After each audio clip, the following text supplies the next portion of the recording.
Hello, everybody who is here now. We will begin in just a few minutes. I know there's a couple people joining, and then we're going to be going live on Facebook before we begin. Hey, Barry, how you doing?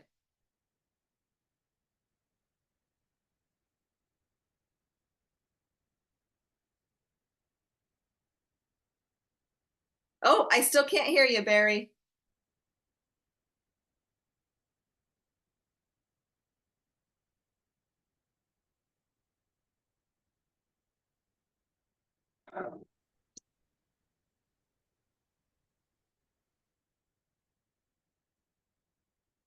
All right, so give it just a couple more minutes. I know, Barry, you're figuring that sound out, so that's good. I'm glad you came in early.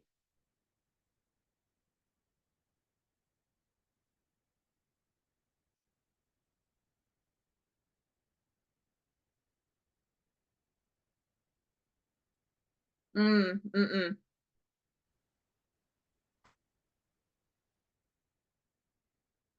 You might want to come out and maybe come back in. Yeah, or look and see in your settings, Barry, what you have your microphone set to.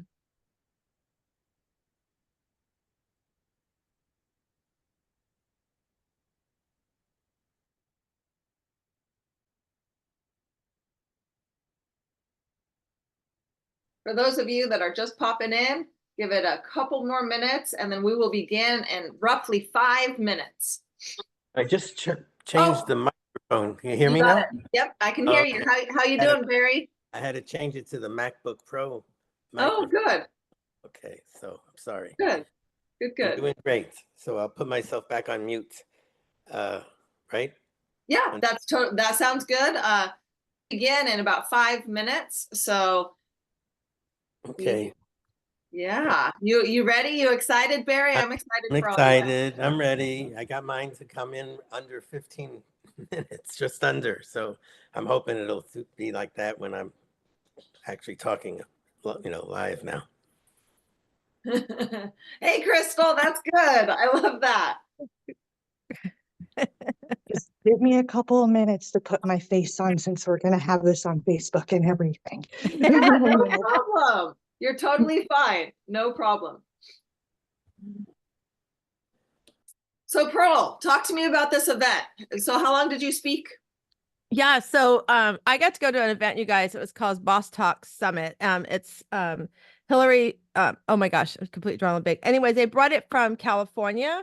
California and Missouri, two women got together and saw this need to bring a summit together for women that it's about really supporting one another and connecting, not just going to a summit and be like, oh, I meet you here, like literally.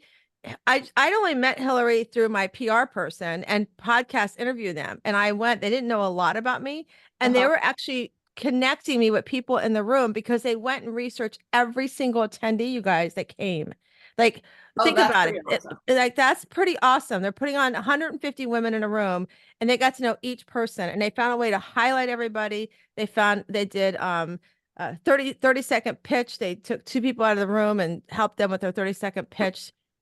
They had we got to podcast interview all the keynote speakers, and one who was there was a big lesson. I will tell you that when you sign a contract, make sure you're reading every single thing of your contract. That was a huge takeaway that I took. Michelle, one of the girls there, I can say her name, but she can never ever repeat her name right now, and it's her birth name. Her name is Haley Page, and she was a wedding dress designer for Say Yes to the Dress. And when she signed on as a young girl, she signed away her name, agreeing that they could use her name, not realizing that if she ever left, they had ownership of her name. Oh my goodness. So she can't design dresses, wedding dresses. So she now goes by, her name is Cheval. They've taken over her social media, everything. She is in court trying to win back her name.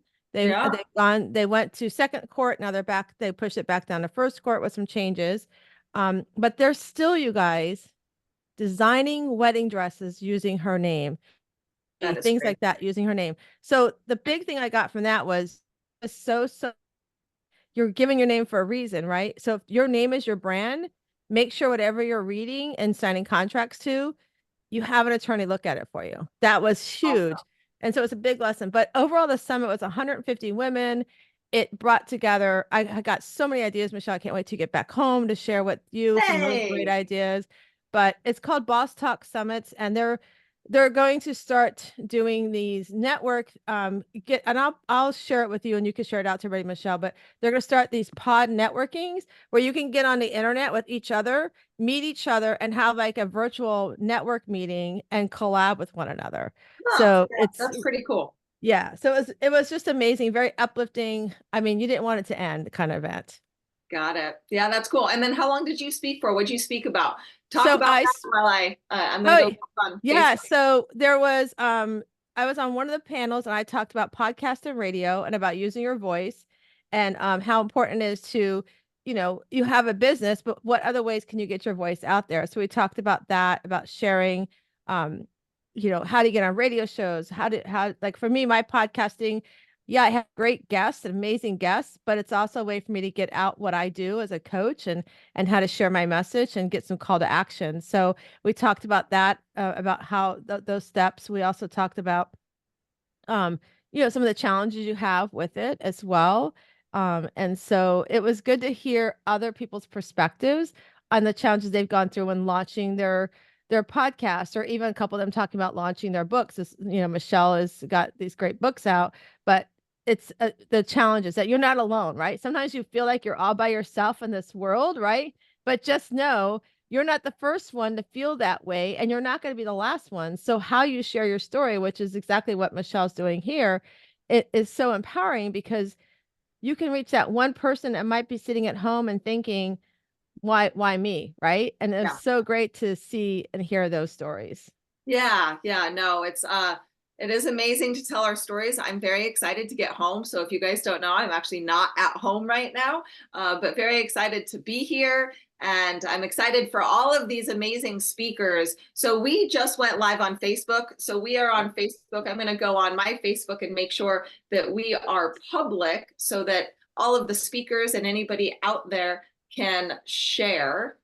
And so edit privacy, here we go. So that is something to always remember. If you do go live on Zoom, on Facebook, sometimes it makes it to where it's private. So now it is public. So all you speakers can go on and share. But Pearl, I am excited. You and I are co-hosting. I'm going to go. Yes, it's great. Pearl Trevenza is an amazing individual. She's a speaker. She's a coach. She leads these amazing retreats, and you'll hear about them later because she will be speaking here in a bit. But without further ado, I'm actually going to get us started and introduce us to our very first speaker of the day. So this woman, I remember speaking to her on the phone, and she is a powerhouse and nervous, but it's amazing because she said, let's do this, right? And she said, I'm going to do this. I'm telling my story. And that's what this is all about, telling our stories. So Jennifer Pierce is a mother, teacher, life coach, and writer from Pennsylvania. Her passion lies in having compassion for the human condition and watching people overcome adversity in their lives, both as a teacher and as a life coach. She loves to see people win in their own lives, stepping into their own power and becoming who they can be. She has found a life she is crazy about after her divorce, and she hasn't looked back. Her passion lies in helping other women find light, hope, and inspiration on the other side of infidelity and divorce. Jennifer, the stage is yours. Oh, Jennifer. Thanks, Michelle. Yeah. Can you hear me? Yep, you're good now. Okay, good. So yes, my name is Jennifer Pierce, and I am a mother who is crazy about her kids, and I'm a teacher and writer and a life coach and own journeys life coaching. Oh no, Jennifer, I am really excited to be here. Jennifer, we can't see you. There we go. I don't know what happened. You're going in and out. Oh no, we lost Jennifer. She's sometimes there. That happens. Yeah, she's there, but she's freezing. Can you hear? It keeps spinning and kicking me out. Can you hear me now? I can hear you. Yes. It's okay now? I have we full, can't see you though, yeah. Jennifer. Hold on a second. Let me, hold on. I'm going to go back out and in. Okay. All right. That sounds good. All right. So when things like this happen, technical difficulties happen, and that's totally fine. What I'm going to do is I'm actually going to bring up the next speaker, and then Jennifer will be coming up next after that. So oh, she's coming back. Let's see if this works. No, no, nope. All right. All right. Is that better? Let's see. Can I see you? Where are you at, girl? There you go. Okay, I can see you. Okay. Let's try this again. All right, cool. So, thank you so much, Michelle. I am really excited to be here. I am a mother that is crazy about her kids. I'm a teacher. I'm a writer, and recently a life coach. And I started a business called Journal Life Coaching. And my story started about a little over 3 years ago.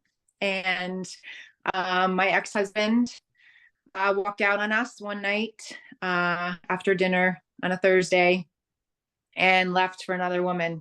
And the aftermath of that, I was absolutely shattered. And so were my children. And it was a humbling experience because 2 years prior to that, I had found out that he was having an affair. And I was horrified and humiliated and felt like there must be something wrong with me. And I was hiding away in the shadows of that and telling very few people, and decided that people fall down and that I believed in redemption and I believed in our family. And I wanted nothing more than to all work.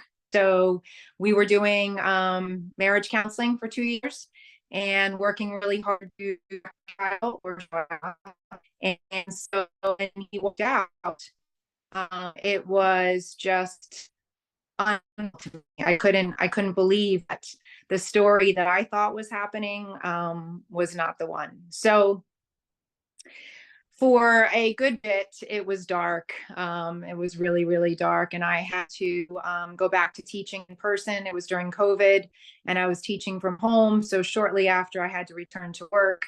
And I thought, how am I going to do this? Because I was just in so much pain and I was suffering so deeply that I wasn't sure that I was going to be able to pull it together. But my kids.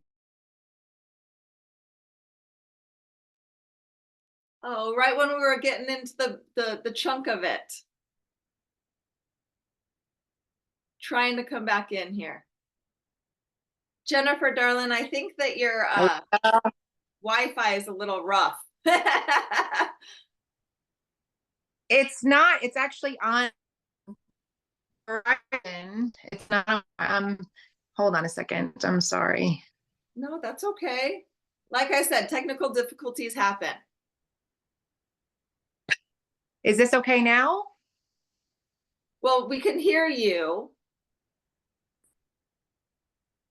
Let me hold on one second. Let me. Oh, she just went out. Okay. Well, I think what I'm going to do is, Pearl, I'm going to give you the mic and you can introduce our next speaker because our next speaker is here.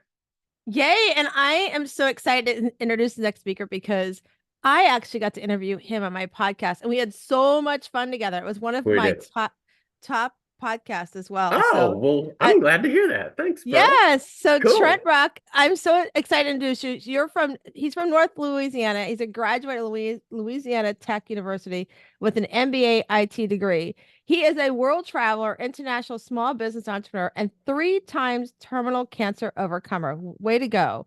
Trent overcame hip cancer, which left him disabled in a wheelchair or crutches for over 5 years. Then lung cancer. They only took out 1 lobe, so he is still breathing Thank goodness. And he saved the best for last, the kiss of death, pancreatic cancer, with less than a 5% chance to survive. He calls that a cancer conqueror, is what he calls himself. He recently sold his business overseas. He has transitioned over the last year to a life cancer journey coach, motivational speaker, podcast guest with 30 plus appearances and one of mine, of course, and best-selling author in Breaking the Silence: Voices of Survivors, Volume 1. Trent, welcome to the summit, and I'm so excited to see you. Thank you so much. Wow, that's quite an introduction there. Awesome. Thank you, thank you, thank you. Well, let's get into this. If you haven't been part of these summits before, you're in for a real treat today. I encourage you to be a part as much as you can. You're going to hear some great stories, people that had insurmountable challenges and obstacles in their lives, and have overcome it. And so, I'm one of those as well. So yeah, let's get into this. So yeah, I'm originally from North Louisiana, and when I graduated, I started traveling around the states, installing large IT systems. I got burned out doing that, and so I took a year off as a sabbatical, and I moved to Spain. Lived in Spain for a year. I taught English, and then I tried to learn Spanish, which was an absolute disaster if any of us have tried to do that before. And so yeah, there was that thing, and so I did that for a year. I ran out of money, and so I decided let's go back into IT. And so what I started to do is I started doing the worldwide travel and IT stuff. Ended up in the small country of New Zealand at the bottom end of the world. And so I did that. I was just working on a project, and I met some guys in the boxing gym. And they were some American dudes that had come over there to prepare for some boxing matches. I don't box. I don't fight. I don't want anybody to hit me in the face. Just training, just a trainer. And so, yeah. And so one of their manager was hey, can you just make sure you give me give me the time, my time limits and stuff, okay? Yeah, so I'll know where I'm at. And yeah, and so he has several businesses, but he also did a farmer market outdoor kettle corn in his home state of Washington. Well, after we talked a few times and had a few dinners, it's like they don't have kettle corn in New Zealand. And guys, if you know, everybody loves kettle corn, right? And so we found this little niche in the market, and I had always wanted to do my own thing, and I always wanted to own my own business. And so we started a weekend business. And so I was kind of doing the IT thing and the popcorn thing. Well, this thing blew up. It took off. Okay. Fast forward 14 years, and we became the second largest manufacturer in the country, and serve Australasia, all of New Zealand, the Middle East, all these countries. I had anywhere from 15 to 30 staff, 2 factories, 4 popcorn lines, etc. Well, in 2019, in the spring, this is where, I was on top of the popcorn world, and things began to kind of take a turn. And this is where the downward spiral began. So I started limping around my factory, and I went to a couple doctors, and they kept telling me got a torn butt muscle from picking up something heavy. All right.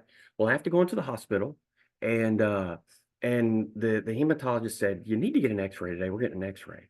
Well, as if you would know, right? If you've had this call before, or if you know someone that has, you can imagine the feeling of, I got that call that changed my life. And that was, you've got extensive hip bone cancer. Okay. And it's aggressive. You have a 1/4 inch of bone holding your leg on. Every step you take, if you break it, it's coming off straight into the hospital. Okay. So we did this. It's public health care. It's very slow there. It's everything in a government entity, as if you've ever dealt with the government in any country, it's slow. And the same thing with healthcare in New Zealand. And so what we would do is over 6 months, they would do the scans, they would do the x-rays, and we would plan an implant. We would begin to create it. Then when it's time to put it in, didn't fit because the cancer had progressed. Third time, they just came in and said, we're cutting the leg off, Trent. It's over. Well, my folks are on the phone. And, I'd learned, here's a tip for you. If you ever get into a situation with health stuff, okay, take somebody with you, record the conversation, because a lot of times they talk first and they say something and it blows you out of the water and you have no idea what even happened. And for me, we're talking like life and limb, life and death. This was a 50-50 deal. I had 50-50 chance of making this, which is pretty good odds. As we get into the story, you'll know. And so, yeah, my dad just stepped in and said, hey, look, we're not cutting the leg off. Okay. This guy's a fighter. He's not a quitter. He'll make it work. And the doc said, look, his life will be better if we cut it off. I can't guarantee anything. I can't guarantee it's going to function. I can't guarantee the feeling. It's going to be shorter than the other because we're going to have to remove all the hip bone. And he will be disabled. He will not, he'll be in a wheelchair or crutches the rest of his life, and he'll never walk again. And so they did the surgery and it was successful. And so this is what it looked like. So they removed the entire hip here, okay? And they did a little cool thing where they put a little wire in, okay? And that kept the leg from going upwards because it's basically like jello in there. Surgery went well, got the cancer, but it was infected, okay?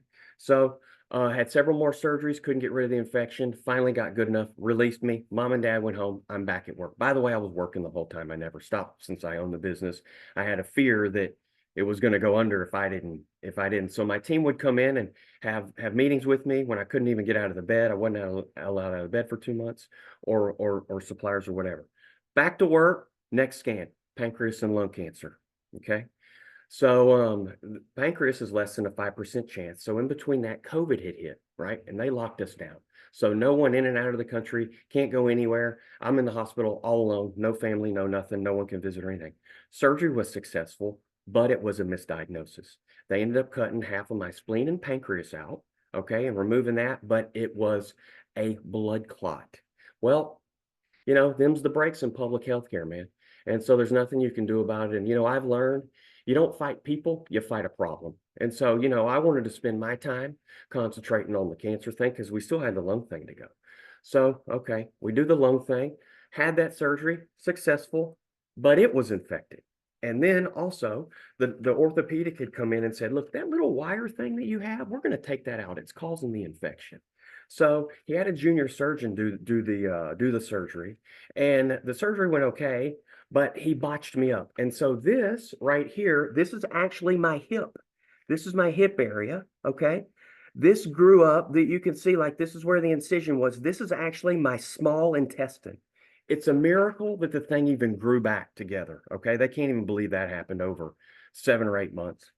That caused what they call a surgical hernia. I also had bladder issues, and the leg, okay, had nothing to stop it. So it began to migrate upwards. And so the leg bone went from here all the way up. You can see this is the leg bone, and it ended up 4 inches higher than the other. And let me tell you, this is the shoe that I began to wear. This is the platform raised croc. And back a few years ago when the platform shoes were cool with the kids, I'm the guy that started that fad. Okay. That was me. I take credit for that. Yes, millions and millions of dollars I've earned from that. Okay. No, anyways. All right. So yeah, so we got through all that, and then we had the next scan. Okay. The next scan, no, you really do have pancreas cancer. So when they found that, it was this big, okay, the size of 2 nickels. Over several months, we were back and forth. I wanted a biopsy. The doctor didn't want to do one, but the first one we didn't, and it was a misdiagnosis. So after about 4 months, we did the biopsy and another scan, and it was the size of a tennis ball. I knew time was running out. I was dying, and it was growing into my stomach. I went to a private radiologist, and he said, look, we can't do anything for you. It's over. There's no surgery, there's no radiation, it's too far gone, it's too risky, and so you can go home. And I said, well, there's less than a 5% chance for me to make it with treatment. You're telling me to go home without treatment? And he said, yeah. And I said, and basically wait to die, right? And he said, I can't do anything for you. So at that point, it was tough. It was pretty dire at that point. And I still seeing my public pancreatic doctor, and after an appointment one day, I just said, you know what? I was on the phone with my parents and the hopelessness and despair and all that stuff. And, we knew I was dying. There's nothing my parents could do. I was halfway across the world. And I made a decision. I said, you know what? I'm going to fight this thing. I'm going to do what I can do. And I began to approach this and change my mindset. And what I did is I started to look at this instead of this obstacle that I couldn't overcome. It was a challenge. I approached it like a business problem. Every problem I ever had in business, I could figure a way around it. I could figure out how to solve it. And so this was going to be the same. And I decided I'm never going to give up on this. I'd already had a good friend that had died a year before of cancer, and a friend that had recently committed suicide. And so I'm tired of watching parents bury their children. And we're not doing that. We're just not doing that on this watch. And so I'm going to figure something out. So I decided to come home, and I came home and I said, you know what, we're going to start at home. Let's start at home. You know, my parents have been in New Zealand and it's crazy. Can you guys give me an update on the time, please? Am I good? Am I good? Okay. Okay. And so by that time, you know, we decided to do the radiation. That was the only thing I had to do that I could do. And by the time we radiated it here in Arkansas, it was the size of a tennis ball. I mean, a softball. Okay. Well, we got it. Had to wait 3 months, and we zapped it. Then we did some immunotherapy to prevent anything from canceling. From actually spreading the cancer metastatically. And so, you know, we got it. Well, then we had the infection to deal with. So, you know, I found a guy here, and we did some drugs and things that they didn't have, and antibiotics. Had the IV thing for 3 months, made me sick as a dog. But we did 3 months. People normally do 2. We got the infection. The next thing was we're gonna walk again. So I've been all over the country looking for looking for doctors. No one would touch me because I had an infection, and because they just couldn't do anything. So just to give you an idea, this is what my hip actually looked like. Okay, so this is actually the right side of my pelvis. This is the spine, and this would be where the other side of my pelvis is. I mean, if you can look at, they took out basically like a head's worth of bone. There's nothing there. There's nothing there to do anything with. But I found this guy at Mayo Clinic. He specialized in this thing. He specializes in doing stuff that no one else will do. So we embarked on a proprietary 3-part surgery, 3 different surgeries over several years, and we just had the temporary hip done, and then we had the permanent implant done back in July. And so this is the $1 million piece. This thing is basically a construction project that's been done on a human. Okay, and you can see that this thing fits in there, and they've done about 8 or 9 screws across me. They've done rods in my back. They've done procedures that have never been done before. But you know, my leg is not quite the same length, but I got a lot of functionality back, and I got you know, some movement and things like that, and I'm close to walking. It's not quite the length I need it to be. I can down the road opt for a bone lengthening procedure. And so this is what it looks like. So this is, just to give you an idea, okay? This is what a typical hip implant would look like. You can see that's the implant part, okay? And this is the actual implant, okay? So, I mean, you can see how big this thing is with all the screws going across. This is in the spine and all that, and then down here where the little piece is left. So, you know, we're doing stuff that's never been done before, and hey, for the next guy, it's going to be even easier. So, you know, I like to give a few tips and tools and things, right? So the thing is, right, you know, people said, we only had a 5% chance. And I'm like, but you know, I had 5 chances. You know, that's what I had. And a chance is a chance. That's all you need. And I turned this obstacle into a challenge. And one of the analogies I began to work with is, you know, this life and death thing, it's so heavy, right? And so I turned it into a football game. And so cancer was the opponent. I'm the quarterback. I'm on the field. Okay. My coaches are my counselor and my doctors. My teammates are my friends. Okay. And, you know, every play you don't make a first down. Every play you don't get yardage. Sometimes you get sacked. You know, sometimes you lose yardage. Sometimes you got to call a timeout. But what I knew is if I just kept going little by little, that I would get there. And I got to my touchdown, you know? And if you continue to make more yardage, then you lose, then you're winning, right? And another analogy that I like to kind of give people is, you know, they like to say, well, God, you've had cancer 3 times. Aren't you afraid you're going to get it again? And I'm like, no, I'm not. Because, you know, life is like a deck of cards. I got dealt some of my bad cards early. I played those. They nearly killed me, but I've played them. And so I'm optimistic and hopeful that when I reach into the deck to pull off my next card, that it's going to be good because I've already played the bad ones. And so, you know, attitude is everything. It's all about what you choose. And, you know, the thing is changing my diet and my exercise routine, that was easy, but changing my mindset was the hard thing. And so, you know, I just engulf myself in positive thinking. If I was watching a movie, I was the guy that saved the world. You know, I was Superman. If you know, I read a story, I would get online, I read stories of inspiration and hope and things like that. So thanks guys. I appreciate it. You know, that's pretty much all I've got. And so I hope those tips and tools help you a little bit along the way and you feel some inspiration from that story. Hey Trent, thank you so much. So good. So I love when you said, don't fight people, fight the problem. Right. That Yep. is amazing, because a lot of us have adversities, a lot of us have problems, and we are fighting that problem. Yeah. We are not fighting the people involved. That's So right. yeah, so expand a little more on that if you can, Trent, because that is inspirational, and you are an Sure. inspiration speaker, so I love it. Well, the thing is, right? So, obviously, I was pretty upset with this doctor. I mean, how could you do that? How could you go through with a surgery? And I felt like they knew, right? How could you not tell a blood clot between a tumor when you open somebody up, y'all? I mean, really? I think what they did is they decided this guy's going to die anyways, and we're just going to practice on him. I think that's what they did.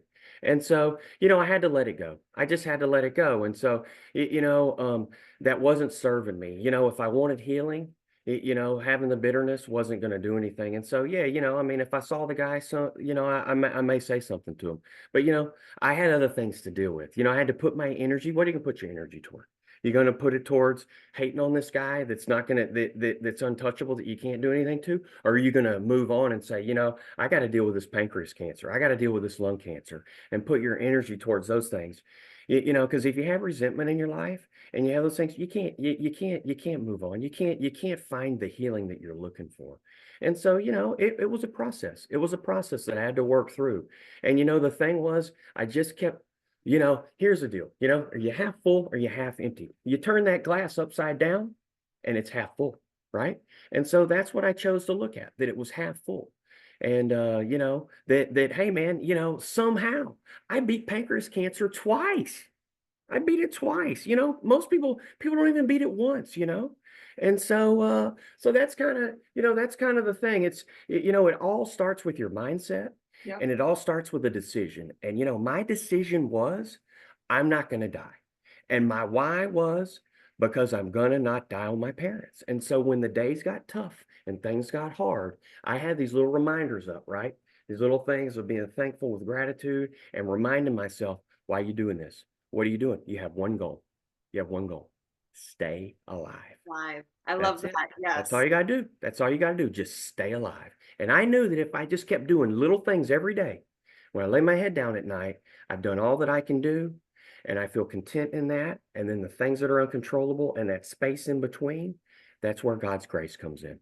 Yep. Okay. Yep. I love that. And the little post-it notes that you put around your house, we teach that, right? We tell you, Yeah, put these positive power words all around you, that's because right. your mindset is affected by these words, the action steps, the people around your life. And when Yeah, you put these positive power words all around, then you subconsciously see them all the time. And you're like, right. I got this. I can do this. I'm going to live. Yep. Now, Trent, you were actually an author in volume 1 of Breaking the Silence, I best-selling was. book. And now you are an author in the upcoming Breaking the Silence Voices of Survivor Yes. volume 2. So it's Yes. very excited. So why did you decide to continue telling your story and continue publishing? Well, you know what? I recently sold the popcorn business. I've kind of gone from like popcorn man to miracle man, if you will. And I think that the reason, God didn't do this. God didn't make this happen. The world is a terrible place. And really, if you know much of the Bible, God gave us a way out, right? With the ability to be saved, and He sent His Son Jesus to die for us. And so, there is a way out. But the world is controlled by Satan. And so, bad things happen, but God didn't cause them. He's the one that gave us a way out, and He gave me a way out. And so, I think that I'm here now to tell my story, to share this and say, you know what? Look at all the things that happened to this guy. Everyone told him he was going to die. He wasn't going to make it. He had 1 year left. They gave him a year, but he changed his mindset. And I'm here to say, look, man, if you're having a bad day, just, hey, pack it in for the day, take a time out, take a breather, do something for yourself, and go for it the next day. Just, you can't give up. If you never give up, you never lose. And so I feel like, I had so much to say. the one chapter just wasn't enough for me. So I've done part of my story in the first chapter in the first book, and then I'm going to finish up, the rest of my story in the second book. And if you do a third one, I'll probably have something for you there too. We will be doing the book every year. So if you are interested in being a part of volume 3, because volume 2 is full, Yeah. volume 3 will be coming out next year. Just connect with me. You can go ahead and put information in the chat. But yeah, Trent, you are awesome. It's Thank been you. an amazing journey working with you. You are I also agree. a graduate and continuing in Legacy Camp. So we Yep. teach an 8-week course called Legacy Camp. Mhm. And I'm giving you access for a full year. So anybody actually who enrolls will have access for a full year of Legacy Camp. So you can come back a couple different times if you Wow. choose to do that. Good idea. It is a very, very powerful group coaching program to help you tell your story and monetize your story, so that idea of telling is great, but you also want to be able to do something with that, right? Be able to Yeah. make some money, be That's able right. to start a nonprofit, be able to speak on stages, publish books, things like that. We've all Trent, got bills. We've all got bills. And, I just like to say, I know that all things happen, for a reason, and all things happen, work together for the good. And, I know that we've all, come together and met for a reason. And, it's just great to be a part of this group. And that's why I keep coming back. And so, if anybody would like to talk to me about it, I'd love to share, being on this side of it, that, being an author, because you're the one that kind of organizes everything, and I'm on the side of being a contributor. And so I'd love to share my side. If you have any questions or anything, I'm here to answer those. And I'm also I do speaking and coaching and things, and if you're interested, I put my job form down, and you yep, could contact me if you'd like to. go ahead and continue putting that in the chat. If you want to connect with Trent, please do so. He is an awesome, awesome individual to know. So Trent, thank you so much for showing up, for Awesome. speaking out, and thank you for being a part of this amazing event. My pleasure, Michelle. Thank you so much for having me. I really appreciate your time. Yeah. So this is just the beginning, ladies and gentlemen. Yeah, very, very excited. And we will be continuing. We've got amazing speakers coming up. Now, 90% of the speakers that you will be hearing from today are part of Breaking the Silence, Voices of Survivors, Volume 2. So this book collaboration was created last year so that we can encourage people to tell their stories, because it is only through storytelling, being honest and transparent, and telling those stories, telling our adversities. It is only through that storytelling that we can actually change the dynamic of what is happening worldwide.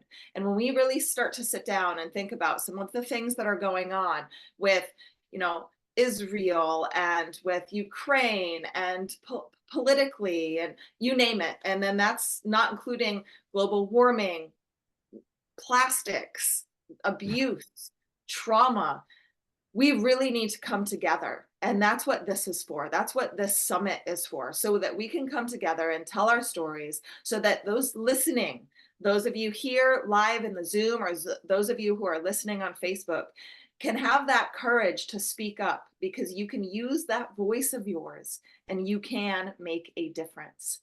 So I'm very excited to bring up our next speaker. Our next speaker, I remember speaking to on the phone, and he has an incredible story, and he has gone through some extreme adversity, and he is able to overcome. So let me give you a proper introduction.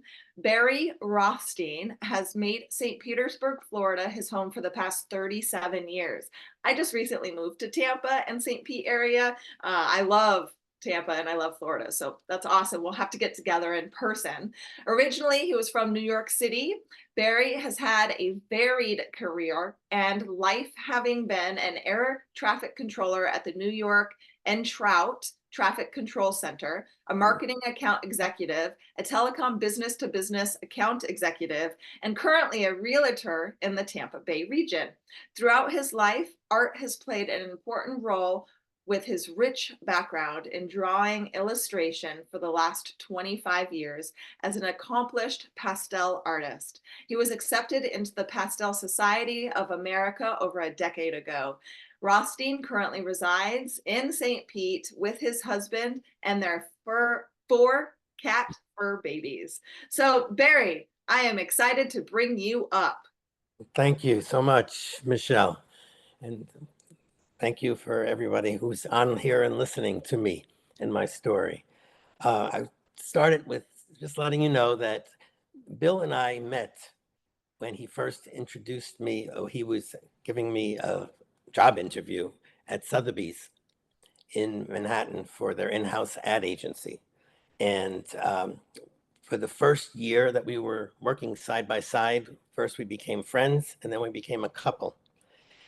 It was Bill who decided he wanted to leave New York because he had an abusive mother that had abused him from childhood, and he wanted to distance himself as much as possible from her and the family.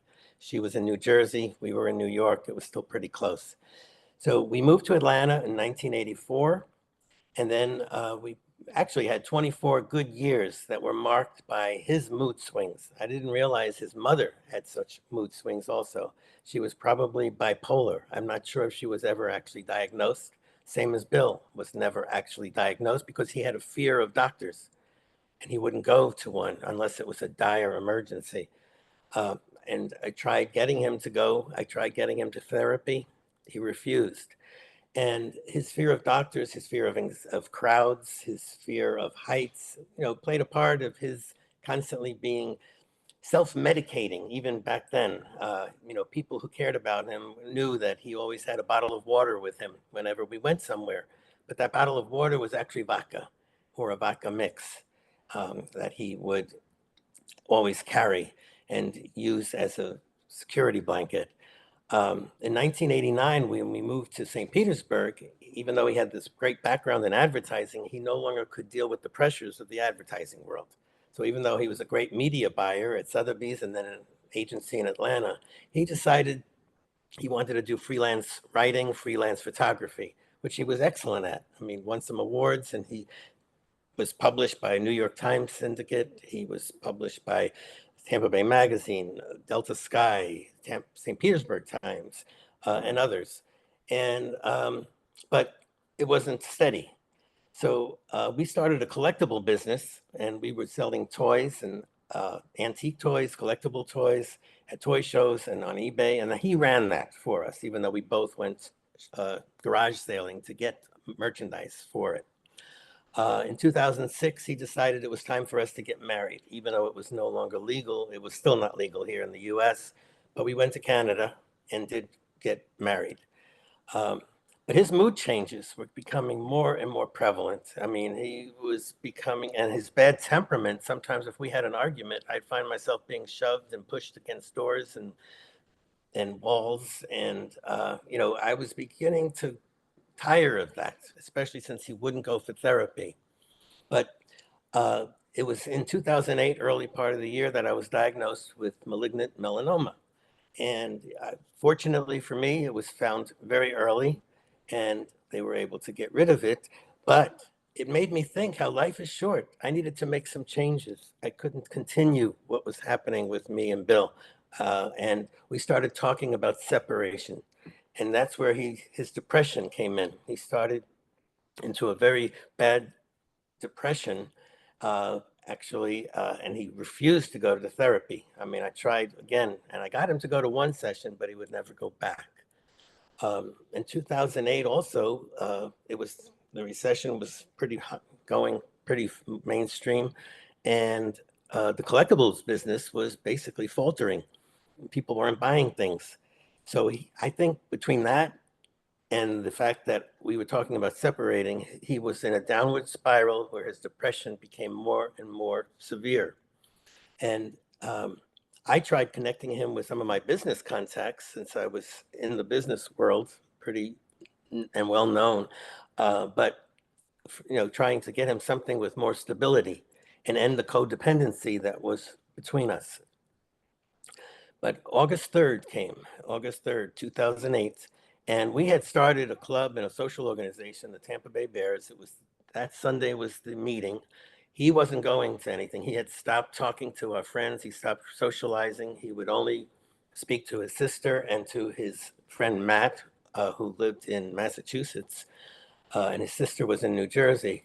But other than that, he stopped coming out. He was basically secluding himself in the house. And I decided that morning he had been acting very weird, and I realized that something was wrong when he went out to go to some garage sales that Sunday. So I called him before going in to run the meeting, and the conversation was awkward, was short, and I didn't understand what was going on, especially when he said goodbye and he said, "I'll always love you, Barry. Just know that." And it sounded very ominous, very threatening, very weird. And I realized I had to get back to the house. So I dropped everything in at Georgie's Alibi, which is where the meeting was being held. And 10 minutes later, I was back at my house, opening the door, seeing him sitting in the TV room through the foyer, through the living room. And he saw me, so he was shoving something under the area rug. I mean, I didn't know what it was. I walked up to him. He had a glazed look on his face. I mean, I could tell that he had been drinking. What I didn't know at the time was that his sister had sent him prescription medication that she was prescribed for anxiety, thinking it would help him. He had taken those as well. And he's looking at me. I pulled the rug back to see a gun. Now, we never had a gun in the house. And I'm panicking. I don't know what to do. I went to reach for the gun thinking I'd get it, but he grabbed it first. Then my thought was, well, he could shoot me too. So I was I didn't know what to do. And the only thing I could think of was dial 911, which I did. He saw the earbud in my ear. He saw me mashing the digits on the phone. And he said, "What are you doing? If you do this right now, I'm going to do it. I'm going to do it now. Who are you calling?" So I terminated the call and realizing, not realizing, because I didn't know, I had never called 911 before, that they call you right back because the call did make a connection. And I accidentally answered it. And first of all, the tone on my voicemail, on my phone at that time was Diana Ross is the Boss, which is a very upbeat, happy dance number. And it was so jarring to hear that at that time. I mean, and she's in my ear, the dispatcher. "Is everything okay? Is everything okay?" I just was walking away from Bill slowly backwards. And I looked to my right, passing into through the living room, and on the coffee table, he had left a note that I didn't see on my way in, just big, bold letters, "You killed me." Obviously, it was meant for me to find after he did this, but he did it right then, right in front of me.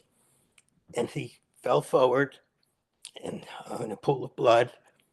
And sorry, um, and um, and I became hysterical. I was screaming, crying. I ran outside, um, and then I didn't realize it, but my neighbors 3 doors down, who are also good friends, their young daughter was actually walking past the house when the blast. She heard the bang of the gun shot and saw me come running out hysterical, and went home and told her parents, who came down to be with me. And then I made a couple of phone calls to friends and my brother, and the police arrived, and then they started questioning me. I didn't realize it was an interrogation actually at the time, because they wanted to make sure I was not involved in his death, which I believe they figured out pretty quickly that I wasn't. I hadn't even touched the gun.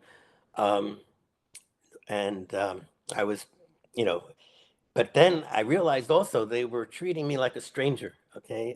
And that made things even more difficult to deal with. I mean, I'm out there. I told them we had been together 24 years, that we did get married in Canada, even though it didn't matter in the United States at the time.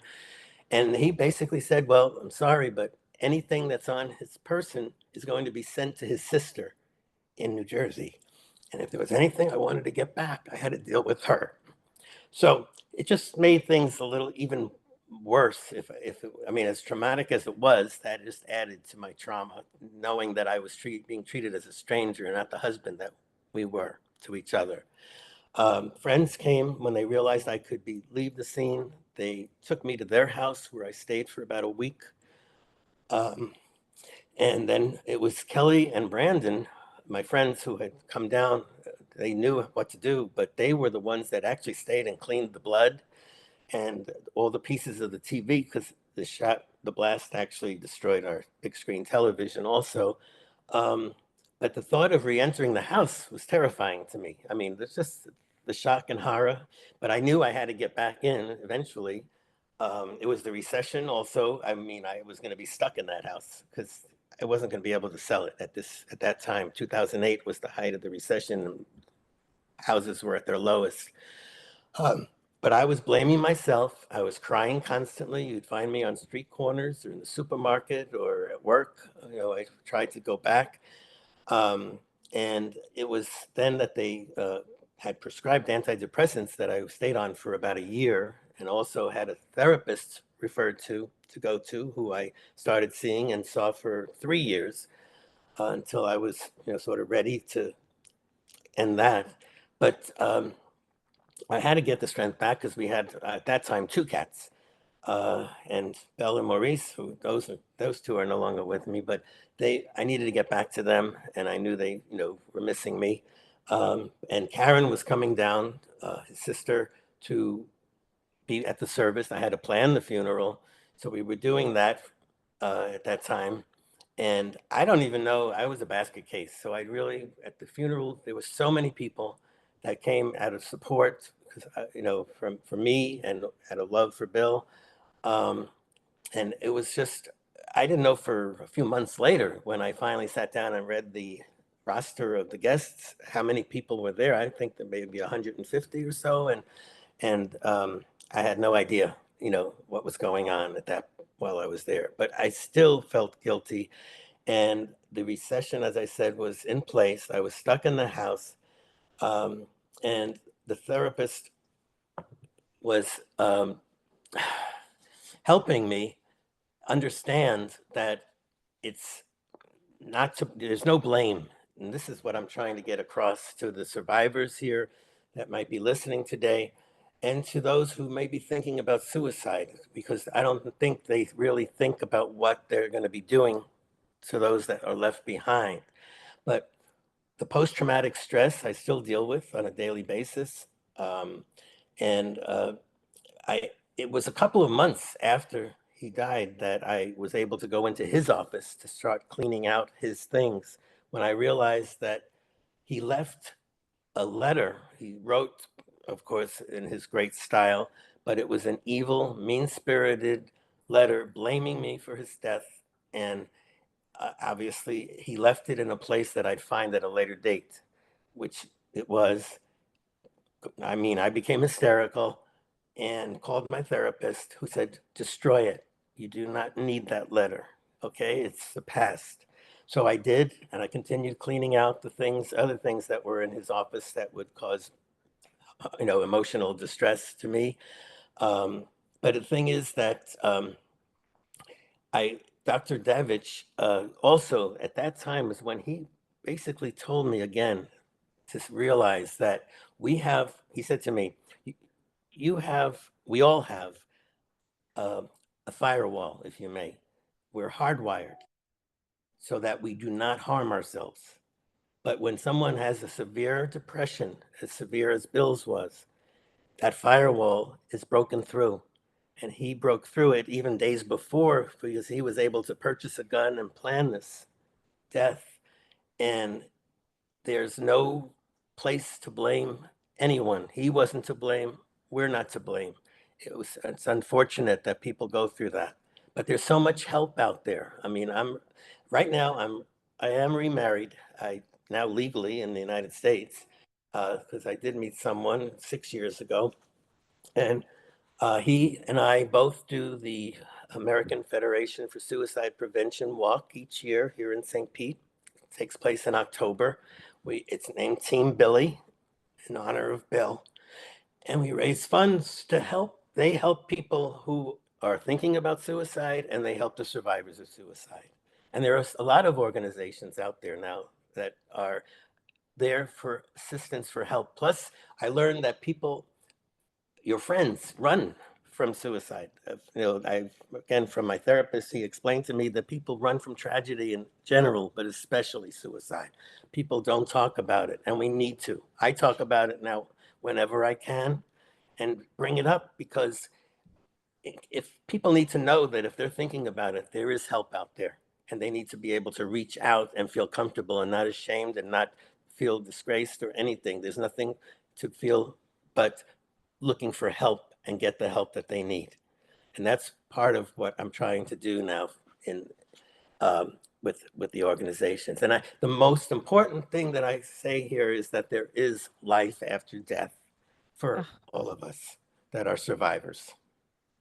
Very, I just, you've touched my heart in so many different ways, and I'm going to try to like just say to you what the last sentence you said. It's not our fault. It's not their fault. It's just that wire, and like you said too, people run from it. Some of you know my story. I lost my son almost 18 months ago in a tragic car accident, and there are so many rumors out there and people saying this and saying that. But like you said, I mean, I wrote down, there's no blame. I mean, my son had lost a really good friend to suicide, and his mom came and sat with me, and she said it's the one thing she's learned is that there's no blame.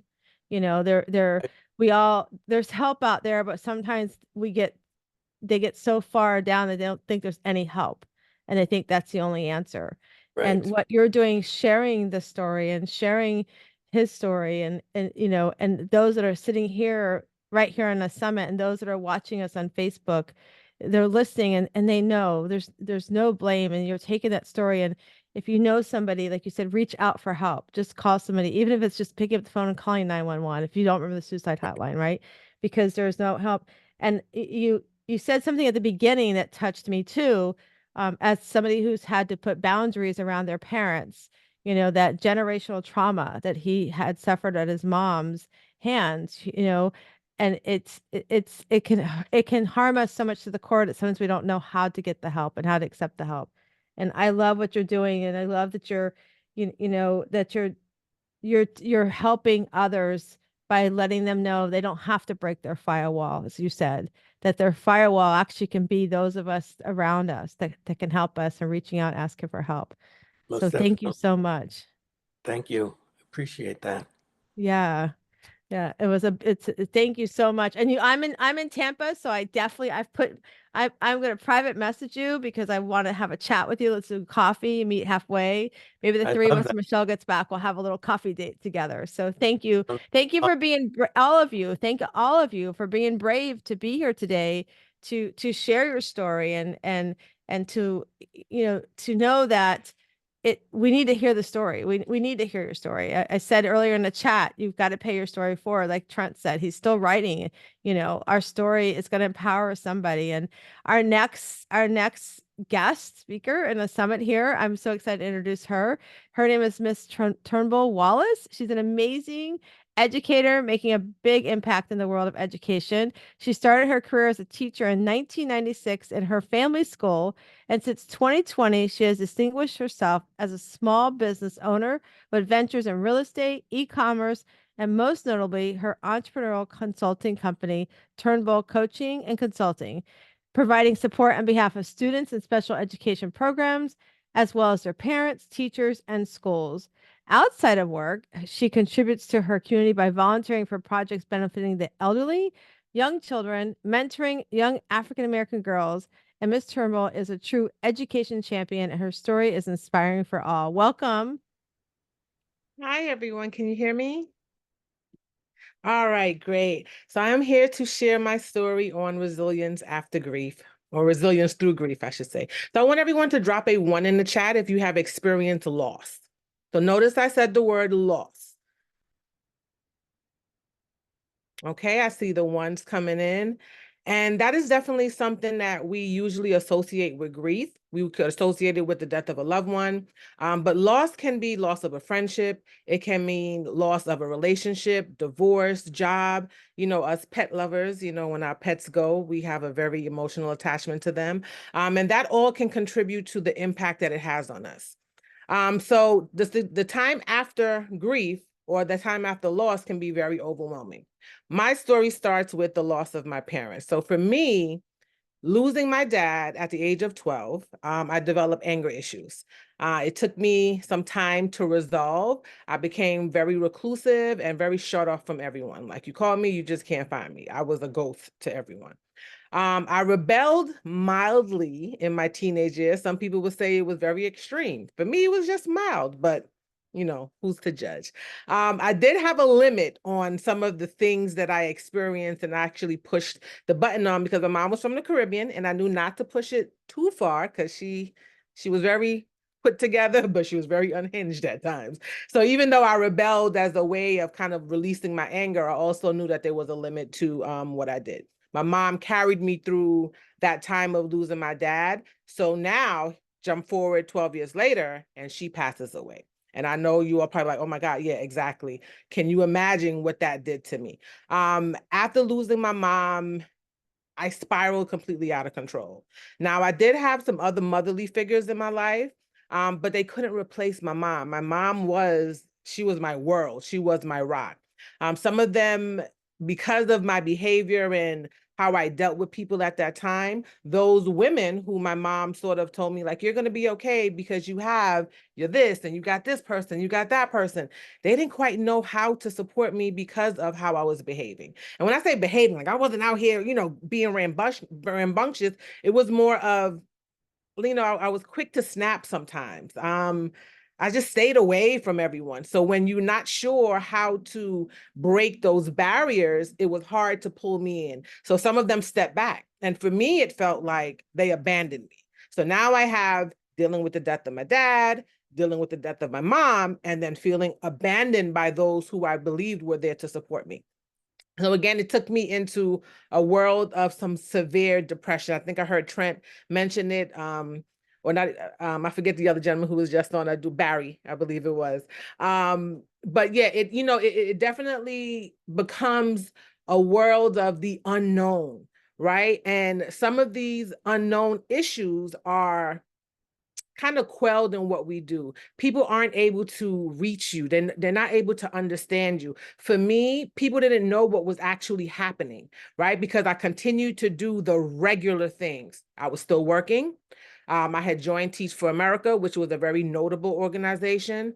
I got 2 master's degrees. I attended an Ivy League university. I moved up the ranks of my job. So for the outside, oh, she's doing good. She's fine.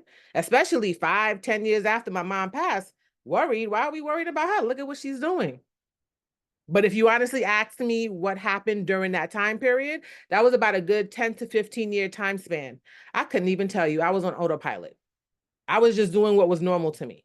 I always excelled. So getting a degree, getting accolades, getting awards, that was normal to me. But if you would have asked me what was that experience? What did you learn? What did you do? Because I was still masking it. It was all a facade. And I believe, I forgot, I heard like there's a terminology for that. Like sometimes when you're going through certain things, you kind of mask it with like these type of accolades, especially if you're an academic person. You'll get another degree, you'll, go for a higher position, but it's all again a way to mask what you're really feeling. So that was kind of that way that like grief just paralyzed me. Right. But now, as I move into the present time, I want you to picture this. So I want everyone to close their eyes for a minute. Just indulge me for just a bit. Indulge and just walk with me through this visualization. Think of a time when life felt like a stormy sea. I want you to picture a stormy sea, the waves, the dark clouds, maybe even hearing thundering lightning, maybe even being in a boat, being tossed everywhere back and forth. You continue to have these waves of denial. Oh my God, I can't believe this. Anger. Why me? Why now? Bargaining. If only I. What if? Depression. Oh my God, I can't go on. Keep your eyes closed. Keep with me. Keep with me. Now, I want you to imagine standing on a shore. The sun breaking through the clouds. It could be a beach. It could be just your place of zen. The sun is hitting your face. You're feeling that warmness. There's a glow on your face. You've actually weathered that storm. And that once dark cloud is no longer hanging over you. You feel free. What is that for you? Is that you twirling around? Are you seeing light? Do you feel lighter? That is the color of life that is now bringing breath into you. That is resilience, and that is hope. Open your eyes. Thank you for indulging me. So we are all at times faced with these moments that seem insurmountable. Grief can loom with these heavy clouds over us. It can be, as we stated before, the love of a lost one. It could be the love of a pet, right? I've gone through experiences with jobs, losing them, not getting the promotion. And those may be minute things, but at the same time, the impact is what creates that feeling for you. Now, what if you were told that you actually can experience a place of acceptance, where this now becomes, I don't want to say just your norm, but it's like the warm embrace of a whisper that says, you made it. It's okay that you've gone through those things. You're stronger than you actually thought. And after I got out of that storm, that was the place that I ended up, right? I stood there like, oh, wow, I did it. It was bad. It got real bad at some moments, but I'm okay. Thinking about the presence now, I want you to think about when you had your eyes closed and envisioning some of that storm for you. If you believe that you can get into a place of acceptance and deliverance, I just want you in the chat to just chat me, just type me. Like if you know that it's possible to get through those hardships, if you know that it's possible to see the light on the other side. All right, I see the me's coming in. Thank you. And here's the funny part. Well, it's not funny, but it's like an oxymoron. I talk about grief being kind of where I was, but grief is actually what brought me to this place where I am now. So like grief can be like a blessing and a curse at the same time. I had the pleasure of having a bonus dad, which is my stepdad. And it was through his passing during the pandemic where I experienced the you or the me you actually see in front of you. He knew the hardships that I went through with my dad, with my mom, and he knew over the years, again, that something was going on, and he would ask me, and I would just, no. I'm from the Virgin Islands, and I never went home, which is another part of my story, but it was, oh, I was scared to fly, but it was so much more there to unpack. And he just knew. He knew. And I remember in my coaching with Michelle, I did mention like he actually, like his setup of me being able to come home and bury him was a way to help me break through. Now, I don't know if he intentionally knew, but it actually was like the opening up of where I am now. So me being responsible for having to bury him and take over his estate in the Virgin Islands is what brought me to this aha moment. I hadn't been home since I buried my mom in 2004. It was now at that point, 2020, 16 years later. I had to conquer my fear. And that fear was, yes, I was actually afraid of flying. That wasn't a lie.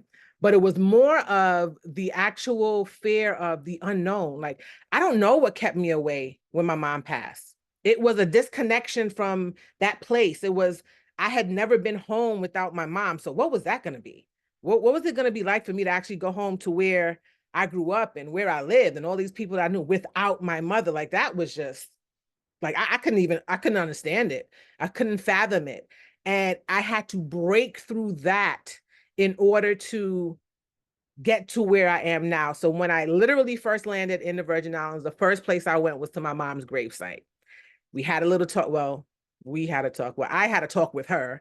I think she answered me, but I had a talk with her about, I had a talk with her about, one, being sorry for not coming.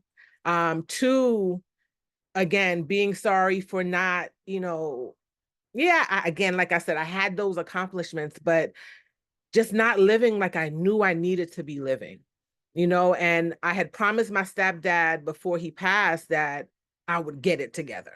Like it was literally like, get your ish together because you have no choice.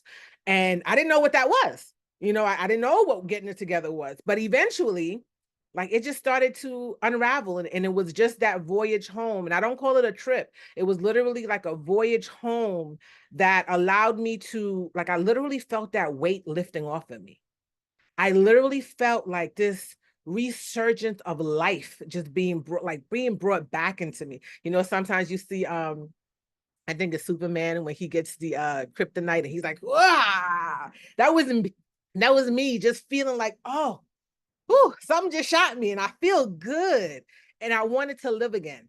Like, you know, I had come home, I was protected by my ancestors, the land that I knew, like everything that was just there for me. I felt free. I felt free to be me. I felt free to live.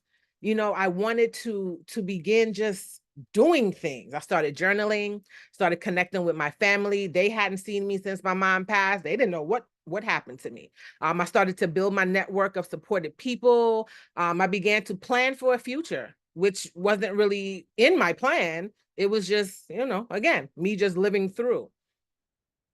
But now looking into the future, you can get through anything, right? My shirt says, "This too shall pass." And that's exactly it, right? This too shall pass. Whatever that burden is that you carry, it will pass. It may not seem like it. And I was there. I know that feeling of this is never going to be over, right?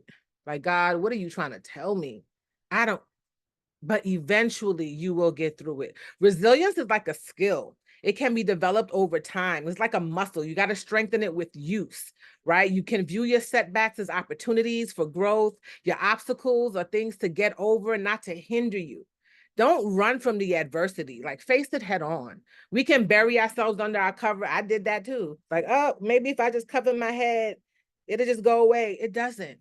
It doesn't go away until you actually face it. But here are some tips to help you cultivate resilience. So mindset matters. Develop a growth mindset. That's shifting your thinking. Build a supportive network. You have to have people in your corner who share your same values and share your same goals, right? You don't want to be led astray by people who are not on the same pathway. They're going to lead you to that cliff again. Let them go. Self-care, take care of yourself. Healthy mind, healthy body, healthy spirit. It allows you to beat these challenges head on and be effective. Embrace change. Be open to new things. Be okay with the unknown. Like I said, I was scared of the unknown, but now it's all right. I don't got to know what's going to happen, but I'm going to do it. You know, set those goals, set big, audacious goals, take little incremental steps to get to those goals and celebrate those small wins. Brag on yourself. Took me forever to figure out it's okay for you to for me to tell you I did something and I actually did good at it, right? So celebrate yourself, recognize yourself. It's okay. With the power of resilience, like you can use that to help you be more. You can use that to help you like set your fuel. Let that be your fuel to live. Let that be your anchor. Let that be like what you need to create change in the world, not just in your life, but in the world. We need to share our stories to help others. If we don't, they just won't know. And they will continue these cycles of, I lived this and I did this. And unfortunately, sometimes it may end worse than what we have. But upcoming for me, I do have a book in the final production phase. I'm working with my editor. I am also a part of the upcoming book anthology, Breaking the Silence, the second edition, which is going to be released the fall, winter of 2024. So be on the lookout for that. And if you want to chat about how you yourself can make strides to be a better you, how you yourself can be more resilient, I dropped it in a link. I dropped it in the chat, and I will do that again because it disappeared on me. The Jot form, and you can just submit the Jot form to keep in touch, and I will be in contact with you. And always remember, like I said, like on my shirt, this too shall pass. Never let anything hold you down. Thank you very much for listening. Wow, great job, Michelle. And let me tell you, you hit all of the points very strategically. So I'm seeing your growth. It's absolutely amazing from you going to Legacy Camp. And I remember you talking to me about how that made you feel going back to the Virgin Islands, the nervousness, the depression, the anxiety, the stress that you had. And then now look at you. You are blossoming. You are speaking and telling your story. You are encouraging other people. You are giving pointers. You are doing an amazing, amazing job. So one of the things that I really loved is that you had us visualize. Okay. right? That was great. You had us close our eyes and actually visualize what it looks like to be free. And I think that's very important because this is a summit all about overcoming adversity, hearing people speak about how they've been able to overcome some of the challenges in their lives. And this adversity that you may be experiencing might inhibit you from growth. But when you close your eyes, when you visualize, when you dream big, I think one of the tips that you said big goals, dream big. So have that vision of where you could go. Reach for the stars, because if you reach for the mud puddle and hit it, it's not as great as reaching for the stars and hitting the moon. So I love that. Michelle, you definitely are somebody who is going to be unstoppable. And I love it. Great job, sweetheart. Thank you. I appreciate it. Yay. So, ladies and gentlemen, I am super excited to bring up this next speaker.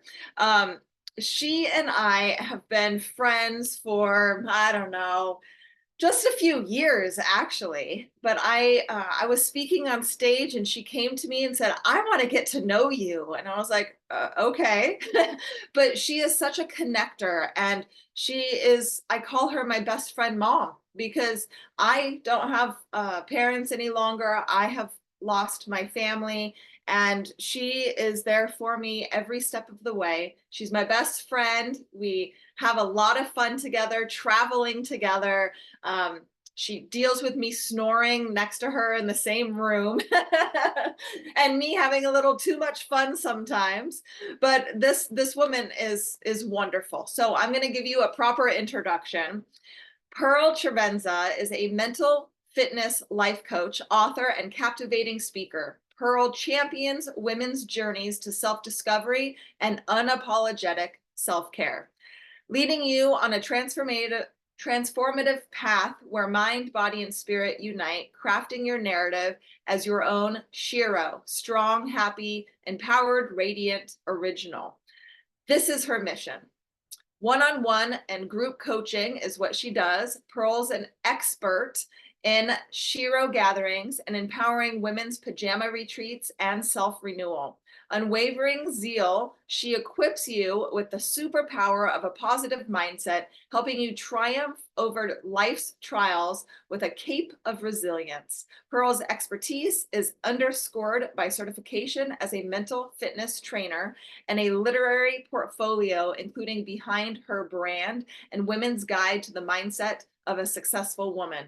Pearl's featured in various magazines, an honorary day in Syracuse, New York, and the prestigious Women of Worth Award. She is a mom of 2 adult sons, Matthew, who is forever 25, and Nate, 24, who's actually getting married soon, and loving wife to Chuck of 37 years. Pearl, take the stage. Thank you, Michelle. Hi, everybody. Okay, I need you to do one thing. Get your finger near the mute button. This will be the only time everybody can unmute themselves at the same time. When I ask you a question, you're going to repeat it. So get your finger ready.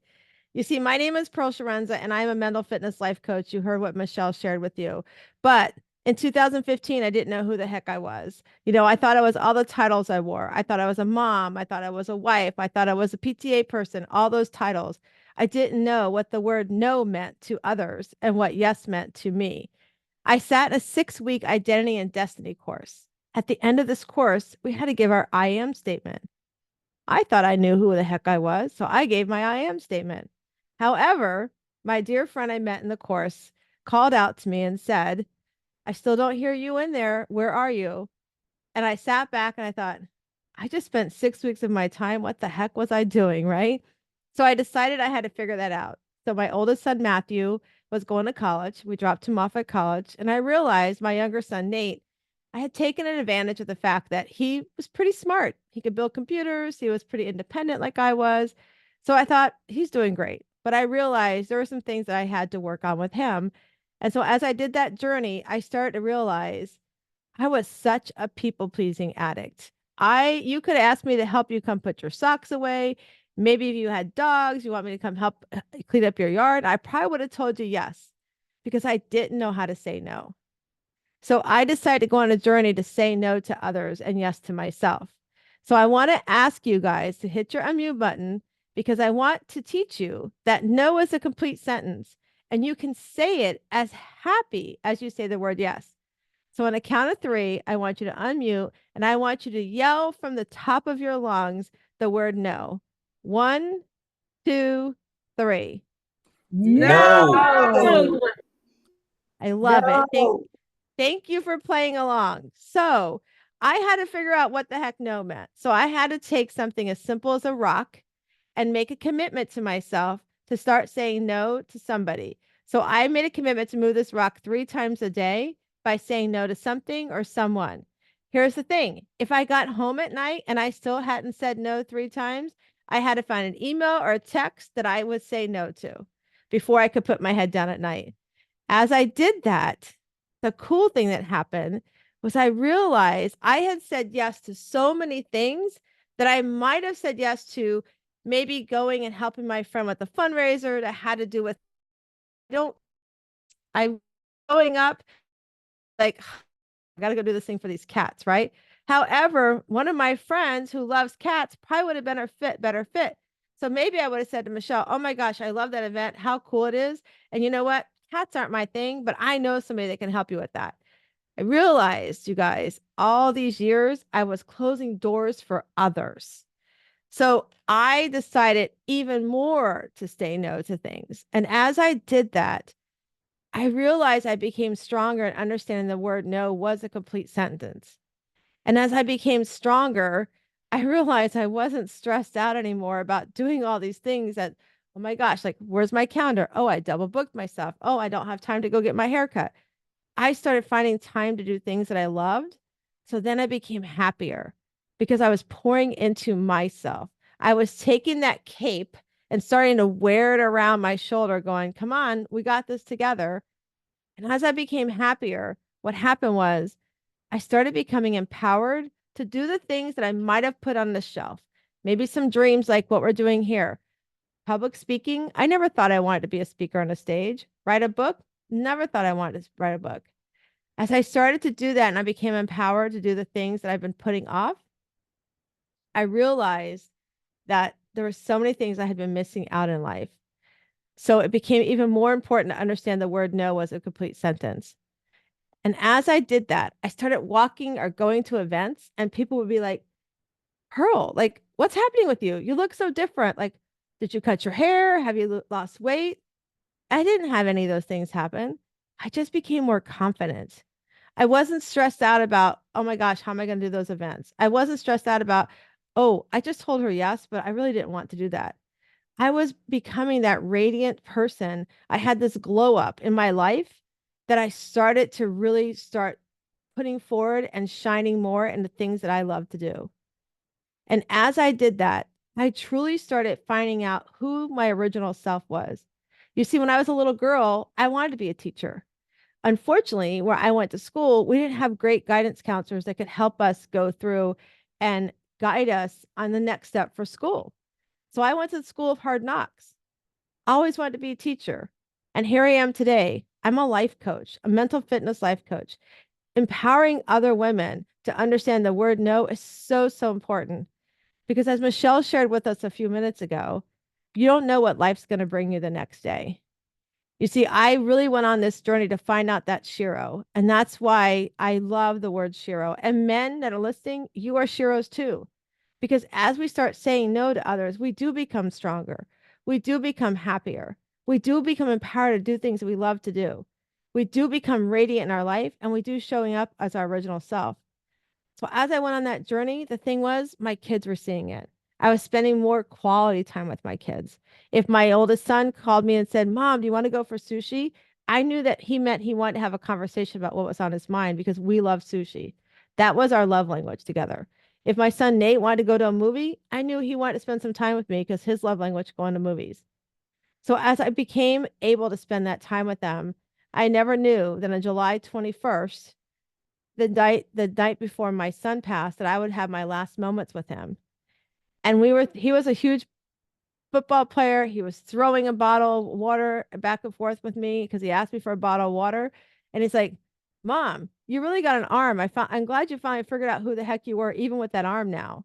He saw me, and my other son saw me become this person I am today. And so the next morning, less than 24 hours later, when we had talked to him 20 minutes before his car accident, we lost him. And Michelle, like she said earlier, you don't know what's going to happen tomorrow. What are you doing today to glow up in your life? What are you doing today to start shining and pouring into your cape? What are you doing to find your kryptonite today? And if you don't know where to start, that's what I love to do. I love to help take women on that journey of what the word no to others means, because yes to yourself is such a beautiful thing. And here's the thing. I lost my son that next day. My husband and I, my son Nate, it's been a journey for us. And like Michelle said, I could have sat and made the choice to sit in my room and never come out of my four walls of my home again. However, I knew Matt saw me work so hard to figure out who Pearl was, that if I was to do that, I wasn't honoring his memory. I wasn't showing up for my husband. And most of all, I wasn't showing up for myself and my son. So I had to continue to do that. And so that's why I love to do the things I do, to continue doing what I do. We do pajama retreats every year. So for the ladies that are here, we hold pajama retreats in the Gulf Shores of Alabama. You show up. Michelle came last year with us. There's a couple people on here with us too that I see that are my PJ sisters. And we just hang in our PJs. We let the girls hang loose. We talk about self-care. We do activation things that are all around self-care. You get time on the beach and photo shoots on the beach. It's just a beautiful thing. And you leave going, I have to say yes to myself. And then the other thing we do is we have a community. Community is so, so important. Community is what got me through the toughest time in my life, because you see, my mom, she showed up where she needed to be, but that journey, as Barry had said earlier, I had to sever that tie too. So things will come up in your life, but having a community that can help you work through that is so powerful.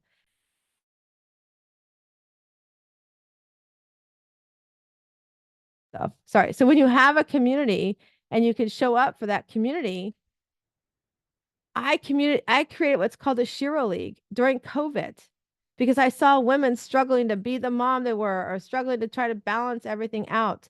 And they were like stressed out. I got to be a teacher now. I got to do my job still. I create the Shiro League, not knowing a few years later that Shiro League, that community of women who get together every Sunday evening from 8 to 9 p.m. Eastern time, would take me and cover me with my own cape while I went through the hardest time in my life. So if you're listening to this, if you're watching on Facebook, if you are someone that is ready to stop doing and showing up as that people-pleasing addict that you are today, just message me. Everything is in the links in the bio, but you can join our glow up challenge. We have a 30-day glow up challenge. It's something easy, fun to do. If you don't want to interact with anybody, you don't have to. It's a great fun program to do for 30 days. You might color, you might dance, you might have a pillow fight with yourself, but you're just going to have fun to start pouring into yourself. So you guys, my name is Pearl Sharenza. I want you to be the Shiro you are today, because it's time you go find your inner pearl to greatness. Pearl, you're amazing. I went to this pajama retreat and I was like, what do you mean we're in pajamas the whole weekend? No makeup, no nothing. And it was wonderful. And the beach, oh my gosh, the Gulf Shores of Alabama, the most beautiful water I've ever seen. Just, it's amazing. And Pearl, your retreat next year or this year is in Gulf Shores as well, right? Yep, we're going back to Gulf Shores. This is our 8th year, so we're going back to Gulf Shores. You can go, it's all the links are in I just put in the chat. You can grab the links and go check it out. We have 10 spots left, you guys. And I'm going to tell you, you're going to want to get in year 8, because year 9 will be our last one here in the US, because then we're going to Costa Rica. So if you're not already in now, when we get to Costa Rica, it's going to sell out fast. So join us now. We'll have a blast. Yeah, no, it's going to be awesome. So make sure to save me a spot for Costa Rica, girl. I like that. So you talk a lot about glow up, right? Glowing up. I love it that when you spoke, you said yes to everything, right? And sometimes we do that. We have imposter syndrome, or we feel like we have to say yes to everybody for them to like us. And Pearl, you started to say no. And I love it how you had everybody come off of mute and everybody yelled no, because no is a full sentence. And Yes. you can say no to people and they'll still like you. And you know what? If they don't, then oh well, right? They're not your people if they don't like you. Right? They're not your people if they don't like you. But glowing up, right? And I've seen Pearl on this journey of speaking on more stages, on impacting more women, of just being that superstar. And she is literally glowing. So you glow you. up a lot. And I so love you. I love spending time with you. It's amazing. And then you just spoke at this amazing event. So why don't you just say a few words about that? Yeah, I spoke at this Boss Talk Summits. It was so amazing, you guys. And like Michelle said, you know, show up for the things you want to go to. And when I got the call, I was like, oh, I don't know. And then I thought, you know what, why not? This is a two women who are coming to Tampa, Florida, because we're the #1 growing women entrepreneur city. So why not? Why not do it? I didn't know them from Adam. I did some research and it was the best thing ever. I made so many amazing connections. I learned things from people that are like 25 years younger than I am. I mean, it's a great thing. So say yes to the things that you want to fill your cup with and cover your cape on, because I walked away from that weekend with so many new goals and visions and such empowerment to keep being who I am today. Yeah, and that's what we want to do is, continue being who we are, and we don't have to put that facade on, or that fake face, or that front to be able to speak to others, to be able to be a part of other people's lives. And Pearl is a great representation of true authenticity and being honest and trustworthy. It's so important, especially on stages, and Pearl can attest to this, that sometimes speakers say one thing in front of the camera and say something completely different behind the screen. Absolutely. And Yeah. we, right? This is why we are doing this, because authenticity matters, and we are going to change that perspective of how speakers are looked at. We're going to change that perspective of we are trustworthy, we are knowledgeable, and we are truly authentically us, and telling our flaws and telling our attributes, talking about all of these things. It's so important, especially our adversities. And Pearl, you are such a strong woman to overcome all of these adversities. Thank you. Thank you so much. It means a lot to have you in my life and doing these things. It's definitely a blessing. And to my Shiro sisters, I see them in this room right now. I want to say thank you as well. And I'll give the mic back to you, sweetheart. All right. So I get the pleasure of introducing our next guest and speaker. And I'm so excited to introduce you to Kenya Burnett. And she is a writer, a coach with a passion for walking and traveling. I love traveling, especially on the trails of the Camino de Santiago. And my business coach will try to get me. So I'm going to listen really closely about that, because her recent memoir, Joining Heaven and Earth, documents her triumph over the shadows of hidden incest, spiritual obsession, and near-death Kundalini awakening, and many years with a narcissist partner. As a coach, Kenya works with those navigating Kundalini awakenings, uncovering child abuse, and seeking balance in their spiritual and human lives. She also leads transformative small group trips on the Camino. Find out more, and she'll put the link in the chat. Oh my gosh. Welcome to the show. Sorry, I was unmuting myself. Thank you. Thank you for having me. This is truly a breaking the silence moment for me. I've never publicly shared my story by voice. So I'm a bit nervous, but I'm really happy to be here. So my story is a story of gradually uncovering hidden incest. That's the part of my story that I'm going to focus on today, even though my book covers quite a lot of other topics. And coming to trust what I found without ever having an actual visual regular memory of the incest. And I think I'm going to talk about incest today, but what I have to talk about really applies to any type of abuse, be it sexual or non-sexual also. You don't hear stories like mine terribly often, but I have the feeling that it's an exceedingly common story, that there are actually millions of people out there who have experienced some kind of abuse, but who have no memories. They just don't fully know what happened to them. And to share a statistic along those lines, there's a book called Secret Survivors: Uncovering Hidden Incest in Women. And this is the book. This is not my book, but this is a book that helped me immensely on my healing journey. And the author is a therapist, and she talks about how 75% of the women in her practice at any given time are incest survivors who don't have memories. 75%. So that's like 3/4 of her female practice, which is kind of a staggering statistic. So she recognizes the profile of an incest survivor, which is how she knows. But when she asks her clients if they've experienced incest, they will say, no, nothing happened to me. So that's just how common it is not to remember abuse. I just thought that was an important statistic to share.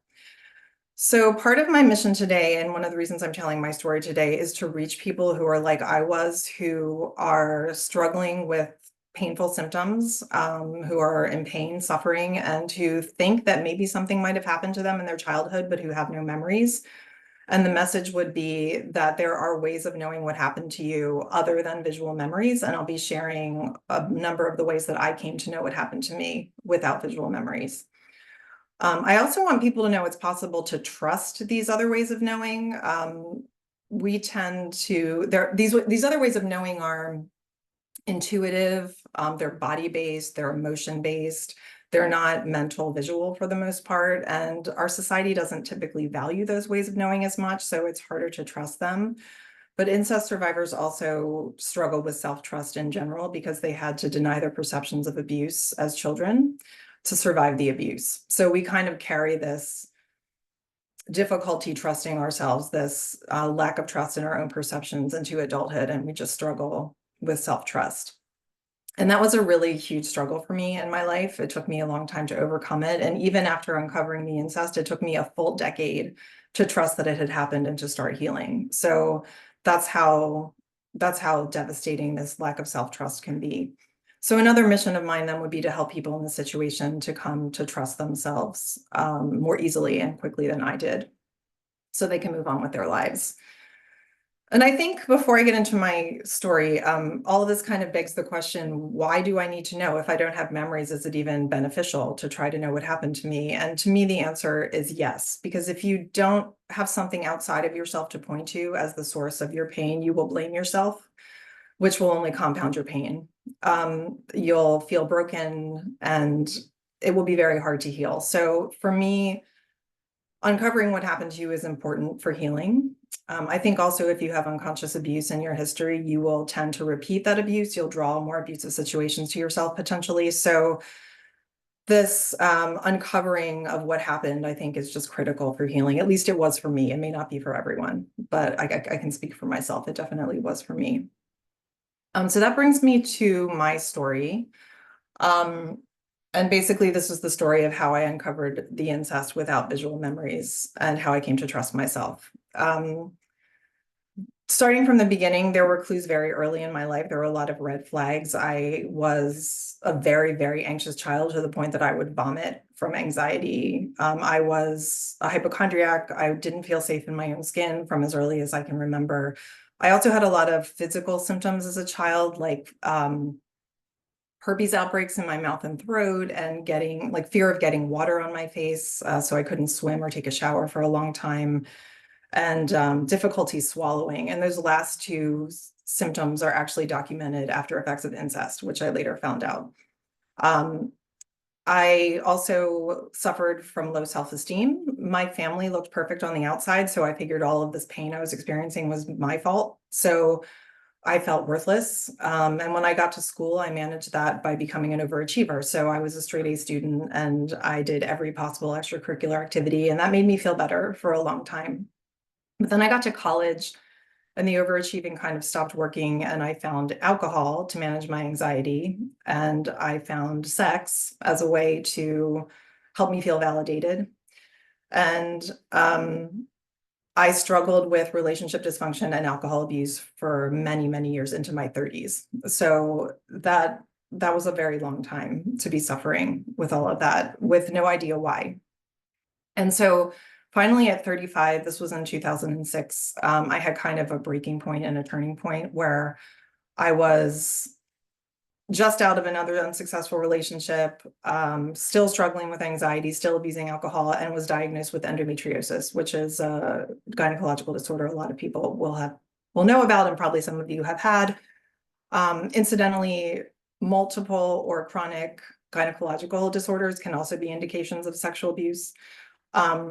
So I was diagnosed with that. And at that point, I was just at my wit's end, suffering. And I threw up my hands to the universe and I said, what is wrong with me, out loud? And that represented an intention to heal and to change my life. And it also represented a need for answers. I needed to know why all of this was happening to me. And so the universe responded. I started getting information, resources, people showing up in my life that helped me to heal. And so my body started to heal. I changed my diet. I stopped drinking. I found yoga and health coaching. And so my life started to change, but I didn't have an answer to that why question. Why is all of this happening? Until finally my therapist sat me down about 2 years into our therapy and said, I think you're an incest survivor. And that was a big turning point for me. We had talked about emotional or covert incest with a particular family member, but never about sexual incest. And so when he said that, I started researching incest, and I found that I had 30 of the 34 after effects of incest, which in and of itself was pretty telling, but then more clues started coming. So Pearl mentioned the Camino de Santiago. I was kind of directed by a series of signs and synchronicities to that trail. And I didn't know why. It was like the universe sent me there. And it's a pilgrimage trail in Europe. It's about 500 miles long. And I was out there for about a month walking on it.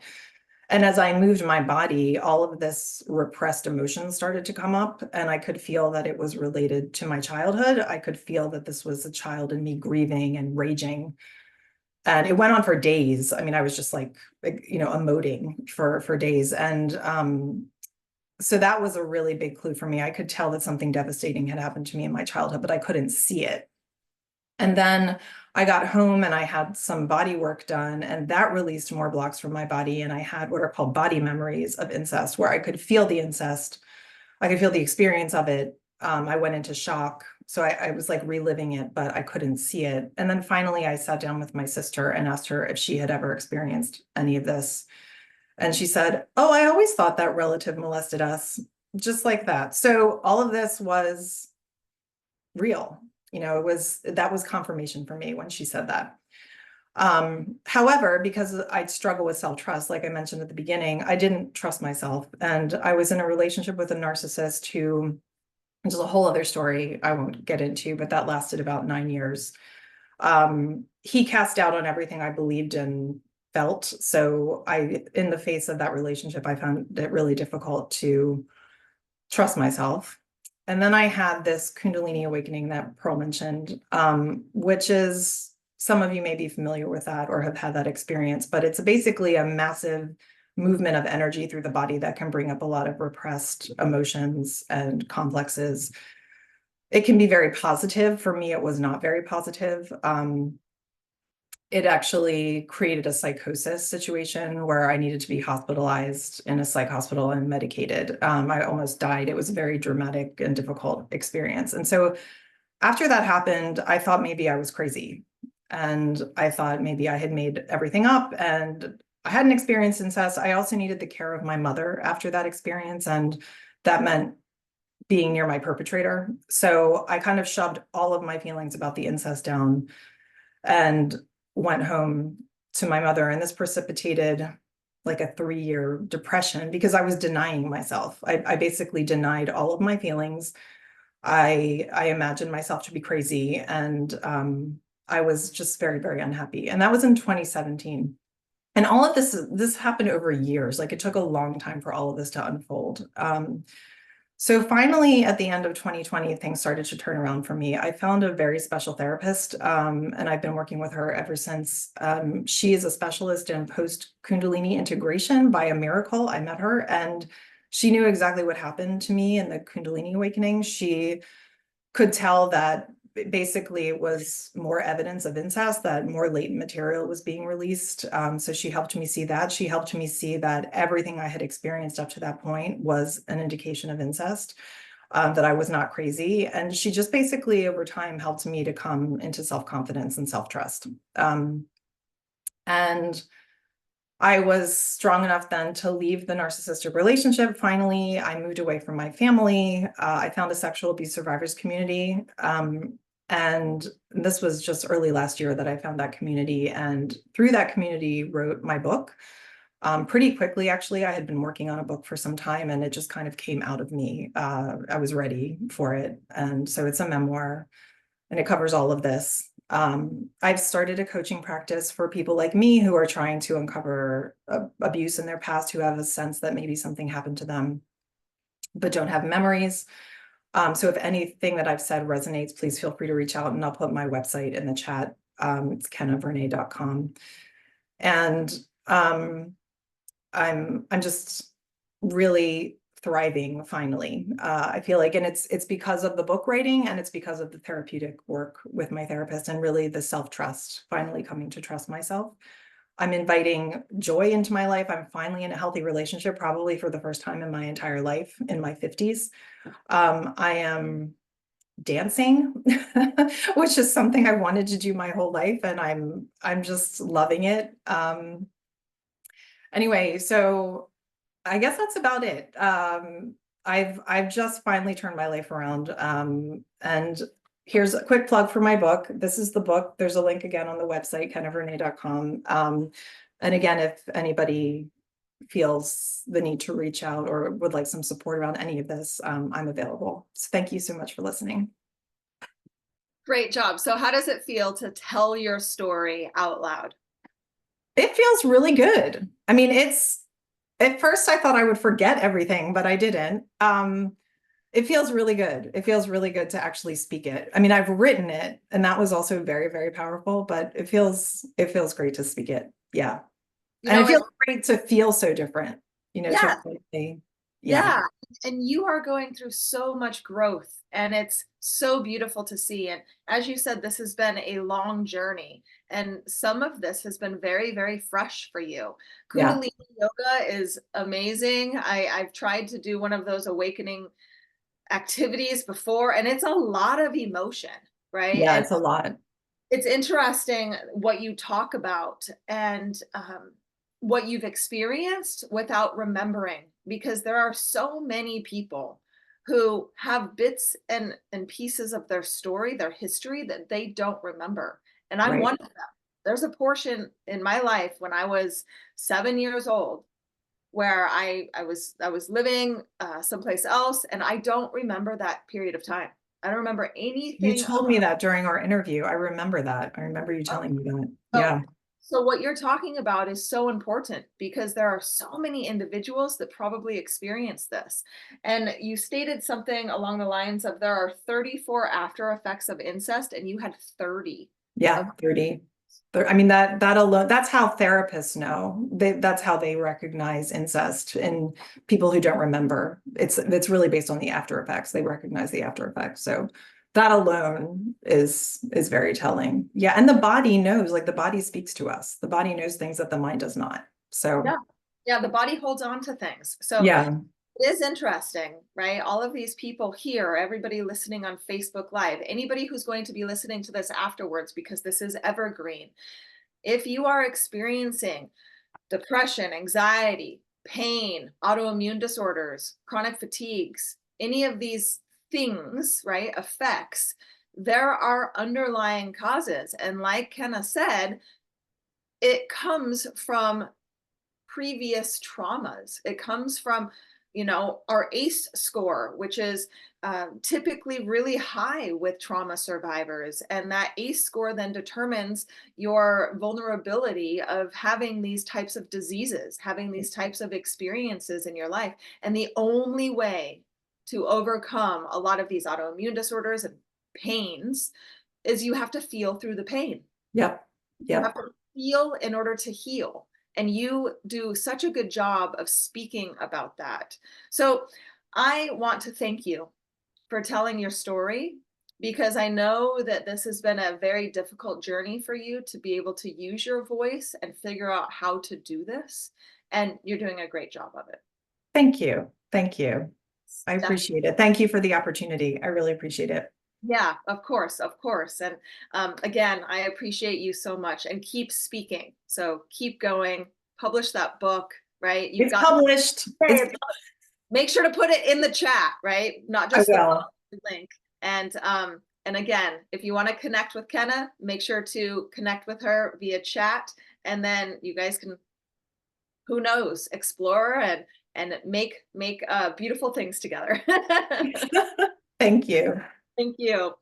All right, ladies and gentlemen, we have some amazing speakers that are still yet to come, and we have had such amazing speakers already.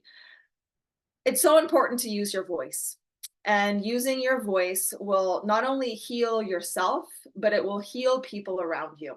And this is why we're here. This is why there are speakers here. This is why there are people who have experienced adversities using their voice, because they are not only making a difference, but they are healing themselves, and they are creating a lasting legacy for themselves, creating a legacy that they can live and that they can leave. Because through honesty and transparency and authenticity, you can change the dynamic of what happens in this planet, on this planet. And, you know, we have so many adversities, from diseases to traumas to abuse. And all of these injustices should never happen. And in order to stop this epidemic, we have to use our voices. So I want to thank all of the amazing speakers who are already telling their stories. I want to thank all of the amazing people who are here listening, who are being encouraged, who are now able to say, you know what? If they were able to overcome, I can too.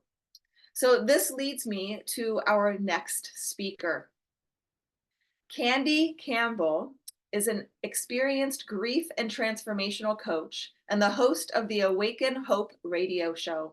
She specializes in guiding individuals through the intricate process of healing from loss and trauma. Armed with a master's degree in counseling and certified as a happy for no reason trainer, her professional background is complemented by personal resilience gained through overcoming her own experiences of loss and trauma. Her purpose is to harness this wealth of knowledge to assist clients and radio listeners in finding peace and resolution, empowering them to cultivate lives brimming with happiness and fulfillment. Her mission is rooted in providing grief and transformational coaching, fostering an environment where individuals can heal from the inside out.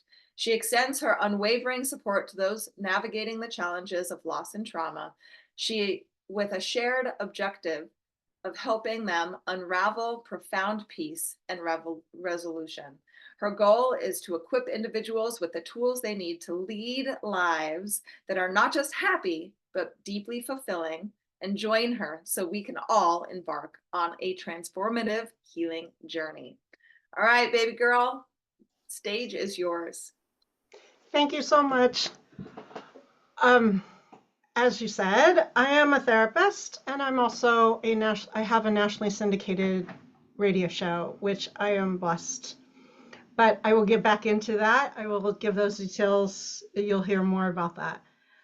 I want you to imagine this. You're a 3-year-old little girl who's been adopted into a family, and you're an only child to this family. Your parents seem to be,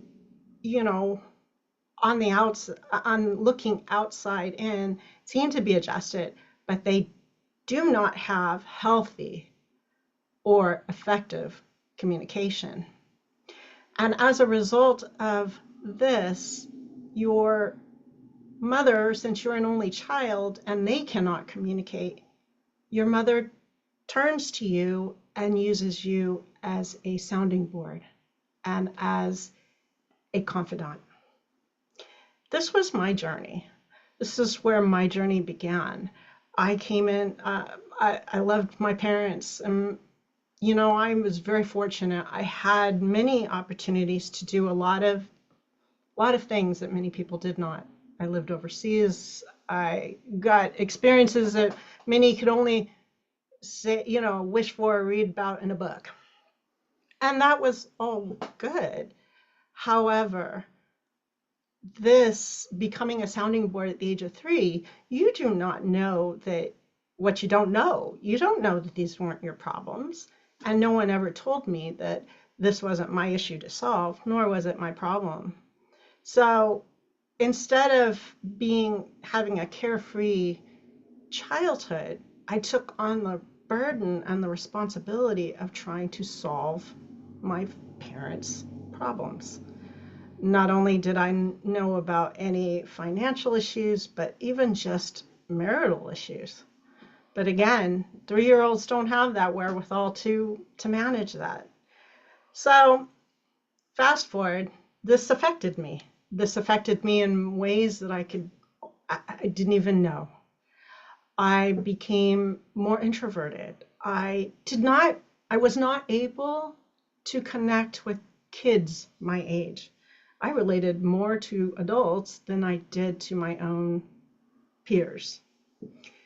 My mother, she continued this burden for decades. We moved around a lot. My father he was an electrical engineer and loved to work overseas, so we traveled a lot. Again, I was my mom's sounding board. I got burdened more with her problems as she saw more and more things wrong with my father or didn't like things that my dad was doing. She would complain to me. This went on to affect my my adolescent years. And teenage years are challenging enough, let alone having that extra baggage. So again, I retreated to what was comfortable, which was being by myself, pulling away from people, because my friends didn't understand this. They weren't going through things that I was aware of like that. And I learned that my mom's needs were more important than mine. I began to put my needs down and stuff them. And as you know, in physics, what goes down must come up. There's no other way around that. So my teenage years progressed. Again, I was taking in all from my mom and watching my parents kind of fall apart in their communication even more. And when I was 16, we were going to my aunt's wedding. And I was sitting in the back seat of the car. And my dad was yelling at my mom because she was having problems reading the map. And yes, back then we had maps. We didn't have GPS in the car. And my dad was just being mean. And I was sitting in the back seat of the car, and I, in that moment, let out a huge, anger-filled yell that said, "Stop yelling at Mom. Stop being so mean." And it was filled with anger. It was filled with rage from all those years of just my needs being stuffed and taking her needs on as my needs. And for that moment in time, my dad and mom did not know what to say. They didn't say anything. They just went silent. My dad pulled off to the side of the road. He looked at the map, figured out the direction we needed to go, and he and my mom drove in silence for the next couple of hours. And so this progressed. I graduated high school. I went to college trying to find something to soothe the pain. Little did I know that, again, I was still relating better to adults than I was kids my own age, so college was kind of challenging. I was seeking men's attention to help soothe the pain. Not a good direction. But I didn't know that at the time. And I was beginning to self-abandon myself because I was so used to being what felt like let down by my parents, that I put up a wall and I would pull myself away from people before they could reject me. I was self-abandoning myself. But I didn't know what I was doing. But I did know in the back of my mind that this wasn't right. Whatever I was going through wasn't right. And I needed to find some solution. But truthfully, I had no clue as to what the solution was. I just kept moving forward. So fast forward, I got married to then husband, who unfortunately, he was just as dysfunctional as I was. He was an alcoholic, and I was in that people pleasing, trying to save him mode. But that doesn't work. All it did was we were a bad combination. However, I look back now and I'm grateful I did go through that, because I would not have my kids as I know them. So I did get some good things out of that marriage. He and I had a lot of tumultuous arguments. This one particular year, I got a wake-up call, and it was a big wake-up call. He and I were having a fight, and I attempted to kick him, and instead of kicking him, I kicked the wall. I kicked a hole in the wall, and unfortunately, it was a cheap wall, but nonetheless, I kicked a hole in the wall. And it's very sobering when you hear your children say, "My mommy kicked a hole in the wall." And that just kind of brings back that moment that this is not healthy, this is not right, but I don't know what to do. So I kept searching. I kept reaching out for things. I went through a divorce. We divorced because it just was a very toxic marriage. And in the process, after I got divorced, I decided to go back to school because I was like, there's got to be something out there. I went and got my bachelor's was in psychology, my master's in counseling, and I even have a master's in education, and I was starting a doctorate in clinical psychology, all in the process of trying to soothe things. I got remarried, and things seemed to be going okay, but then I hit a wall. I started going back into that pulling away from people, holding on to things that I didn't have any business holding on to. Anger was still coming up. And I knew I had to do something. I couldn't keep doing this. I'd spent way too many years of my life doing this. So I found a mentor. My mentor sat me down and we had a conversation, and she said, "My dear, you have a wounded inner child and you need to work on healing her." I had no idea, no clue what a wounded inner child was, but I kind of had an idea that what I had experienced had affected me. So I went through that process, and lo and behold, I got to heal the 3-year-old version of me. She is now able to go play, and I remind her that the adult part of us can handle whatever's coming towards us. It's not her burden, it's not her worries to do that. It is mine as the adult. So we progressed, we moved along, things seemed to be going well. And then I got pregnant, lost my 4-month-old little girl. In a 5-year span, I lost my 4-month-old little girl, I lost my father, and then I lost my mother 18 months later. And I went through another process, but I did heal. It took me a little while because I had a lot of grief occur all at once, but I did emerge, and I felt it, and I felt everything that was coming up through that. Lo and behold, I got the opportunity to co-author a book with Jack Canfield, and I was grateful. It was cathartic. I did that, and then an opportunity presented itself last year, January of 2023, to host a nationally syndicated radio show. And I was like, an opportunity. Never thought about doing that. Who knew? But I started doing that in July of last year, and I really do enjoy it. It gives me what I need to share my voice with others. and present a way with giving them tools, strategies that can help them navigate life's challenges, normal life challenges, not anything, yes, everybody has their experiences, everybody has their moments, but it's just a process.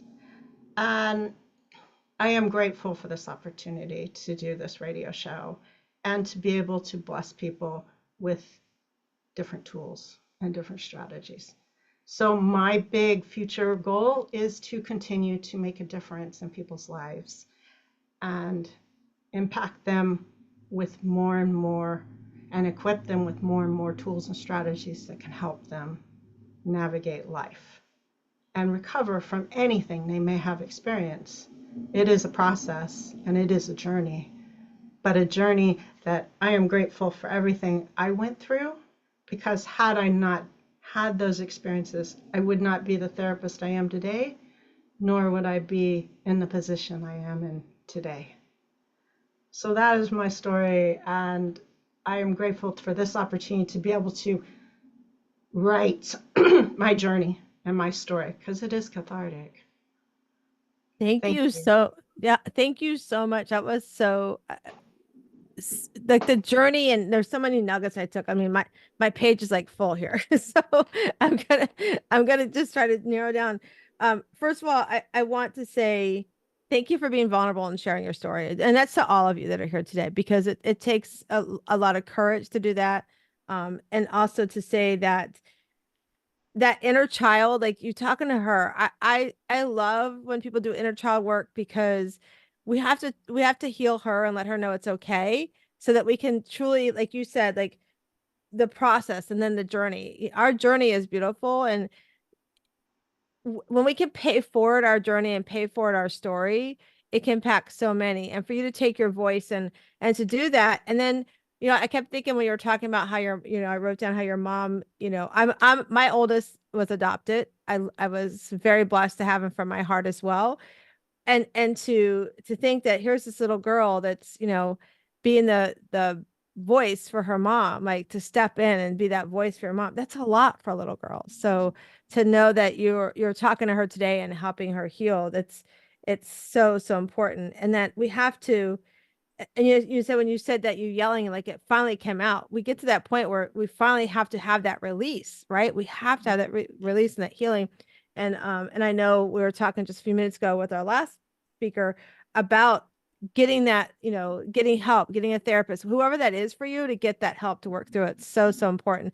And now, Kennedy, you're sharing your message out loud to the world on a radio and a book. It's so amazing. So I just want to tell you, thank you so much for doing that for us today. And I love your picture behind you. I love that picture behind you. It's amazing. Thank you.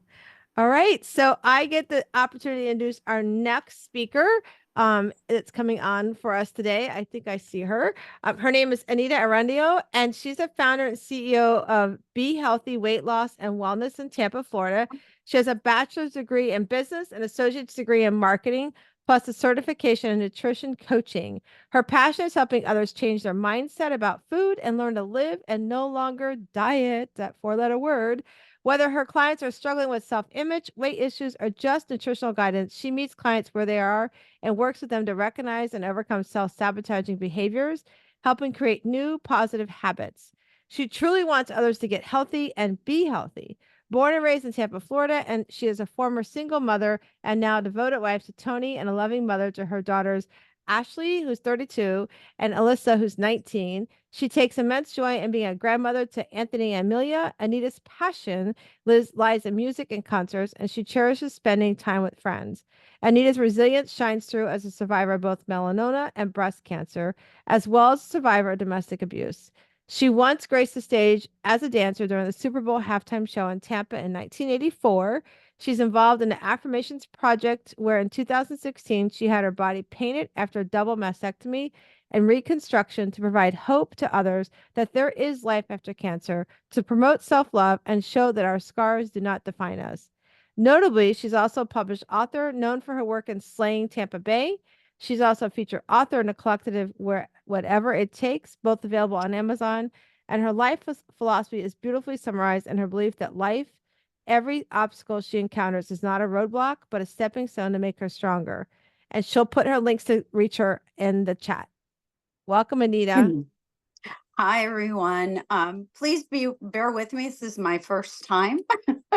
And I know Pearl personally. I've known her, we figured it out like 15 years now. So my name is Anita Arredondo, and I live in Tampa, Florida. And I born and raised in Tampa, graduated from Plant High School in '86, and went on to USF. And, my story started with not knowing what I wanted to do in life, went on to college, consistently trying to please my mother, who was a master's level teacher, and just I felt like I couldn't get it right. So I went on and married my first husband in '89, and he was 7 years older than me. And that probably wasn't the best thing to do, but I did get my first daughter, Ashley, out of it. I had the courage in '94 to leave him after some domestic abuse.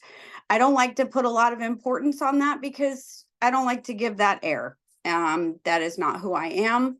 That is just what happened to me, and I moved on from it.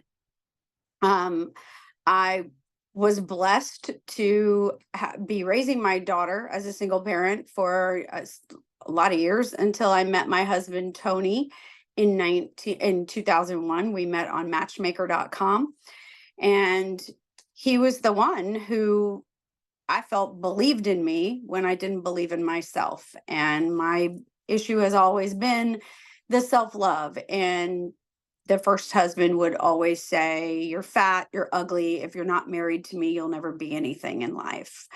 And when you're 19, 20 years old, you tend to believe that until you finally break free and start to realize that there's something special deep down inside of you, and you just have to find it. So met Tony, married him, and I mean, I could look across the room and know that he's the most proud of me of anyone. He took on my daughter, helped raise her. We married in 2002. In 2003, I had a really bad car accident. And I like to call myself a cat because I feel like I have 9 lives and I'm probably on number 7 right now. I had a car accident. After that, I had 2 miscarriages. Then I finally had my rainbow baby in 2004. And then 18 months after that, my mom passed away suddenly at the age of 59. It was an accident in a hospital. They nicked her heart by accident. And she was my best friend, my everything. 2009, I got malignant melanoma.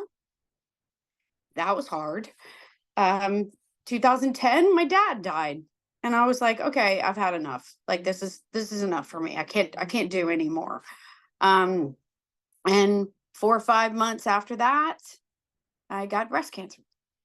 And I remember it vividly. It was in the public. I mean, I got the call and they said, "You need to come in." And I said, "Well, I'm grocery shopping, so I'm not coming in."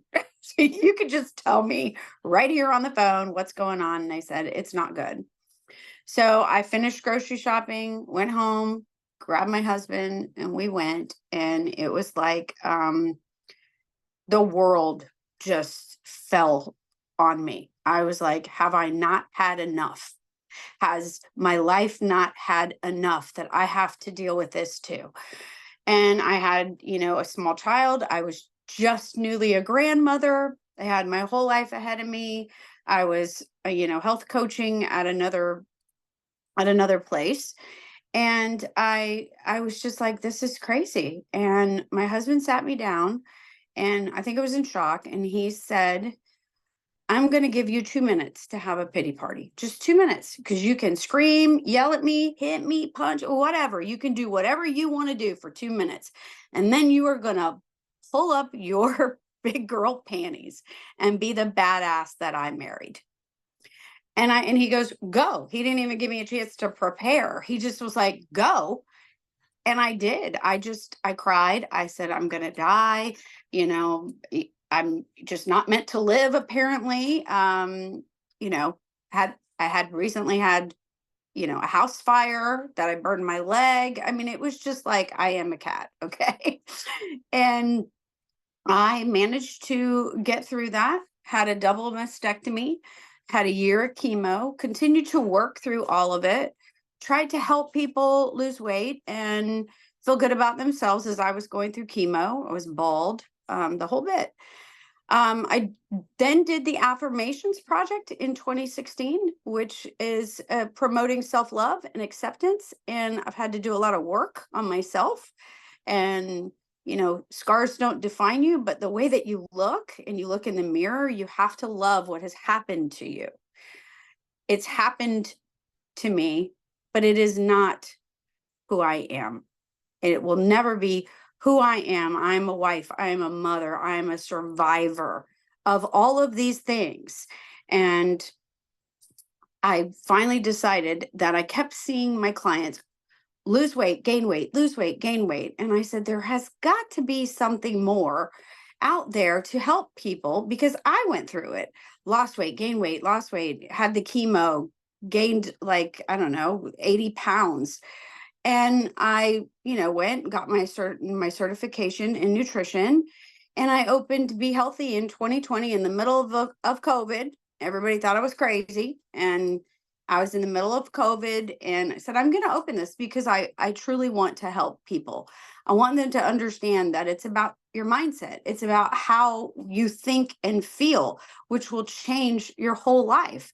If I kept thinking that I was going to die and all of these things were going to be my demise, then I would have just shriveled up and died. But I said, no, I'm going to fight. I'm going to succeed, and I'm going to put my journey out there on Facebook and Instagram for everybody to see that this isn't killing me. It's not easy. This is not going to kill me. And I opened to Be Healthy because it's more about what's inside, your self-love, your acceptance. It's not the number on the scale. It's how you feel. It's how you change your habits to make your life healthier so that you can be there for others in the future. And that is a little bit about me. So I'm going to ask some follow-up questions for sure. Okay. First off, you said that was your first time speaking. How do you feel? I have a pit in my stomach. But it's great, and you did a wonderful job. And talking about adversity is so important because then it heals you, but then you're also healing other people.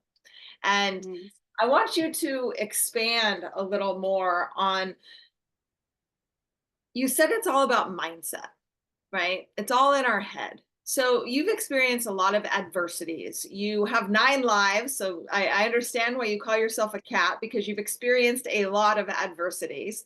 However, you talk a lot about the mindset. So why don't you expand upon how you were able to keep your mindset positive during all of these traumas? Well, when I think about mindset, I think about, I can sit in my chair. I didn't have to open Be Healthy, but I can sit in my chair, watch TV, you know, take care of my kids and my grandkids, and just kind of go, okay, this is my life. Or I can say, you know what, this is my life and I get to live it. And I'm going to be 55 tomorrow. And I booked myself a boudoir shot for tomorrow. Do I think it's going to be fantastic? I don't even know. But you know what? I've got scars all over me. Things don't even look right. But you know what? They look right to me because I lived. And I tell my husband all the time, I fought to live this life. I fought. And I'm going to live it, and I'm going to live it out loud. And it's that kind, like, you have to want to live. You have to want to be healthy and get better, because if not, you're just going to shrink. And I'm not a shrinker. I will never shrink to fit that mold that my ex-husband put me in. And that's why I did Slaying Tampa Bay. I was asked to do that. That's why I did the collective with Mandy Schillis about whatever it takes, because I want to get my story out there, because it's about how you perceive yourself. And, you know, you feel bad, you want to eat a gallon of ice cream. Okay. But you pick yourself back up the next day and you eat your vegetables, because it's about balance. We're all going to have those feelings of, am I enough? Self-love, worthiness, but find yourself a partner like my husband, and you will feel like the only person in the room. And he doesn't make me feel that way as much as I know I feel that way, but he just amplifies that for me and makes me really realize that I am worthy of all the wonderful things in the world. Yeah, you are. And that's so important for everybody listening to understand, is that you are worthy. And Anita, you said something very powerful just now. You said, I'm taking the pictures anyway, despite my scars, despite how I look, right? Because our scars just show that we have lived. That's right. It's very interesting to me. I know a lot of women who, after they have children, they're very nervous about showing their scars. Well, that just shows that you are able to carry a human life in your belly, right? Our scars show the life that we've lived, and be proud to wear them, right? And I go every 3 months and there's something chunked out of me every 3 months. So it's not just the breast scars or the melanoma scar in my back. There's all different chunks out of me, but I'm still here and I'm not a shell of a person. And I'm trying to teach people mindset, nutrition to help them. And, you know, I will put my jot form out there. If somebody wants to talk to me about cancer, living through it, they want to talk to me about nutrition, or if they just want my 4-week meal plan and recipe book, I'll stick my jot form out there and they can reach me. My goal is to get myself out there more and more and speak to people about their cancer and life after cancer, because there is life after cancer. And it doesn't have to be just one cancer. Like Trent this morning, I was listening to him. It doesn't have to be just that one cancer. And that one cancer can be everything, but it's your life, how you view life after cancer. It's not a death sentence. And you have to embrace it and have self-love and acceptance that this is what you were made to go through. Yep. Disease and trauma, they don't have to define you. You get to define them, right? You get to figure out how you want to live your life in spite of or because of those circumstances, and not allowing them to inhibit you from growth, inhibit you from moving forward. Yeah, during COVID, starting a weight loss and wellness company, but you did it, and you did it well. So Mandy is a former client of mine as well. And she's amazing, absolutely amazing. So this book that you did with her, tell me a little bit about that. So it's a collective of people. There was 5 of us, and it's true stories of entrepreneurial imagination, intention, and impact. And basically from start to finish, how I was born of my mother and where I am now. And wow, was it cathartic. You know, the exercises that Mandy put us through, and the things that Mandy's actually one of my very best friends too. So she can tell me, she can be hard on me sometimes and she can be easy on me other times. But we did a lot of coaching sessions and a lot of things that truly brought it out. So when I said, I don't want to focus very much on the domestic violence, because I got it out. I wrote about, we're done. Like, that's just a piece of me. That is not the bigger parts of me. The bigger parts, I had the courage to leave and I left. But all the rest of the stuff is what makes me me, not what he did to me. And that's why this book, whatever it takes, was very cathartic. The Slaying Tampa Bay, I was picked to, you know, just powerful women in Tampa. And I wrote a little bit about my story and my business as well. Yep. No, that's awesome. And, you know, just like writing in that collective with Mandy, writing your story is so impactful, so important. And 90%, like I said, if not more, of the speakers today are all part of the volume 2 of Breaking the Silence: Voices of Survivors. Volume 1, absolutely amazing. We went #1 bestseller on Amazon. We were able to do our book launch party at the prestigious Oxford Exchange. It was amazing. And we're now being interviewed on March 12th, Tuesday, March 12th, on Tampa Bay Reads. So Fox 13. So we're getting a lot of exposure for that book, but it's exposure for the authors, just like you, Anita, exposure for your company, for your speaking, for you to grow. And it's important for people to not only tell their stories, speak their stories, but also publish their stories. So congratulations. Thank you so much for being here. Good job speaking the very first time. Great job, girl. And I look forward to actually meeting you in person sometime. Me too. I know we've passed in certain events, but I haven't met you personally, but Yep, I look forward to it. Thank you definitely. so much. Yes, thank you. All right, ladies and gentlemen, we have more speakers ahead that are telling their stories of triumph over trauma, of really being that superhero over adversity. This next speaker was connected by Pearl, actually. Very excited to introduce her, very excited to have her part of Breaking the Silence: Voices of Survivors, Volume 2, and of course, speaking on this summit. So Tammy Imlay is a distinguished international women's achievement coach, celebrated for her multifaceted expertise as an international speaker, accomplished writer, trained therapist, and an MBA. Her journey encompasses a rich tapestry of experiences, including service as an Air Force veteran, life as an Air Force brat, and resilience as an Air Force widow. Tammy's mission is fueled by a profound passion to empower women to transcend their past experiences and unearth their true purpose, enabling them to step into it with confidence. She is dedicated to liberating women from the shackles of limiting beliefs, guiding them to craft a life filled with joy and fulfillment. Leveraging her deep knowledge in behavioral science, interpersonal dynamics, neuroscience, and strategy, Tammy provides her clients with the tools they need to clarify their desires and navigate the path to achieving them. All right, Tammy, I would love to invite you on stage.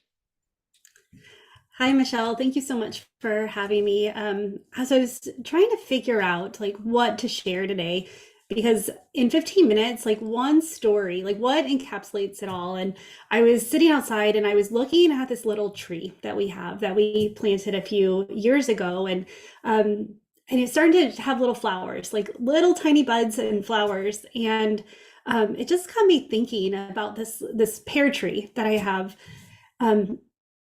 Just a few weeks ago, it was completely bare. And it has been through a lot.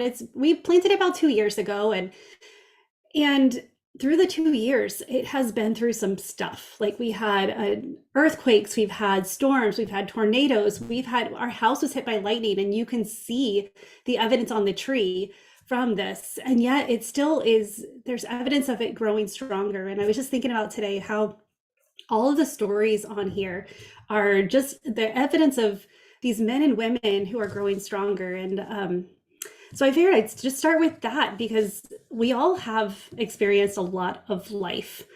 And my story is no different. I grew up as a military brat. I don't know if you know what BRAT is actually an acronym. It's born, raised, and trapped. And I joined the Air Force myself out of college, and I married an amazing man who was my high school sweetheart. And he also joined the military as a fighter pilot. We had a great life. We were, 2 kids, we're talking about growing our family more. We had a dog, we have a house, we have dreams. I got out of the military in order to pursue our family life. And so I was really pouring into my kids, 2 and 4. And we're just building and dreaming this beautiful life. And one morning I was coming back from it was a kid's birthday party. My kids had just had their birthdays. Now my son's best friend So we had a bunch of toddlers at a bounce house. And so if you've ever been to bounce houses before, you know that the kids are exhausted, they're hungry, and they're overstimulated. And as I was driving home, just trying to get home in time to get that window to get them down for a nap. Got home, started making them a snack, and I get this knock on the door. And I'm like, who comes unannounced anymore? Like, who knocks on the door? It was my friend. They would just come in and like, don't they know? Like, this is sacred time. This is nap window. And I open the door and it's 3 men in uniform. And my mind went all over the place, thinking of what could this be? Because my heart already knew what it was about. And my amazing husband was killed in action. It was actually only 2 weeks and 8 hours after he deployed. And deployment wasn't new to us. It wasn't something that we hadn't experienced before. I had deployed and I was actually at the base that he was at before. So I knew the layout. I felt good that he was safe. And I knew at least on his way home every night, he would be safe. And little did we know that that was on the way back to base is when he lost his life. At that time, like to say my world crushed is a little bit of an understatement. To say it was hard is a little bit of an understatement. I had a 2 and 4-year-old who are like at me and just tapping my shoulder and asking, Mom, I'm hungry. Mom, why are you crying? Mom, who are these men? Mom, Mom, Mom. And all I can think about is, what now? And then the next thought that I had was, this story can be used for good. This story is not, my husband was, he was a little bit of an enigma because he looked very unapproachable, kind of RBF and very, stern, but he was also the kindest and most generous person. No child was ever afraid to come up to him. They just knew his spirit was so giving. And I knew that moment that his life and this accident was going to make an impact. I knew that I didn't want a life of grief for my kids. Like, I wanted them to have, 2 and 4, I don't want their lives to be defined in this moment as much as it's going to. They're going to, their dad, who, to be honest, he was more excited about being a dad than I was a mom. I love my kids, but how many times are we like, oh my goodness, what did we just get ourselves into? And here I just became a single mom with 2 very, very active kids. And as I look back at the story, it's been almost 12 years, and I look at this pear tree out in my yard. It just reminds me how we go through all of these things. We go through all this trauma. We go through all of the trials, the mistakes. We do the best we can and we still get things wrong. We go through and we try to do the best that we can and things still happen to us. And yet, like the little pear tree, we can continue to get stronger even when we don't have leaves. I was looking at the trunk at this little tree, and it just dawned on me how though that the tree hasn't grown a lot in height, that the width of the tree, the trunk is getting stronger and bigger, and it grew because of what it's been through. When I look at what I've been through, what my kids have been through, and look at how far we've come, it's been almost 12 years, and we have fought for a life of joy. We have fought through grief, and we have to watch the kids as grief doesn't define their life, but now that they're 14 and 16, and watching how they can step into a situation. We go to a funeral and they can immediately go to the kids and say, and the kids have no idea what to do. And they're like, well, we've been to a couple of these and we know that you'll get through this. And if you have any questions, or if somebody comes and tells you that, they say something to you, just say, oh, thank you, I appreciate it. And then you're like, I'm going to go talk to my mom now. You can get them out of the way, but to see how they handle things. And so I I was looking at my life. I became a therapist because when I was going through grief, I went to a therapist and she was terrible. I know so many people have that same experience. And the thing that I learned through going and getting my master's in therapy is no therapist wants to deal with grief. Every one of my instructors, my professors, and my supervisors, they're like, okay, if there's any grief, give it to Tammy. Tammy will take it. And as I was going through, I realized that how much of our life is lived through grief. And if we don't allow ourselves to experience it and to really look through it, then we live our life in that shadow. And well, life is deeper because of the grief we've been through. Life is, I know that I am a deeper person. I have my character that well, there's gifts of grief that I would, though I don't want to go through grief again, and I know I will. Yeah, there's things that I wouldn't give up because of those storms, because of those trials. And I just wanted to encourage you, if you're listening, because I know that you have some stories to share. I know that you have these things, these traumas that you've been through. And let me just tell you that though they're not your fault, there are so many things that happen to us and they have nothing to do with what our thoughts are, what our actions were, the decisions we made. Sometimes things just happen. We don't have to let those define us. We don't have to let those decide the rest of our life. We don't have to look at what we've been through and see ourselves as a victim or as someone who survived that. We can actually see ourselves as overcomers, and that's one thing that I try to do every day, and that's part of my mission and part of the reason why I'm participating in this book, and part of this reason why I'm so excited to share my story, because we are not defined by the things we've been through. We get to be defined by the things we grow through and how we choose to use it. I choose to use my grief to help others.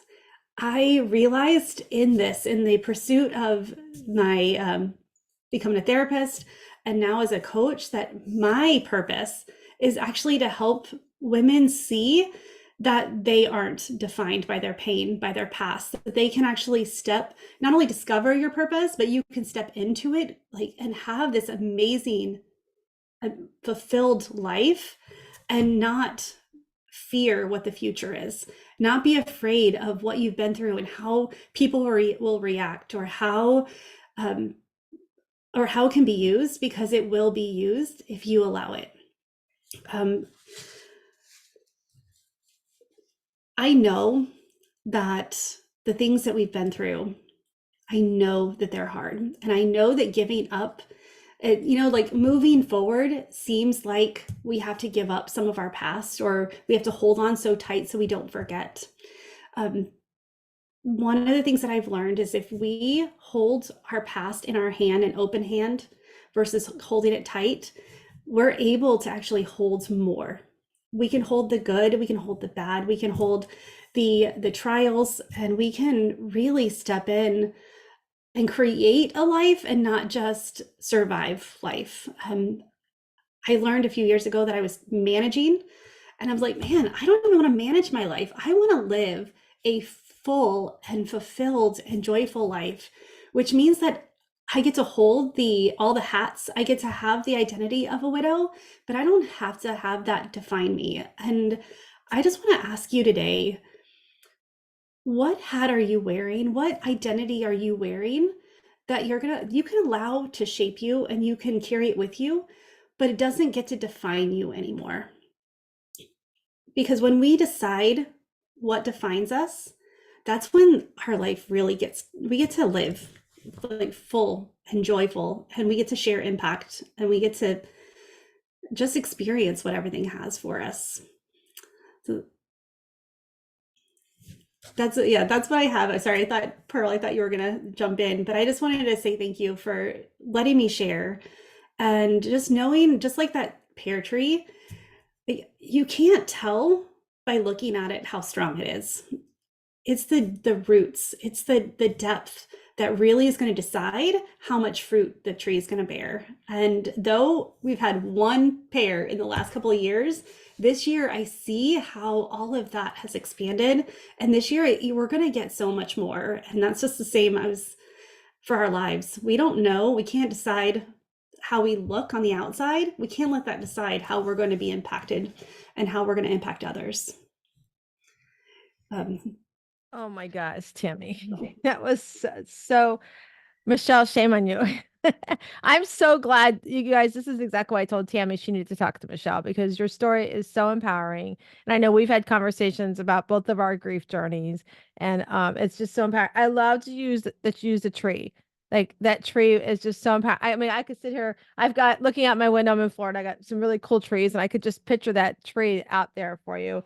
I wrote down all kinds of really great nuggets. But I like what you said, like the what now, right? Like what now? You know, we can sit in a house with the 4 doors closed, and that picture of the palm, you know. I mean, I remember in the middle of my grief, I'd gotten a call to go, you're going to go to Syracuse, you're going to get this award. I'm like, yeah, whatever, because I was in the middle of funeral planning, right? And then about 2-3 months later, I said to Julie, I'm like going, I think I committed to something, but I don't know what I committed to. And when I called, they're like, you're getting the city of Syracuse named after you. Got to show up. I'm like going, okay. So I kept my hand open, right? What was an example you said, you know, we do the best we can. Things are going to happen. It's like what you said there, right? But you fought for your joy, right? And you taught your kids. I mean, the whole thing is like your story, and now they're paying their experiences for when you give the example of going to a funeral, you know, and that's, I did that yesterday, going to a funeral, showing up for a mom, right? So it's so important that when we can pay that forward. But I love how you said it doesn't have to define us, but you gave us the hats, the picture of the hat. Like I could picture everybody putting their cap on. How, like, what hat are you going to wear today? Right? Are you going to wear the hat that everybody doesn't let you to create what you want, doesn't let you to, you know, to fight for your joy? Are you going to wear the hat that's going to say, I'm going to make it. Like this is a warrior hat. I'm going to get through it. So I'm so glad you shared. I'm so glad you're pouring out to other people, and I'm so honored that you are here today and that I got to be here. I put in our little master class. We're in a master class together, Michelle. And I put in, I'm like, everybody hop on. Tammy's on and Anne Marie's coming. So get in here now, because you guys, these ladies have amazing stories, just like all of you. So you guys are great examples of come on here and pay it forward. So thank you. Absolutely. Yay. All right. So we are going to our next speaker, and I get the she calls me her mom friend. And I love that she does that. But I did hunt her down at an event one time. But I'm so honored to introduce the person who put this together, the person who's brought all of you guys into this amazing event, who's helped you and coached you on sharing your stories and the books that she's got going on. I'm just so proud of her. And I know her mama and her daddy are looking down at her with such pride as well. But Michelle Dewsbury, you are a dynamic force for sure in transforming personal stories into powerful business narratives. She's the founder and CEO of Unsilenced Voices. She has a mission to empower survivors of pain and trauma. She has emerged as an international recognized speaker, coach, and advocate. Renowned for her expertise in translating adversity into business success, she has graced stages across the globe, captivating business owners with a powerful message. From sharing her journey to breaking the cycle of abuse, Michelle inspires entrepreneurs to transform their own stories into impactful narratives. As a driving force behind Unsilenced Voices, Michelle Dewsbury is dedicated to engaging business owners and helping them harness the transformative power of their stories for business growth. Hello, Michelle. Welcome. Thank you, Pearl. This is awesome to be able to host an event like this, to have so many amazing speakers and authors and activists telling their story so that we can make a difference. This idea of having these summits really kind of started in 2020 when everything went virtual. And now it's up to us to spread awareness using our voices. And the fastest way is one to many. That means speaking one to many individuals instead of just one to one. So the summit is a platform. The book, Breaking the Silence, Voices of Survivors, is a platform for people to share their stories, share their messages, so that we can change the world. So I want to thank you, Pearl, for being our co-host. I want to thank all of the amazing speakers and authors that are here today telling their stories. And thank you as the audience, so you can inspire and change the dynamic of what's happening all around the world. So I'm just going to kind of dive in. Over 50% of entrepreneurs deal with a mental health condition. 1 in 4 women in the US, 1 in 3 women worldwide experience domestic violence. 1 in 7 men in the US experience domestic violence. This isn't talking about the 1 in 4 to 7 little boys who experience sexual defilement, or all of the sexual assaults and trauma that we experience as children. The commercial sexual exploitation of children, known as human trafficking, is a $300 billion a year industry. There's over 2 million children worldwide. There's over 200,000 kids in America that are being trafficked right now. Some of these statistics are very startling, and it's up to us to use our voices to make a difference. But before we kind of dive into some education and key points on how we can do that, I want to tell you a little bit about me. Now, some of you already know me, some of you not so much. So I grew up in a small town, very, very much like Tammy. I was a military brat. I was an Army brat. My daddy was in the Army and we moved around my whole life. So I ended up going to about 7 or 8 different schools. When I finally settled in Post Falls, Idaho, and graduated high school, I knew that I wanted something more. So I ended up going to college for 1 year and studying theater arts.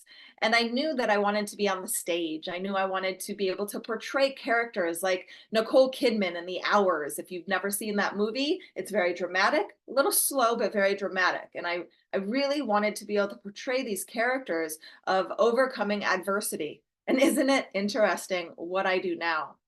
How many of you have experienced adversity? Go ahead and put a 1 in the chat. After I realized that I wanted to move to Hollywood, California, I packed my bags and I went. I went to 1 year of college, like I said, and then went all the way down to Hollywood. And you know, things were going well, and I had no idea that the adversity of my life was going to change me significantly. While I was there, I ended up meeting somebody, this blonde-haired, blue-eyed boy who swept me off my feet. Charming and witty. He owned his own business and he was working really, really hard in the real estate industry. And he started courting me, sending me gifts and flowers and telling me how beautiful I was. He also said how talented I was, although he had never actually seen me act. So that would have been the first red flag if I would have recognized that. Well, I started to date him and I thought things were going really well. You know, we're flying around in chartered planes and going to Lakers games and concerts. And I'm still a Dodgers fan to this day. I love baseball. I love seeing live baseball games. Actually, when I first moved to Tampa Bay, Pearl and I went and we saw the Rays and the Dodgers, and it was hilarious that half the stadium was blue and the other half was Rays fans. But it was a great, great time. But all of those experiences that I was able to have with Paul turned out to be very destructive. He ended up putting my head through the wall about 4 months into the relationship, and the abuse continued from there. October 2012, I received a beating longer than 4 hours, and I should have been hospitalized. I remember waking up the next day and looking at him. He began to sob, probably because my face looked like I had just completed 10 rounds in a boxing match. And he begged me, Michelle, please don't leave me. Please forgive me. I promise I won't do this again. And the cycle of abuse goes like that. The apology stage, and then you go all the way back to the beginning where everything is honeymoon, and then you're walking on eggshells, and then a big blow up happens, whether that is emotionally or sexually or physically, and then the apology stage again. And oftentimes you think that he or she will change, and you really believe because they really believe when they tell you that they won't do it again. Unfortunately, people who suffer and people who are perpetrators have pain of their own. And if they are not willing or able to really dive deep into their self and find out why they're hurting the people around them, then nothing will actually change. So we began couples therapy, and I thought that that was best. I will tell you, don't do couples therapy with your abuser. Um, my therapist actually worked very diligently to get me alone oftentimes so that I could actually see what I was going through. I took responsibility for my part of that abusive relationship. My part was staying. My part was not conquering a lot of the adversities that I had experienced growing up, which then led me to be attracted to somebody like this. Well, fast forward after 4 years, I escape and I go back to Los Angeles, California. And I began to document my story. I just began writing. And when I wrote, it first came out in a play format. And I ended up hiring a director. Her name is Jessica Lynn Johnson, amazing woman, still a great friend to me to this day. And she helped curate But I Love Him, which is a 65-minute solo play about my experience in domestic violence. I ended up performing that at the Whitefire Solo Fest in 2016, and then later on that year at the Hollywood Fringe Festival. Now, during this time, I had decided I was going to sue my abuser for domestic violence, and I was going to take a stand. Unfortunately, the statute of limitations had ran out for a criminal lawsuit, but my amazing attorney found a clause to where we could sue him civilly. We ended up settling out of court, but I still was very nervous about speaking up, still very nervous about performing that play. A lot of people have heard that I performed, but they don't know that I ended up hiring 2 security guards just to make sure that the audience was safe, because I was scared he was going to show up with a gun, shoot me, or shoot somebody else. Fast forward even a little bit longer, people started coming up to me and telling me their stories. And that's when I felt this calling. I don't know if any of you have experienced a calling, but if you have, put a 1 in the chat. Because this calling came to me and it was like, Michelle, do even more with your story. I know you perform this play, but it's up to you to speak up, to stand up, to continue to use your voice to make an impact. So that's what I started to do. I was called to start a nonprofit organization called Unsilenced Voices. We began in West Africa. So when I was a little girl, I used to have dreams about me surrounded by a bunch of African children. Didn't know why. And then lo and behold, God is able to use our stories and create beautiful things.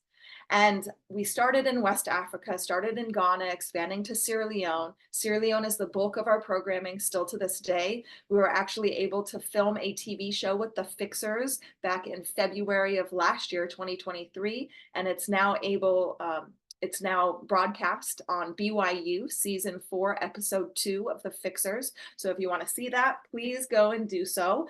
But we really get to help about 1,400 people between 2 villages. We have young girls that we help go through vocational training. We have a sponsor, a survivor program that actually pays for their training, their materials, counseling, a monthly stipend, and medical. There's a lot more that we do, but I also only have 15 minutes to speak, so I can't jump too much into that. From Sierra Leone, we also have done work in Rwanda, and in 2022 gifted about $33,000 to US survivors to help with transportation, relocation, housing needs, and childcare needs. 2019, I wrote my first book, and I didn't understand how cathartic it really would be to write that book. And I published, and I was like, wow, getting my story out there is scary, but it was so relieving, so uplifting, so encouraging. And when I published, I said, oh, wow, there's even more I can do. And I began speaking and coaching and helping other people to turn their stories into a mission, ministry, movement, nonprofit, or business. So there are key components to using your story. You can live and leave a legacy by your experiences. We first want to help you be prosperous. So, encouraging you that you can monetize your story, be able to start that business or nonprofit organization while you're also making an impact. So, being able to monetize your story looks like publishing books, getting paid to speak on stages, getting even more exposure. See, we do a class called Legacy Camp. Now, I call it a class, but it's actually group coaching.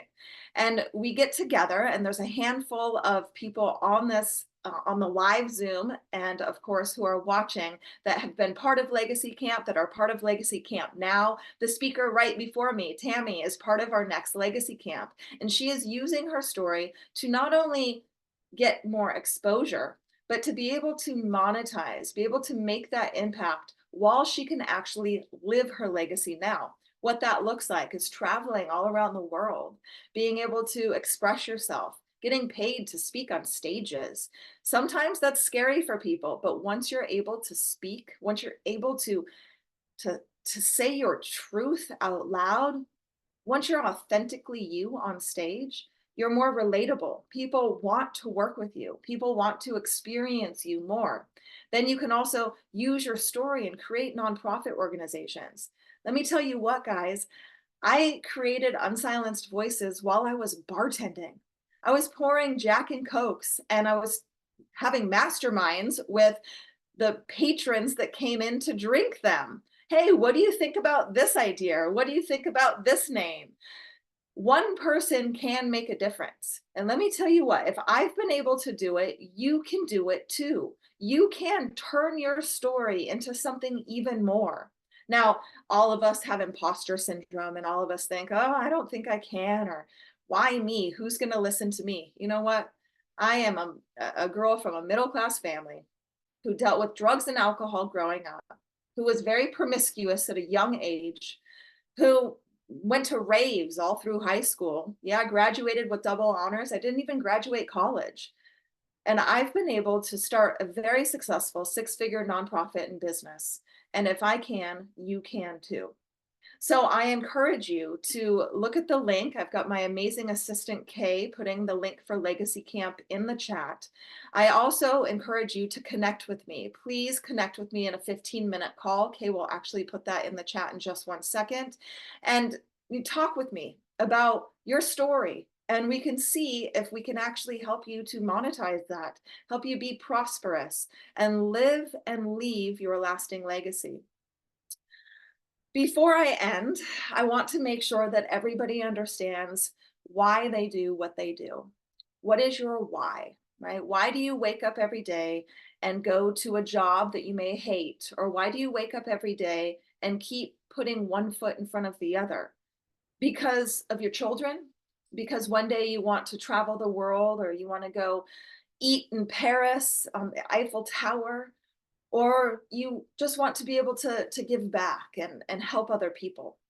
I want you to always have your why in front of you, because despite any adversity that you might be experiencing, despite any naysayers out there that tell you that you can't do something, when you have your why in front of you, you won't back down. And I encourage you to continue moving forward. When I first started the nonprofit organization, there were people telling me that I wasn't educated enough to start a nonprofit, that I had no idea what I was doing, so I should just work for somebody else. And, I said, BS. I said, I'm not going to listen to that. And I started to surround myself with amazing individuals, like all of these speakers here today, like Pearl, amazing people to encourage me, to uplift me, to tell me that I can succeed with my dreams. So keep your why in front of you. I love to scuba dive. I actually volunteer at the zoo twice a month and pick up manatee poop underwater, but it's a lot of fun. And I actually get to dive whenever I want. I spent my 40th birthday at Key Largo by myself because I wanted to be by myself, because I could. And if I can, you can. I get to make my own schedule and live the life that I love. Just for the weekend, I went to Las Vegas, and now I'm in Los Angeles for concerts. I'm coming back on Tuesday, and then I'm flying back to San Diego on March 19th. You can have all of your success as well. you just can't give up. There was a woman, and I know I'm almost done speaking, but there was a woman that I met one time, and she kept her mic hot. Now that's a tactic that you use coming off the stage when you're selling from stage, but she left it hot. And somebody asked her, "Can you really have it all?" And I want you guys to really listen to the answer to this. She said, "Yes, but you just can't have it all at once." So you do one thing at a time. You don't put way too many eggs in a basket, because then you're going to be scatterbrained. But you keep putting one foot in front of the other. And like Nemo says, or like Dory says in Finding Nemo, you just keep swimming. So again, please connect with me. My calendar link is in that chat. Book an appointment with me. We can talk about Legacy Camp and see if you're a good fit for that. And I want to thank everybody here again. Thank you so much for showing up, for sharing your light, and for speaking, because it's so important that we collectively change the injustices that are going on worldwide. Thank you, Pearl. Thanks, everybody. You are amazing. I just, do you guys understand now why I went and chased her down across the stage? I mean, she's just so amazing. And, she's right. Like your stories matter. And that's what she's helping you do here, is to share your stories. I mean, I too, Michelle knows I'm doing a book myself that I'm trying to gather stories around some families. And so it does matter. And it's what's your legacy? But like she said, and the hot mic, the person with the hot mic, it's you not all at one time, but just focus on one thing, and it's going to get there. And then you can be off on airplanes and stuff all around the world and around the country, wherever you want to go. And don't give up. I think I wrote that down in big words. Don't give up. I mean, you've heard stories here of overcoming the loss of a loved one, some of you may have lost a job, you may be going through a divorce. There's all different examples of loss. But don't give up, because what we go through, and Michelle helps you share this, you guys are all sharing this here, I'm hearing from all of you, it makes us stronger. And if we sit behind the door of that thing that's holding us back and we don't open it, you're never going to know what's on the other side of that door. So Michelle, thank you so much for sharing and reminding us all again. Thank you so much, Pearl. And ladies and gentlemen, we are only about halfway done with the day, and we still have some dynamite speakers ahead and some individuals that have overcome a lot of adversity, but they are now using their voices to make a difference. So I am honored to be able to bring up our next speaker. Karen grew up in a small town in rural Nebraska. At the early age of 4, her mother was starting the journey of mental illness.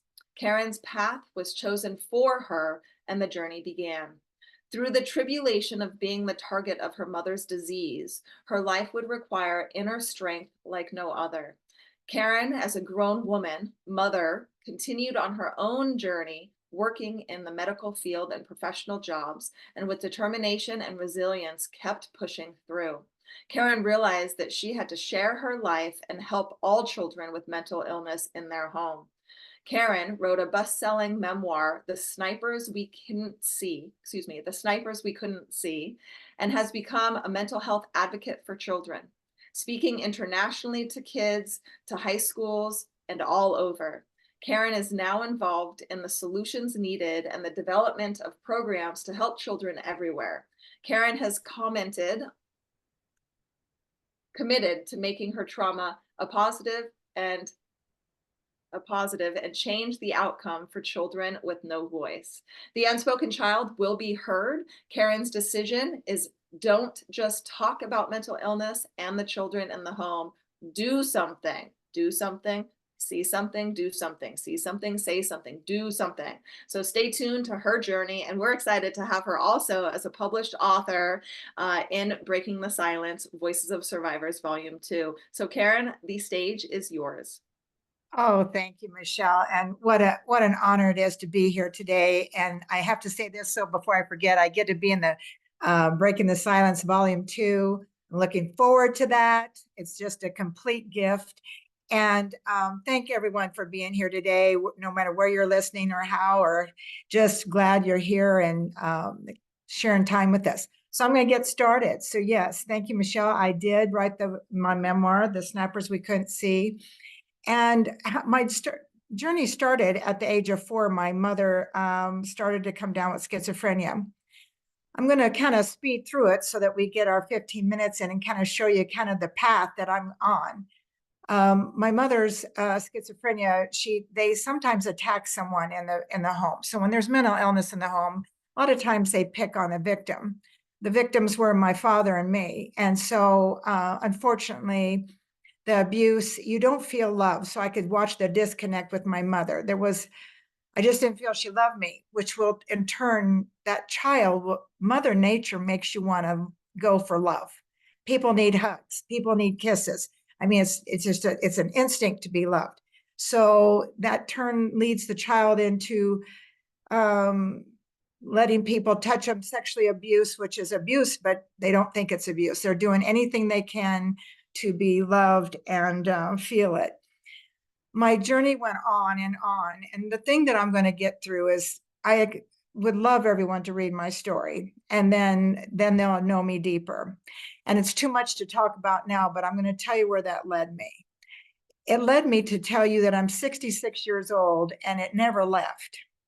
And I give myself permission to say, I am resilient, I am powerful, and I'm doing something about it. But it's okay to say nobody's perfect. And it's also okay to say, this lives inside me every day. You can't grow up with a parent doing that to you your whole life. My mother committed suicide, so I experienced that at the age of 29. So right when I started loving her, she left. People ask me, so when your mother left this earth, did it all stop? No, you continue living that terrible victim, or you want to say you just live this incredible, no self-esteem. You don't feel like you're worth nothing because you were called dumb and stupid your whole life. You were hit constantly. So your self-esteem's broken. What I decided to do is, for 30 years, Michelle, I carried this inside me. I've got to write a book. I've got to help these children. It can't be just me. I can't be the only child out there. My brother and sister, we can't be the only family. We were a good farm family. Why isn't anybody talking about it? So the things that I address now with children is, I'm talking about that child that's sitting in that classroom that does not have a voice. They're not mentally ill, but they're dealing with it. And they go home. And when I was sitting in a classroom, people say, well, how come you can't, you found out you couldn't spell? I don't know why teachers kept passing me that, but I couldn't spell. I couldn't do anything because you sat there in that chair and you watched that clock. And when that bell rang, you knew it was one more minute closer that you had to go home. Who are you going home to? You going home to someone scary? You going to someone beating you? Is she going to, what's going to happen to you? So as you go through your whole life like that, when you get to graduation and kids are talking about college and going on with their lives, you don't even know who in the world you are. And you don't know what you want because you've never lived. You've never been a child. You've never experienced the feelings that all the kids did. So what I decided to do is write my memoir, and because I knew if I didn't give the platform and tell the truth, nobody would think I knew what I was talking about. So I did. And it has turned into something beautiful. When I speak to children, the reason you don't see that on my social media, I can't expose my children. That's, I don't do that. I did go speak with STEM and Graham with K's in San Diego. I do a lot of stuff. I went international, spoke to about 12,000 African kids in Africa in 12 days. And we talked mental health. And so I'll do anywhere with children. But the biggest thing is what I want people to know is, I'm going to ask a favor today of everyone. First, I want you to think, how many of you know someone that's struggling with any form of mental illness? The next question I want you to ask yourself is, how many of those have children? And how many of you are related to that person? And how many of you have maybe ignored that sister-in-law or brother or whatever relative because you know they're mentally ill and you don't want to put yourself through it talking to them? They could probably use a friend. But that child, I try to, when I talk to children, I said, isn't it something we want to tell people? We don't want a different parent. We just want someone to take us for ice cream or maybe some French fries or maybe make us feel normal for a day, take us to a movie. But the biggest thing we want you to do, and this is why I speak, Michelle, so hard in this world. If we can get to kids at 10 years old and start telling them what mental illness is, let's explain to them when they're 7, 8, 9, 10, what schizophrenia is, what bipolar is. Why does a schizophrenia drink? There's so many things that we can talk to these children. Kids are resilient. They want to know exactly what's going on in their home. And if you explain it to them, they look at their home differently. And then they look at their moms different. I had one young lady, she goes, well, I don't hate my mom so bad today. Thank you. I'm sorry she's sick. And when you explain to them, then they quit abusing themselves, which is alcohol, drugs, sex, every bit of it. And then there's another big thing that I talk to children about. I said, because I had one little gal, and she actually was in Africa, in Kenya. And now she was in college. I talked to college kids, high school and grade school. I found it quite interesting. You can go across the world. And I told my story, and she raised her hand. She goes, well, you have a lot of shootings over there. I said, yeah, we do. She goes, they're all young. She says, maybe if you talk to them early, maybe they'd feel like they could talk to someone, and maybe you wouldn't have so many of those. And I just sat there with that. And we need to sit with that. If you know someone, and we can't expect the teachers to do everything. And so we've got to step in, but I'm going to go real fast here now on what I'm doing. You can talk about it, but if you don't do something about it, nothing's going to get done. So I'm in the midst of now with huge programs. I pray that all of you keep following me. I'm going to eventually ask for help. We're planning solutions for these children, teachers, and parents. And we're coming up with programs that have never been done before. And we're going to put it so it's accessible, because most of these families, you have to realize, can't afford to go somewhere after school. They don't have the money to see a psychiatrist. They don't have time because that other guardian or parent's trying to make a living, because mental illness isn't always covered by insurance. So you have a family that's struggling and they don't have time to say, let's go get me some help. So if you have a relative or a family member, or you have a friend, or you know where that child is, not all of you can step in and do something. I don't expect that. Let's go get me some help. So if you know someone that can get you get somewhere where you can say, that child needs some help, maybe you know someone that can reach out and help them. But the thing is, with these programs that we're doing, is we're going to do guidelines, give solutions, and hopefully someday be on apps so these children can get to them and they can get answers. Because right now, I'm going to tell you, the biggest problem a lot of times is that phone. These kids, when they decide things aren't going right at home and they start having an eating disorder, or they're vaping, or they're doing drugs or alcohol, and they have a mentally ill parent, they're Googling it and they're getting on the phone and they're trying to find answers. And not always that Google tells the truth, and it doesn't always help our children in the right way. So I am in the big plan of trying to make a difference. It's going to take a lot. We're not giving up. I love listening to everyone today. I definitely will not give up. I'm definitely relate to children. I tell them I'm still full of mixed up emotions. I think that's why they relate to me so well. I said, nobody's perfect. I'm not healed. And it's okay.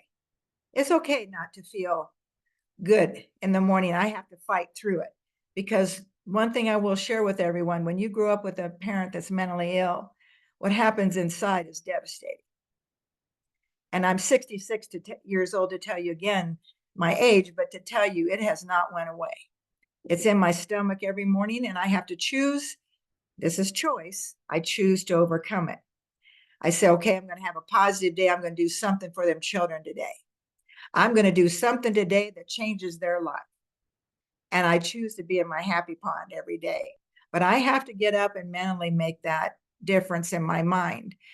And then I also say, I forgive my mother, because I know she didn't choose it. She was sick. So let's just all make a promise to each other, and it'd be kind of fun, Michelle, to ask everyone who knows someone that struggles with mental illness. Everyone can put a one in the chat box if you know someone. It's the statistics are there. 1 in every 4 person suffers with some form of mental illness. Then, like I said, the second question, how many of them have children? So let's try to do something about it. I know the world's getting a little bit wild out there. There's a lot of stuff going on. But if we fix one child at a time, we can do it. We can do it. And I was when I was in San Diego, I told him, I said, I didn't come here to bore you with my talk. I came here because I love you. And I told the ones in Africa I love them. I said, children are our future. And if we don't start helping them now, young, we've got to get in while they're young. Sometimes by the time they're 16, 17, we've kind of lost them. And or they get stubborn or they don't want to listen as well as they did at 10. 10, they still think we might be heroes. So I always tell everyone, just please stay with me socially. I'll put that in the chat, how to stay in contact with me, and pray that we get through it. The solution programs are coming. I'm hoping within 18 months, we have everything up and running all over. We're going to just set it free, kind of test pilot in one state. If it goes well, then a lot of the programs will be in every high school, so we can get it in there. Just accessible for parents, teachers, and children. It's teachers don't have time to teach, but I can tell you real quick before we end here, because I know I'm ending it. I set a timer, Michelle, you'd be so proud of me. I will tell you that the teachers that call me, tens to thousands of teachers have called me and asked me and messaged me, telling me, don't stop. Tell me, what child am I looking for? Tell me something. So also in these solutions that we're doing, I'm putting in there what to look for. It's real simple. People are making it too hard. That child's right in front of you, and you know when they're not right. You know when they don't join plays. You know that DNF student probably isn't a DNF student. More likely they're got something going on at home. Don't give up on a DNF student. There's something there. That's what I always tell them. I said I was DNF, but I was A's when I decided to get some degrees. So that's about my closing, Michelle. I'm on, everybody can follow me on social media, and I love everyone. And thank you for letting me have this opportunity to share my journey that I won't stop until the Lord tells me I'm done. Yay. Karen, don't stop till he tells you you're done, for sure. None of you stop, right? But I wrote down, like, talk and do. Don't just talk, but what are you doing? And you are the example of what you're doing. And you're right. What you just said about that DNF student, right? I was talking with a friend the other day, and her grandson was going through some stuff and was with dad, now back with mom, and just making some changes and doing what you said, like talking with right? And so just talking with him and getting him to help, he's getting straight A's now. So it's just, I'm a big proponent of, we need to do more for mental fitness. As a mental fitness life coach myself, we need to have these conversations younger, and the sooner the better, right? And I love, you're right. We talk about the 6 up to 7 years, what we're telling them, but even we're still their heroes at 10 years old. So don't give up, never give up. So thank you. Right. Thank you so much for sharing. I appreciate it. Put your stuff in the chat so we can reach out to you. All right. Thank you, Pearl. And thank you, Michelle. And thank you, everyone. You're welcome. All right. So now I get the privilege of introducing our next speaker, who is Andrew Cook. And Andrew's journey from confusion and silence to understanding and advocacy is a testament to resilience of the human spirit. Growing up, he felt like something was wrong, but didn't have the words to explain it. As a result, he spent years of grappling with a reality he couldn't name. As a male victim of sexual abuse, Andrew represents a story seldom told in the open. In a society where such experiences are often shrouded in silence, the prevalence of this trauma among the men remains largely unrecognized. Statistics reveal a startling truth. 1 in 6 men has experienced sexual abuse. Yet, the unique challenges and consequences of this reality are frequently misunderstood, dismissed, or outright denied. This lack of understanding acknowledgement leads to insufficient care and unresolved trauma, affecting millions of lives. His narrative is a powerful reminder of the unseen struggles many men face and the urgent need for compassionate, informed response to their experiences. And by speaking out, Andrew aims to bridge the gap between silent suffering and the path to healing. He believes that his voice can inspire other men to break their own silences, seek the support they deserve, and embark on their journeys toward recovery. Sorry, Andrew, my contact flew out as I was doing that. Thank you. Thank you, Pearl. I appreciate the intro. I think even hearing my own intro kind of took my breath away there for a second. So I appreciate the read. I'm not sure I could have got through that. So thank you, everybody, for having me here today. I am Andrew Cook. I am speaking to help raise awareness and compassion around sexually abused men. And as Pearl said, some of the things that I've been trying to address in my my speaking, my writing, and addressing this abuse is that challenging that myth that primarily women and girls are affected by sexual abuse. I think that is a very prevalent thing that thankfully society is talking a lot about these days, and that the victims have more of a voice now.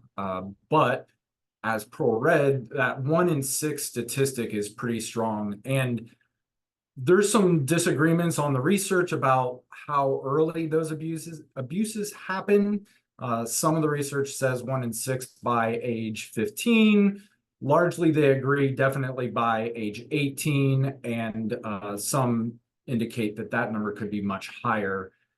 Now, we know this 1 in 6 statistic largely from agencies that deal with sexual abuse, right? So these are men who have been abused, and that abuse has risen to the level of being addressed by social services or some other agency, which means that all of those others that haven't been reported don't get calculated in that a lot of times. Now, some of the research does just blind, hey, we're going to ask men, have you been abused?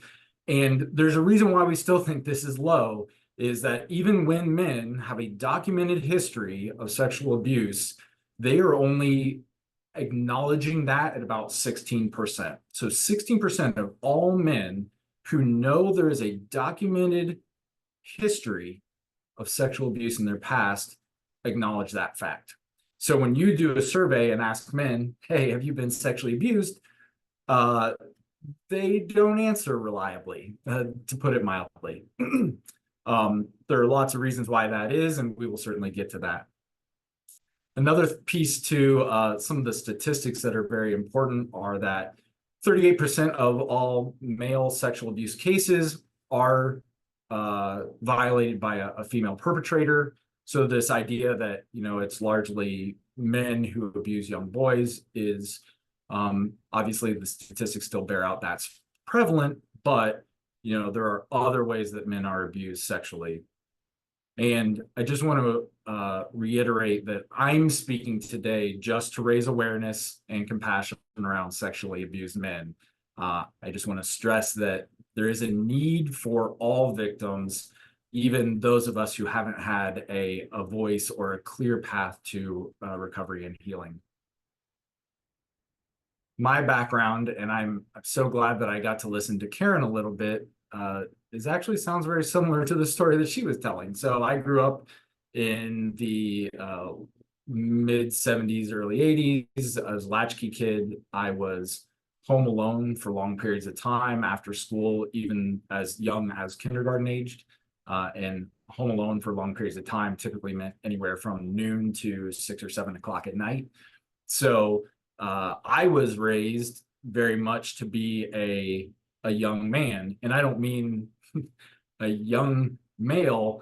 I mean, my parents expected me to be a fully functioning, very small adult most of my life. That included doing the chores and making sure that I was awake for school, making sure that my homework was done. And, my parents were very involved in their careers and other things that they had going on. That is not to cast blame. I feel very strongly that in my story, everybody involved was doing the best that they could with all of the information and help that they had at the time. I grew up in a world of stranger danger. And certainly we know now that most perpetrators are either close contacts with the family or a trusted person that the family would trust. And I really mentioned that lack of familial support primarily because for a long time, that was how I understood how my abuse happened. I was expected to be self-reliant.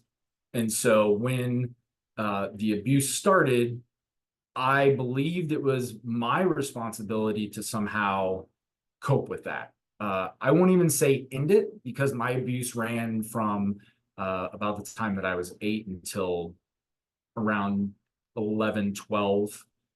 So for about 4 years, my abuser was somebody that my family knew. He was actually another boy, a bit older than I was at the time. And he and his brother were adopted into a family that my parents knew through the church. I was told that it was my responsibility to ensure that these new boys in this new family in this new town had a friend. And so I was driven to spend long periods of time with my abuser by my parents. And oftentimes that was even in larger social settings. So it wouldn't have been just me and my abuser one-on-one. It would have been me and many other kids, my parents, my abuser's adopted family, and many other people from the church. So as I sort of tried to unwind, why didn't I report this or why didn't I tell anybody? One, because I was expected to be self-sufficient, and I believed that that was part of who I needed to be in order to make my parents happy.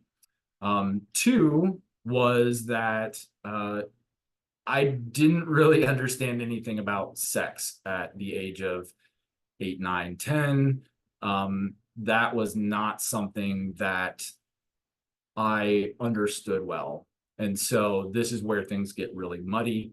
I didn't have the birds and the bees talk at that age. I think that's unusually young for most kids to have that talk by that point.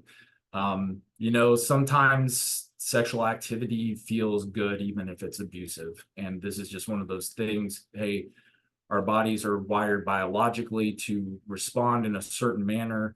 And despite the fact that we may not want that, our bodies still respond. So when I was thinking about this whole situation, I was thinking, you know, my reporting of this would have been similar to reporting to my parents about basketball practice. My parents drove me there. Sometimes it was good, sometimes it was painful and it didn't feel very good.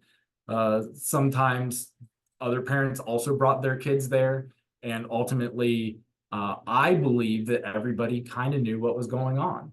So reporting this felt very unfathomable. And I didn't really recognize, again, as an 8-year-old, what this abuse was. So what was the impact of that abuse? Certainly for me, it developed into pretty acute anxiety, which is something that I have managed with medication and a lot of counseling over the years. Also, I developed a coping mechanism through addiction, and I have spent many, many years in 12-step programs as well to address that aspect of my coping with this trauma. Now, men typically have increased emotional and psychological consequences for these abuses. Men can feel very isolated, primarily because unlike a Me Too movement that opened up this discussion for women, men weren't necessarily a part of that conversation at the same level. And so if you are sitting around with your friends and your friends aren't telling these stories and they're not relating all of this, you can feel very isolated. Men typically in our society lack the tools and resources for discussing their feelings.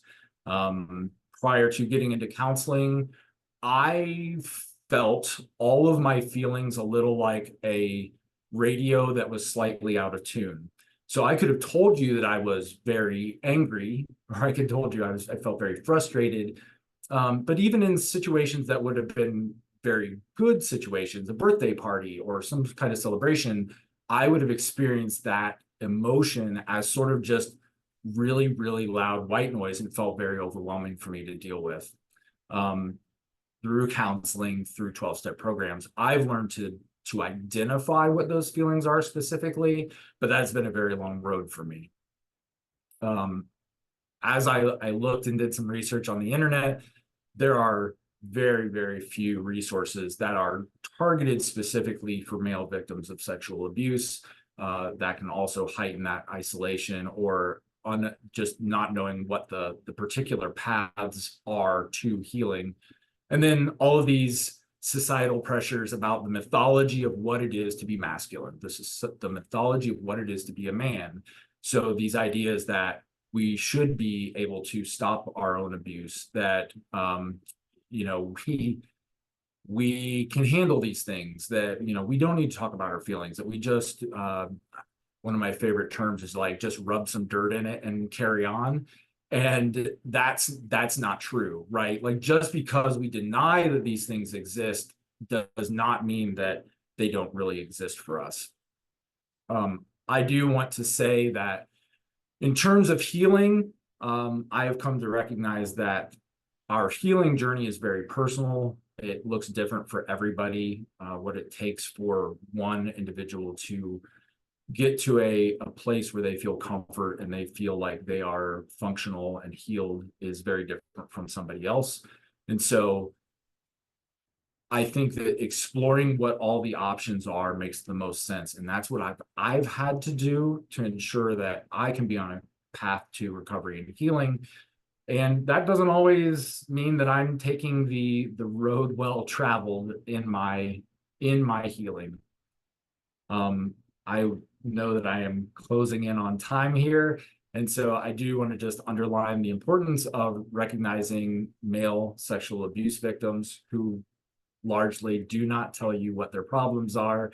And as Karen said, if you have those D and F students, or you have young men who are acting out in an unusual manner, that certainly those could be indicators that more questions need to be asked. And obviously, because these are uncomfortable conversations for many men, that if you as the audience, as you find these people in your life or you hear these stories, that you can just be supportive and understanding of male survivors. And I do have a jot form that I will throw in the chat. So if you want to connect more with me to have a deeper conversation or tell your story or whatever that would look like, you can contact me through there. Thank you. Andrew, I am so humbled and honored and excited to have you part of Breaking the Silence, you speaking up. On the phone, I remember telling you this, right? There's not enough men who speak up about this sexual violence to other men and boys. It's so important for you to be able to share so that other people can get healed as well. And I'm just like, amazing job. I know you were quite nervous about sharing your story and speaking. Amazing job. I mean, you pulled heartstrings, you gave us statistics, you really shared your vulnerability, like Dee said, and it's lovely. And you are in a very supportive community right now, to where we are so thankful that there are men like you wanting to share, so that we can stop this child abuse, the sexual violence that happens in childhood. So, I mean, Andrew, you're very impressive. And I want you to know that. And I want you to know that you are doing the right thing, and so happy that you're here. Thank you, Michelle. There was something that really kind of stood out to me. So the stigma around sexual abuse to men, they typically think that it is all men that do it to men. But you stated 38% of the perpetrators are actually female. Was that accurate? Correct. So that's something to really think about, because even in domestic violence cases, other trauma and abuse cases, we always put the perpetrator on the man, but it's not always that way. It's women as well. And it's important, and I know I'm going to go off on a tangent here, but it's important to say something if you see something. Women should not be treating men and boys a certain way. And if they are, then that needs to be stopped as well. So if you do see something, if you have friends who are doing things that they shouldn't be doing, if whether they are male or female, speak up. And Andrew is a optimal case, a beautiful case where you have a very supportive wife now, right, Andrew? Correct, yes. Yes, very supportive wife who wants you to tell your story, who encouraged you to write in Breaking the Silence, Voices of Survivors Volume 2. And we can find that support system, that partner. If you don't already have one watching this now, you can find that support system. And the trauma that you've experienced does not have to define you, no matter what it was. And you have people who are on your team. So, Andrew, any last words for us?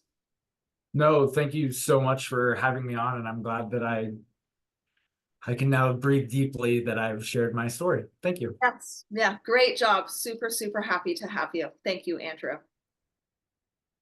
So it is very important for both men and women to speak up. And this is why Breaking the Silence is both male and female. We are not women's empowerment. We are human empowerment. Trauma is not, doesn't discriminate. And oftentimes abuse doesn't discriminate, whether you are from a rich household or a poor household, whether you live in Africa or whether you live in the United States. It's always important to be able to share your stories. It's always important to speak up so that we can help so many other people overcome. And I know that is the theme, and I keep talking about that, but it really is helping others to overcome, because it's not just leaving that legacy. It's not just leaving your story, it's living that legacy and showing people that despite all your adversities, you can keep putting one foot in front of the other. So this leads me to our next speaker. Lisa J. Crawford is the CEO of LJC Motivations, through which she has impacted souls around the world with her message of hope, comfort, and inspiration. Ms. Crawford's life experiences has allowed her to be on a global platform sharing her story of overcoming the pain and trauma from mental, physical, and workplace abuse. Ms. Crawford is a champion of taking pain and turning it into triumph. Her life's experiences give hope to the hopeless and a voice to the voiceless. She is a servant to those that need to get to the root of their silent pain. Lisa, very excited to have you. Hey, I'm happy to be here. This is exciting.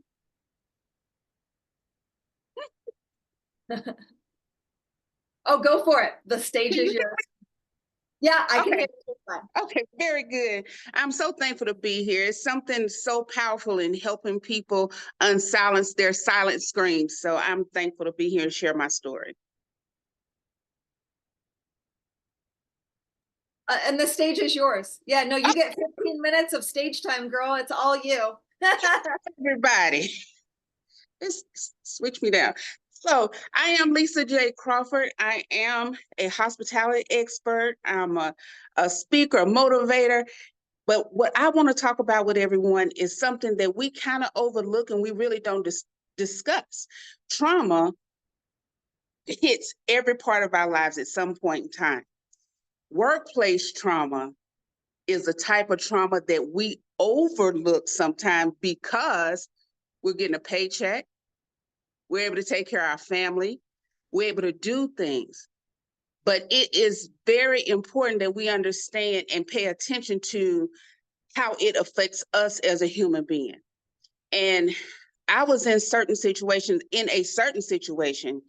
where I'm like what they call it, a dolphin and some babies, because I'm always happy and I want everybody else to feel good. But I got into a place where I let one person pretty much destroy me as a human being. In the midst of smiling with my guests, smiling at home, smiling at church, When I was at work, I fought an internal battle with this one person. And just having workplace trauma to me is like being in the relationship that you're being abused in. It's the same thing to me. Where you go, when you at work, you do have a payoff, but when you're in a relationship, it's like, do I stay for my kids or do I stay for this reason or that reason? So I brought them two together because of the things that I've been through in my relationships weren't always nice. But we as a people will take in more things because it's work and let things slide because it's work and we have to work to support. So I had this boss and this guy, he was a special one, I must say. He was a special person.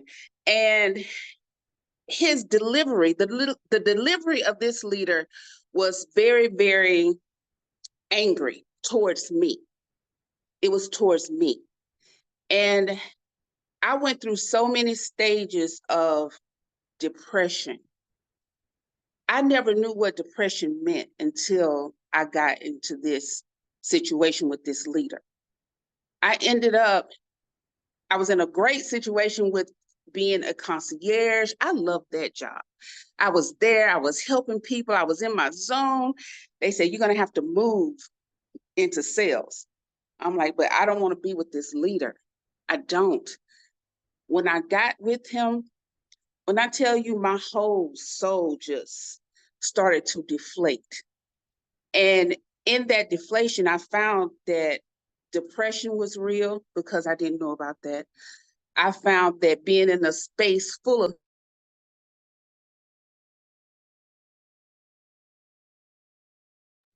I started to understand that I did have a side of me that got angry, which was something that I didn't do. And I was sad. We don't recognize certain things in our life until they smack us in the face. I was one way, but this situation brought me down to be someone that I didn't even recognize. When you don't recognize yourself, you're in a bad space. That's in a relationship at home, that's in organizations, wherever you are, when you do not recognize yourself, your happy self, your loving self, your giving self, you got to step back. So in that situation, I passed out at work. I passed out at work over and over. Then the doctor put me on antidepressants. How are you going to put the happiest person on the planet on antidepressants? Because I was so sad. I was so sad. And I wore a mask every day so that the people that I served would think I was happy. That's a lonely place to be. That was a silent scream for me. So another situation with that person was that if I wanted to even have a conversation with them, I had to wait until we went out to dinner or we did something like that to where he was having cocktail or something like that. And even though I was being abused by this person, I would still sit by him because those were the times that he let his guard down to me. So when people are in relationships, if you're in a relationship and you have to wait on somebody to be on a different playing field or intoxicated before you can get the love that you need or the attention that you need, that's not a good place to be.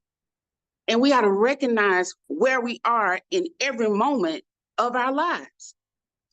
So with that whole thing, I really just kept getting sick in my body. I never took time off work, but when I started having to go to the hospital because my body was sick, I allowed, and I take credit for this, I allowed someone else's behavior to affect my physical body. How many times in relationships do we do that? It's very sad to have that going on when you are in your workplace. When you complain about someone, I complained about this leader, but those that are above him, they did not do anything about him. Nothing. This leader was able to do whatever, say whatever. There was no consequences. But if an employee, myself, do something, there's a write-up. There's so many things that's happening to that employee. That's not fair. But it goes on all the time in the workplace, right? So I finally, the last time I passed out, I had to go to the emergency room. They put me in the ambulance, took me to the emergency room. I never had a blood pressure problem. I had a happiness problem, not a blood pressure problem. I was laying there in that bed. They had an IV in my arm, and I had an epiphany, an out-of-body experience. At one point, I'm up here looking down at myself. My best friend was to the left of me. My son was at my feet. And the voice said, "You need to fix this." I said, "I cannot fix this. Make them do it." "No, you need to do it." So when I did go back to work, it's time for that meeting. And every time I got ready to have the interaction, I started to feel nervous on the inside. I grabbed my hold of my emotions and I went in there, and this person started his regular thing yelling. I said, "What do you want from me?" Sometimes you got to ask the question to people. What exactly do you want me to do? What do you want me to do? "I want you to do this, this, and that." "Sir, you never trained me to do that." As I was sitting there, I felt myself being broken, but out of nowhere, I started to hear my voice, my own voice come up and be brave. So they said, "Pull the chair around. I'm going to show you some things." I'm like, "Oh, okay." From that moment until I left the place, we were a team for the most part. But in relationships, and when you're in a space in your life where you are holding in so many things and so much pain, you have got to find the courage within yourself to say, "Okay, I'm not okay. I need assistance. And I can't, if I have to be here to earn a living for my family, I need to be at some kind of peace in order to be here." And so after that, we were in that office laughing so much. He was laughing, I was laughing. My assistant came around, she said, she gave me the thumbs up, like, "Y'all okay?" I'm like, "We're good, we're good." But the whole purpose of this story is that through all of that trauma that I went through with that person, it made me a better person. It doesn't always end up like that, but I know I've had great personal trauma in my personal life. I've been assaulted. I've been mentally abused. I've had so many things happen to me. But I'm thankful that this part right here, I can relate to somebody who is at a job right now that is suffering in silence because they have a boss, not a leader. And there's so much of that going on right now. It is just unnerving of how leaders have become bosses. The boss is a number counter. They keep you on task. A leader is a guider. How many of us work with leaders for real? You know, how many? And so the best thing for me, though, let me say this. After they let me go, mind you, they let me go. I was platinum sales manager. After all of that stuff that he did not like about me, I ended up being a platinum sales manager. They let me go. I lost my car. I was evicted with the sheriff. I wrote a book in the midst of all of that, had a book signing, and ended up leaving home and went and found a different career in real estate. I have traveled all over the world. I have. I'm so thankful because sometimes when we're on these jobs and we're in these situations, if somebody don't kick us out, we'll stay there and dumb down and just be there in pain, in silence, before we realize I can do more. I had to get kicked out of that place before I realized, you know what, Lisa Crawford, you can do more. And I did. And so I am when we have these traumas and we have these problems, I just want to encourage everybody to step back, take a look at you, make sure you're doing what you need to do for you, because depression is real. I get it. Heartache is real. Living in silence with all these different things that's going on in the world is real, but you matter. And what you feel matters. And so sometimes we stay in places because it's familiar. The familiar will keep us in a bad way. We have to step out, find that gift that you know you have in you, and push forward towards that gift. Because there is something so dynamic when you take a step out of something that's giving you pain. Man, you can do it. I did it. And I'm so thankful. So workplace trauma, relationship trauma, no matter what you've been through, there is a way for you to be the best version of yourself every day. Every day. Just keep pressing. Now, I really enjoyed the speaker before us talking about the things he went through as a child. When I was a child, I went through so many different things as well. But even back then, I knew my mom was the oldest girl of 10 brothers and sisters. So I was intuitive even as a child. So I watched her and I watched how she moved. I watched how giving and how loving she was and is. And I didn't want to bother her. Now, that's where I think being silent started, because I didn't want my mom to go through another thing, nothing else, anything that had to do with me. So she was a great mom, and she didn't know that about me until recently, actually, because that's who I was. I was just wanting to be happy. I wanted everybody around me to feel good.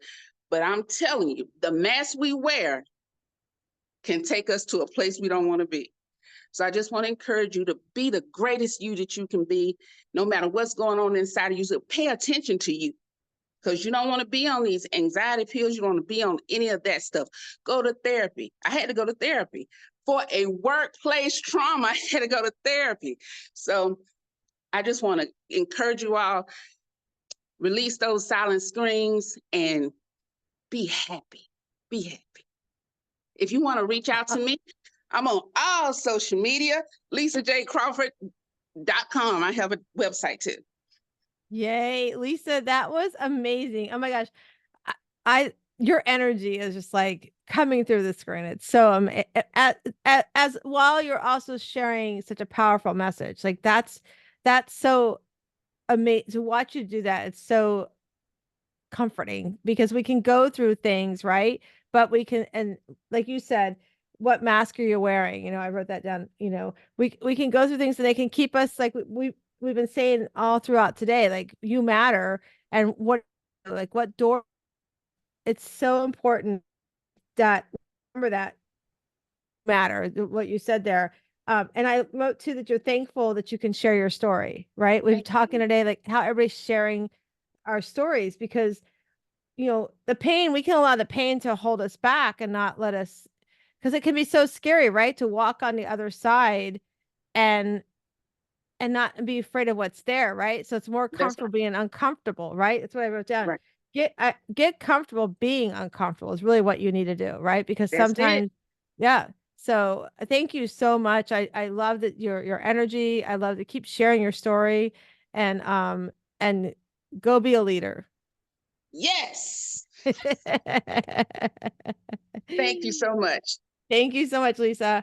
All right. So now I get to introduce our next speaker, and I'm so excited to introduce Beverly Hatfield. She's a compassionate writer dedicated to sharing her stories of healing and resilience to spur a movement to encourage others to speak and live their truths. With 33 years of experience in healthcare, she has dedicated 19 years as a registered working with fragile populations such as neonatal intensive care, pediatrics, hospice, as well as sexual assault nurse examiner. Transitioning into an intentional wellness coach and shamanic Reiki practitioner, she focuses on mental health advocacy and support, leveraging her extensive background to empower individuals toward holistic wellness. It's my jam, Beverly.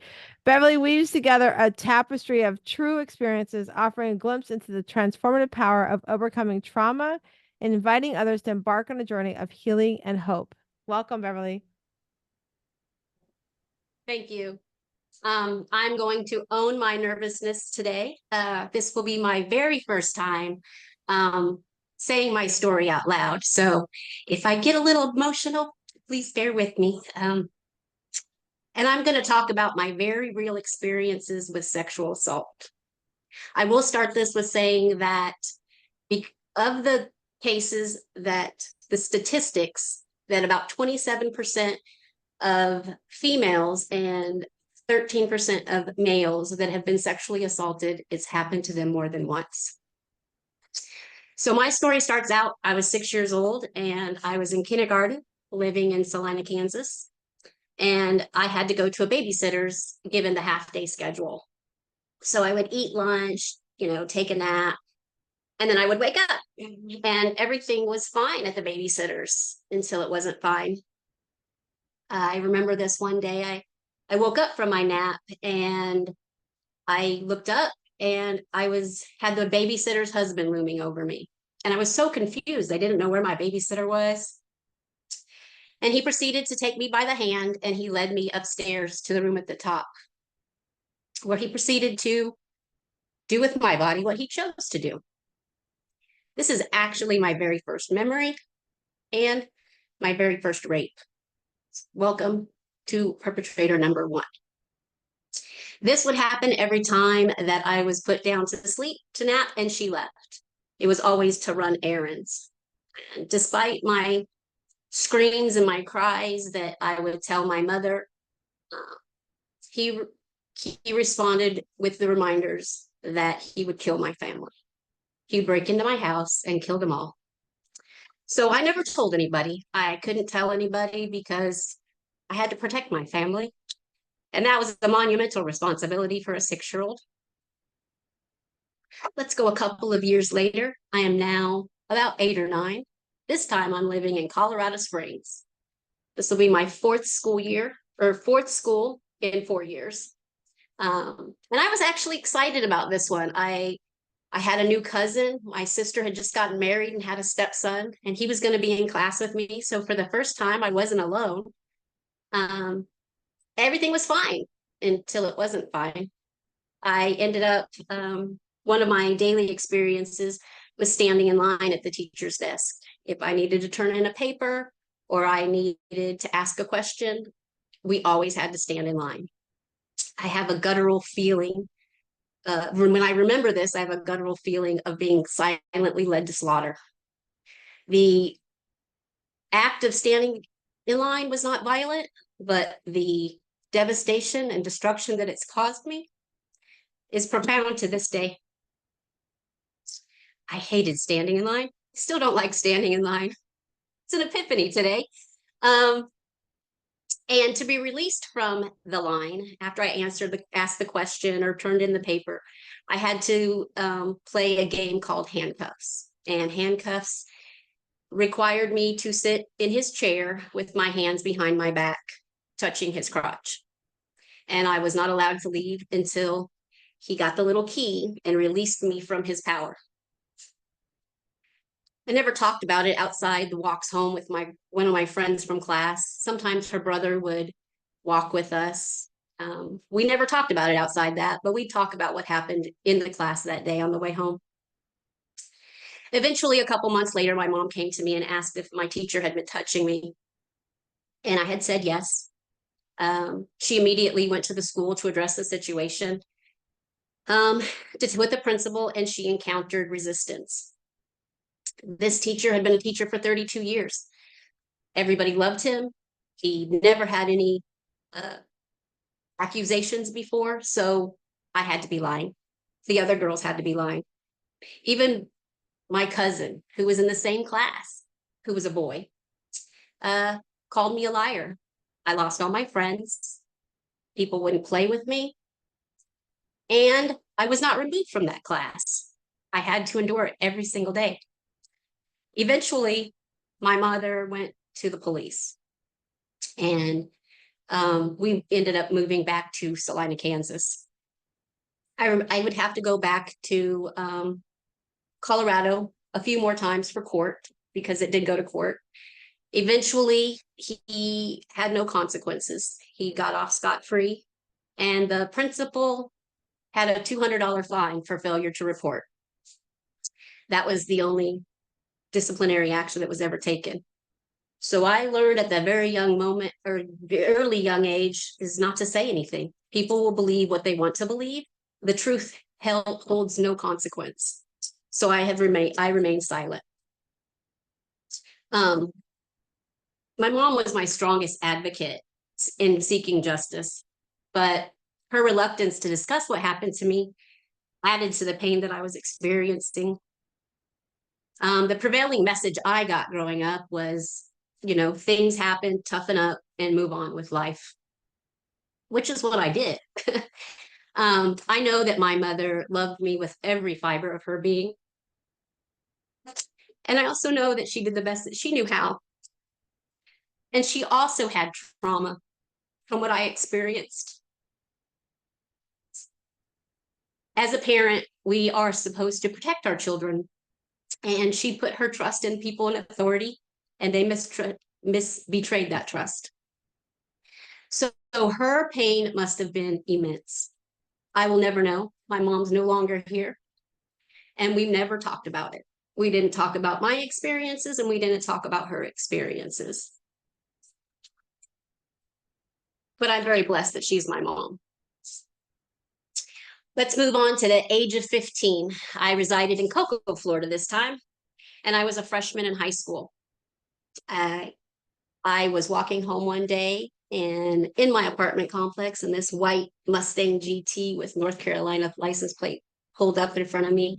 And this beautiful blonde-haired, blue-eyed boy walked out. He had a football jersey, so that was even cuter, of course. And he became my friend. And eventually, he would pick me up from school and bring me home. We would watch TV together.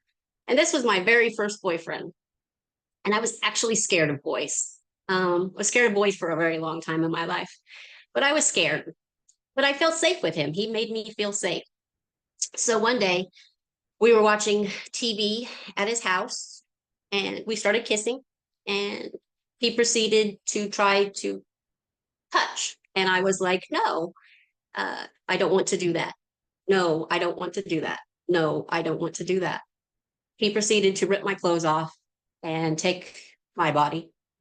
And I couldn't do anything. I couldn't scream. I couldn't run. I was stoned. I remember, I remember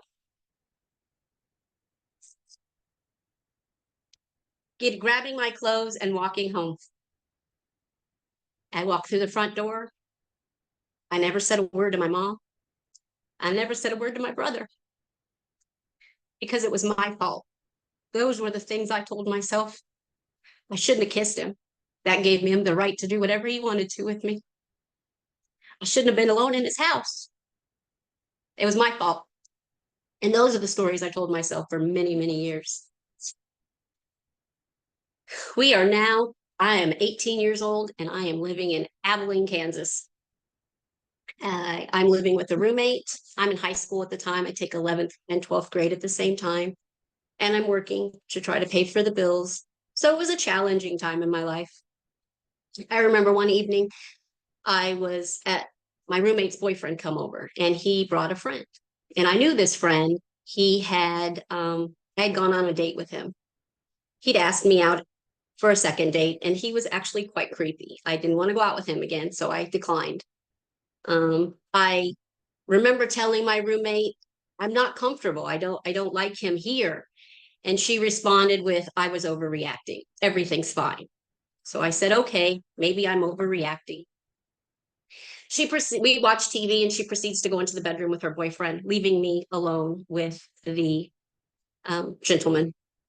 And I get on the other side of the couch as far away from him as possible, and he proceeds to attack me. I scream. I'm screaming for my roommate. And he's telling me that I deserve it because I think I'm too good for him. And I'm screaming, and there's no help. Help never comes. Eventually, she comes out of the room, and I'm curled up in a ball, and they leave, acting like nothing had happened. And I asked why. Why didn't you help me? To which she responded, I thought you were joking. Who jokes about things like that? I haven't figured that one out yet. That's when I came to the stark realization that I was navigating this world on my own, and it was only up to myself to shield myself from harm. Life went on. I had a couple of kids. I am now 28 years old, and I am living in Salina, Kansas. It was June 8th, actually, and I was so excited. I had this afternoon date, and it went well. And I went to an evening date with him, and everything seemed to go perfectly. A month later, he was living in my house with my two boys. And about 3 months in, I was begging him to go to counseling because he was an alcoholic. He was controlling. And quite frankly, he was a miserable human being to be around. But he accepted the boys and I. I couldn't leave. I was a single mother of two boys under the age of 7, and I didn't have an education. And I just wanted a father for my kids. That's the only thing I could focus on, is having a father for my kids.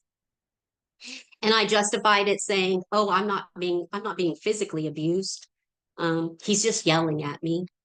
I can shield the boys from harm. I was so dramatically wrong. It affected my boys more than I could ever imagine. Eventually, I come to find out that with his request for sexy time, I did not have the ability to say no. He took what he wanted, so much so that I coined a phrase, and it was called gas stationing. Would I scream? I wouldn't scream. I wouldn't yell. I would just lay there. I had been conditioned to lay there and take what was given to me. And my only way to fight back was coining this phrase, saying that you gas stationed me. By the time I left the marriage, I was 39 years old and had experienced 33 years of violations. For years, I carried the weight of self-blame, wondering what I could have done differently to prevent multiple men from violating me. What I have concluded is that the change doesn't lie within myself. It lies within societal norms, accepting this behavior, removing the blame from the victim. That is huge. Another realization I've come to during this journey is the significance of intentional listening. So often we say we listen, but we fail to hear what is being conveyed. And we put our perceptions in our responses. Therefore, we don't truly internalize how our responses will affect another human being. When faced with uncertainty about how to respond, sometimes we don't necessarily talk about it. Like my mother, I know that she didn't hush me under the rug because she didn't want to talk, because she didn't care about my feelings. I knew that she just didn't know how to respond. And as a result, I had a lot of trauma from that, I feel like it would have been different if I could have been talked to and I could have explained my feelings and what I was going through. So if anybody gets anything out of this, is try to listen better and respond appropriately. Think before you respond. Society often dictates, once a traumatic event concludes, that we should swiftly move on from it. However, the reality is much more complex than that. The numerous factors that influence our daily experiences, our past interactions, our past experiences, all turn into how we respond to situations. And each time a traumatic event happens, that's going to change how you respond. Today, I'm focused on unfolding my experiences for other people to learn from. We all have hard experiences in life. We all have hardships. How we respond to those hardships is our superpower. Because I could be angry. I could be so angry about what happened, and I'm actually not. It's emotional because it's traumatic, but I feel like God gave me a gift because He gave it to me. Sorry. And I was strong enough. I'm strong enough to take the pain, and I'm a vessel. And if I can save one person from the pain that I've experienced, it's worth it. You know, a lot of people ask me what I've done and how I change. What's my superpower? My superpower is love. I love everybody. I even love my abuser. I don't hate my ex-husband. Do I wish karma on him? I do wish karma on him. I'm not a perfect human being. But he gave me a gift. He gave me my power back. I was downtrodden for a very long time, but because of it all, I am so powerful and I'm going to change so many lives. And the love that I have in my heart for everybody, I know it radiates. And I know that with that love, I can affect other people. And eventually I'm going to write a whole book. I'm going to write several books. I have lots of stories. I'm going to have retreats to help people heal because there's different modalities to heal, whether it's energy, mental health counseling. It's not just one thing. And you're And gonna and I have and you're gonna do it, and you're gonna do it all, Beverly. And you know what? This was your first time speaking, and we were all floored. I want you to know that.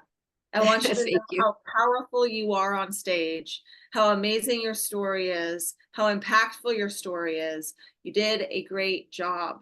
And you are now speaking your story, you are writing your story, and you are going to have those retreats. You are going to speak on more stages. You're going to write your full-length book. And I am so excited that you are part of Breaking the Silence, Voices of Survivors Volume 2. Absolutely amazing young lady. And I am excited for the next, shoot, how long do we work together? Till October. So it's only March. We've got 7 more months working together, and this is going to be an amazing journey. So Beverly, thank you. Make sure to put your information in the chat so people can get a hold of you, whether that is your email or a jot form, something like that. I'm sure there's people on here who have been affected who may want to chat. Awesome. Thank you so much. Thank you. Really good job. I love it. These stories are incredible. People are talking for the first time. And I remember when I spoke for the very first time, I went live on Facebook and I was shaking. I was so nervous. And I did a Facebook Live, and this was way before lives were popular. And I did this Facebook Live and I'm like, okay, here's my story. But there were so many people who reached out and supported. And this is why I'm a huge advocate for speaking up, because it's only through our voices can we make change. And it is only through us telling our stories can we really create sustainable change around the globe. So all of the speakers today, I'm so honored and humbled that you are here sharing your story, sharing your light, so that we can really make some huge, impactful movements. I get to introduce our next speaker. Leah is a mother and wife who moved to Florida with her husband in 2020. I just moved to Florida in 2022. She enjoys fishing, kayaking, music, cooking, and hosting pool volleyball parties for their friends at her home. She is a family law paralegal and a small business owner. She is now finding her voice to speak out about the suicides of her father, uncle, and 3 of her cousins. The most recent suicide was her young, talented cousin who took his life the day she was moving to Florida. She wants to speak out about the stigma that surrounds suicide. She hopes to encourage people to share their stories. She hopes to encourage people who have a family member or a friend that they feel are struggling with mental health and who has expressed the desire to take their life, to seek help with a mental health provider or reach out to a suicide hotline. She hopes to encourage parents to spend time looking at their children's social media. There may be clues as to what is troubling them or if they are being bullied. She wants the surviving family members and friends like herself to know that it is not their fault that a loved one took their own life. Sometimes those we love have pain or demons they cannot fight any longer. The stage is yours.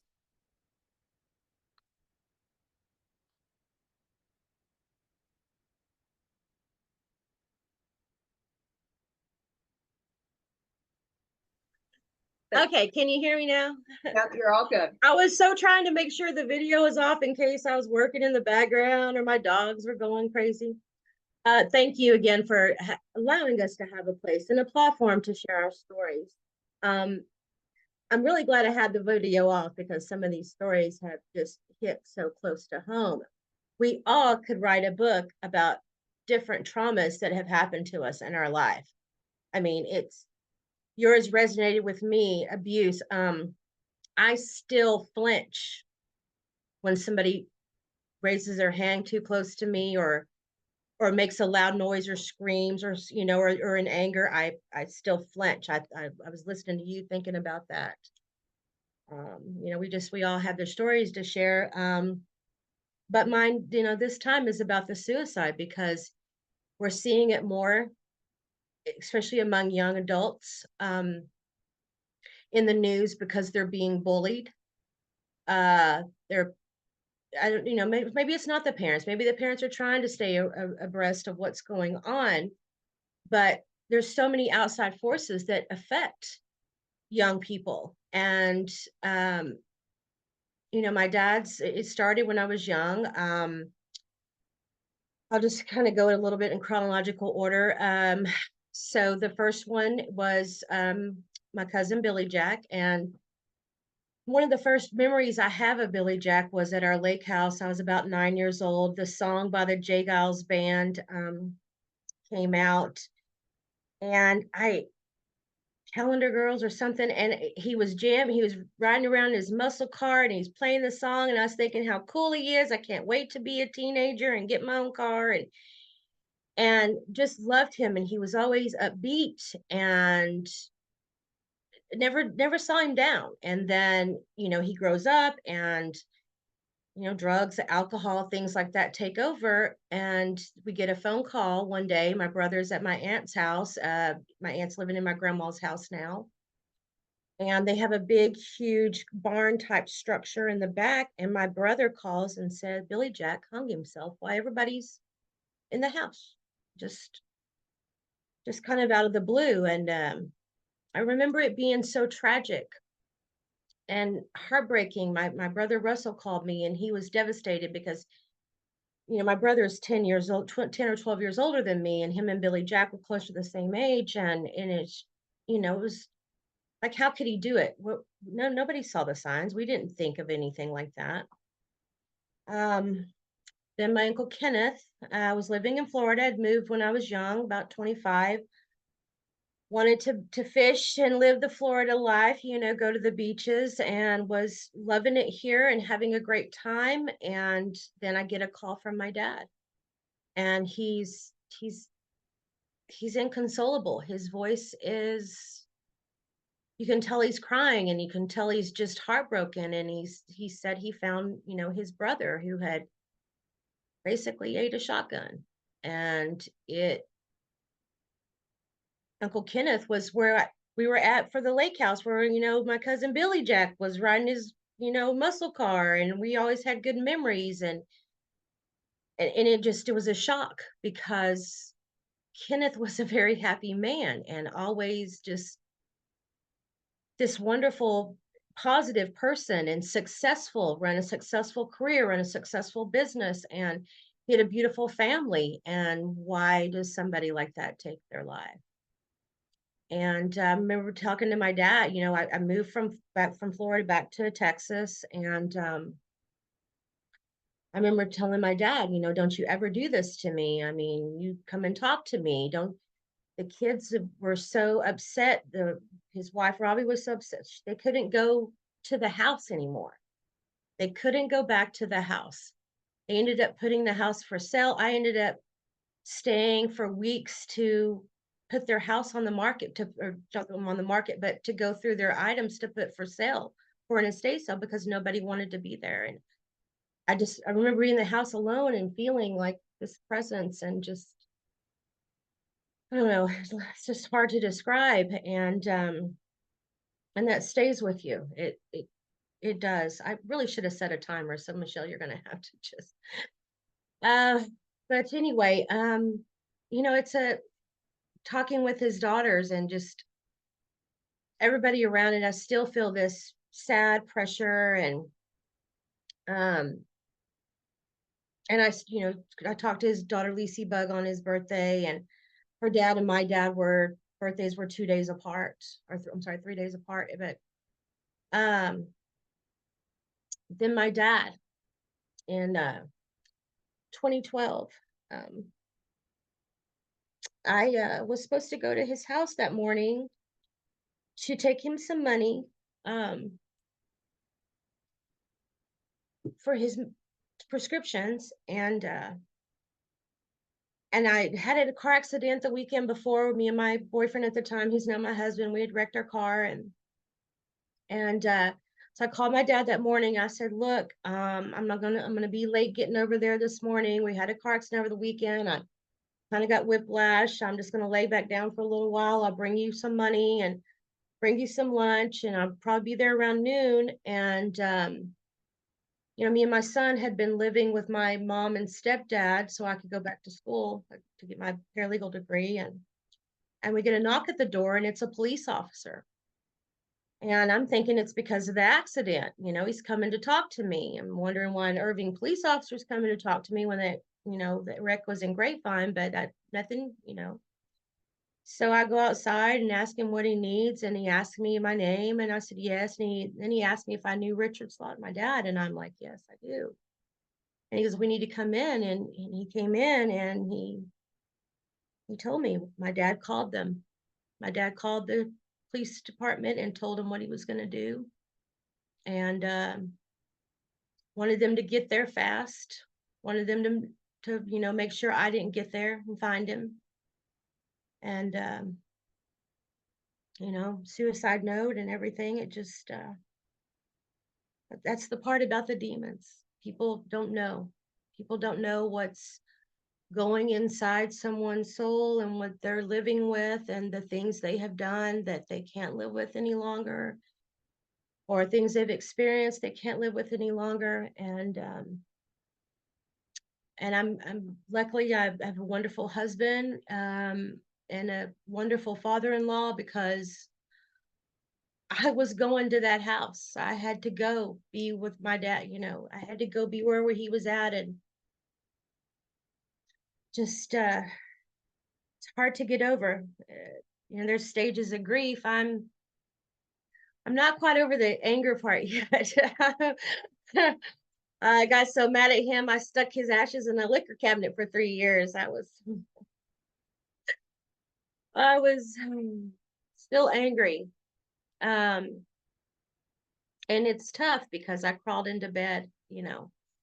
I crawled into bed for a long time. And luckily I had a great support system who allowed me to crawl into bed for a little while. And then a few years ago, my cousin Jeremiah, who was always happy, again, always happy, life of the party, just wonderful soul. Didn't, grew up with him, didn't grow up with him, but knew him the last, few years of his life, didn't see that coming. And then he took his life. And I was angry about that. Like, why can't you come and talk to us? Like, what's going on? What people talk? And then the last one, Grayson, my lovely, beautiful 25-year-old at the time cousin. We were literally driving away from the house to head to Florida, and we had to be in Florida in 2 days to sign the papers. And when you got to buy a house, you got to be there to sign the papers, and you got a day. And his mom called and told me that they found him, and I'm still not over that one. The anniversary of his suicide was 4 days ago on February 29th. So that's, bringing it all back. This was really hard to talk about this close to it too. I was like, am I going to be able to speak without breaking up into a real ball of tears? Because so many of you, if you have a friend or a loved one that has done this, and you want to blame yourselves, and by the way, we do it. My family, we've talked about it, did we miss something? Could we have done something? Was there a sign?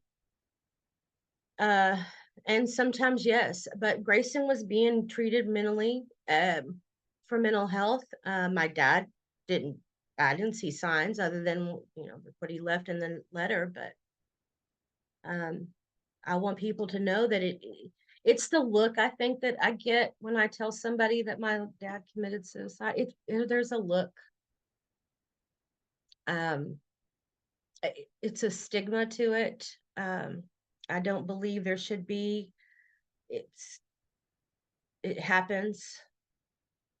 But I do know my dad's with me. A funny story, and then it'll be the end of my time. But when I was young, about 13 or 14, we had a cat that was suffering giving birth, and the first baby, me and my dad were just taking care of her all during the night, and the first baby was born at 11:11. And we named this kitten Four Aces, and we just loved Four Aces. And the mother, lost several of the other babies, and so Four Aces was so powerful. But at 11:11, whether it be 11:11 a.m. or 11:11 p.m., I will look at my phone, or I'll look at the clock in the kitchen, or I'll look on TV. So I know my dad's here. I know he's with me. So I want to thank y'all for allowing me to share my story. I'll put my email out. I would like to get this more out there. Talk to anybody that wants to share with me. Thank you, Michelle. Leah, thank you so much for being brave and sharing. Take a deep breath in and release it. You did it. How's it feel to do it? It's good. I spent more time trying to figure out, am I going to look stupid? Am I going to sound okay? I spent more time worrying about talking. And so once I started talking, I was okay. Yeah. Preparing to talk. Putting a lot of that thought in, and it's your story. So how you can naturally say it and share it out.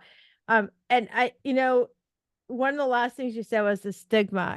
As a mom who lost her child at 25 years old, he passed in a tragic car accident. But I found out almost a year later, people had put out that he had committed suicide, which he did not commit suicide, right? So the words and the stigma, that was the biggest part for me too, to go and still is for this journey. When people walk up to me, they still, they say, and I think what I would like to ask you is like, I know what I share with everybody, but I would like to hear your take on it. Like, what advice would you give to somebody who has just learned that, right? Like, what would the thing to say to the person who has, comes to you, Leah, and somebody wants to comfort you or you tell them what's happened. What's the thing that you would like to see them say instead of the look, the eyes? What would you advise the listeners? What's a good thing to hug the person? You know what? Hug. Don't give them the look. And you almost know the look. I mean, you almost know you're giving it. I've given the look. We've all given the look over something that's kind of shocking to us. Right. It's just hug the person and ask them, can I do anything for you? Yeah, yes, absolutely. I think that, and that's the biggest thing for me too. I would agree with you is that, I've had people say, I don't know what to say. I go, that's the best thing you could say to me. That's the best thing you could say, right, Leah? Because we don't know what to say. We're human. We And don't know what don't, to say. and the worst thing to say, they're in a better place. Oh, thank you, Lord. I'm going to mic drop that right now because that's the one I think. I What's better can't than stand being it. here with us, right? Yes. Yes, And we know they're in heaven's a better beautiful and place. everything. That is not true. The better place would be with me. Yeah. If they're suffering and they've had a long illness, and that I can see, they're in a better place than they were, but that's not the time. Right. And not to say that, mental health is not suffering. I mean, it is. We just don't know, but we need to start talking about it more as a community and as parents. And the lady that's wanting to work with kids and mental illness, and I forgot her name. She was so powerful. The one working with all of the kids all over and wants to get them while they're young. That was She's Karen. not wrong. We got to get them we got to open a dialogue and Yeah. keep kids honestly off of social media. I don't Facebook, so I have to have my husband show me this later. Well, Leah, I just want to thank you so much. You did an amazing job, and thanks for being brave, and thanks for sharing your story. And I just know it's going to touch other people, and I just want to thank you and keep sharing. Now you've And done listen, it. I'm so sorry for your loss, and Oh, thank you. I'll cook you something really good, and we'll share the good positive. And Absolutely. I'm going to post Grayson's foundation on here if anybody's interested in working with him, because his mom Awesome. started that, and I just think it's powerful. Awesome. Powerful. Please do. Thank you so much, ladies. Everybody, thank you for your stories. You're welcome. Thanks for sharing. All right. So I get the privilege of introducing our next speaker, and that's Tiara Carter, formerly known as Tiara Gatson, is the CEO and founder of Mothers Fighting from the Grave. When I read this, I just got chills. Tiara is an advocate for children and caregivers left behind after a child or children experience the trauma of losing their mother due to domestic violence. Tiara has been and continues to work hard to build a nonprofit organization that will assist with the needs of these children as well as their caregivers since 2019.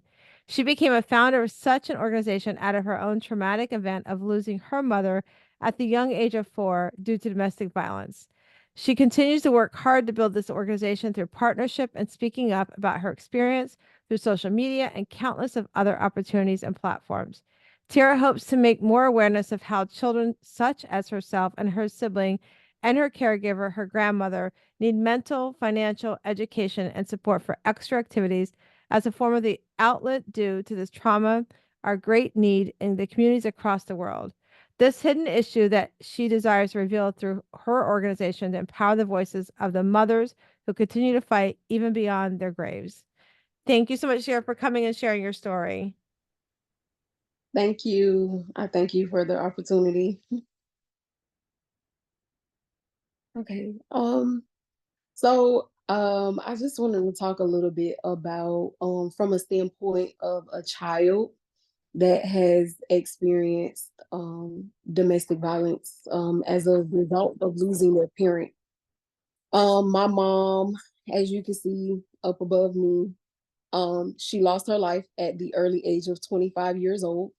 She was the first domestic violence murder in Hillsborough County in the year of 1995.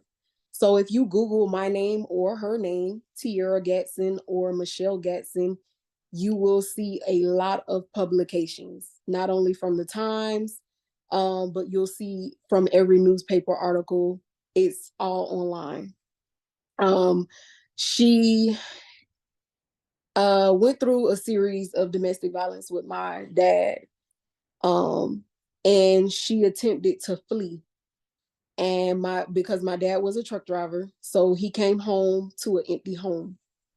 She had moved out, and she had started, gave herself like a fresh new start. My grandfather, at the time, he decided to purchase another home and leave his current home at that time to her to give her an outlet away from my dad. My dad soon found out where she was, and that night he decided to murder her. At the time when she walked out the door, she didn't know that I was on her trail, and I caught the door. So I ended up witnessing it all at the age of 4. So she literally she lost her life maybe about 2 weeks after her last birthday, turning 25. She left me and my brother behind. My brother is 1 year younger than me. My brother still suffers from the traumatic event. There was no counseling. We literally had counseling one time. That was during the trial. We had counseling in the judge's chambers, and we had it one time, and that was it. Going forth, we kind of just depended on each other. Between me, my siblings, my grandmother, we kind of just cried, and we cried amongst each other. I don't want this to happen to anyone else.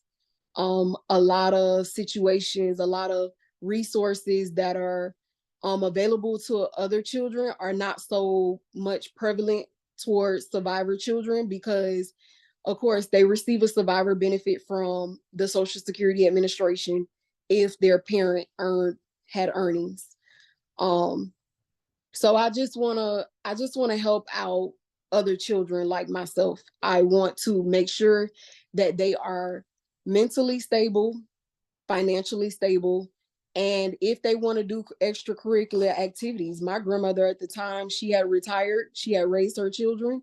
She didn't have the energy to take me to a track meet or, do anything. But had I had those things available to me, I believe it would have gave me so much mental capacity. So I just think that it would have helped out.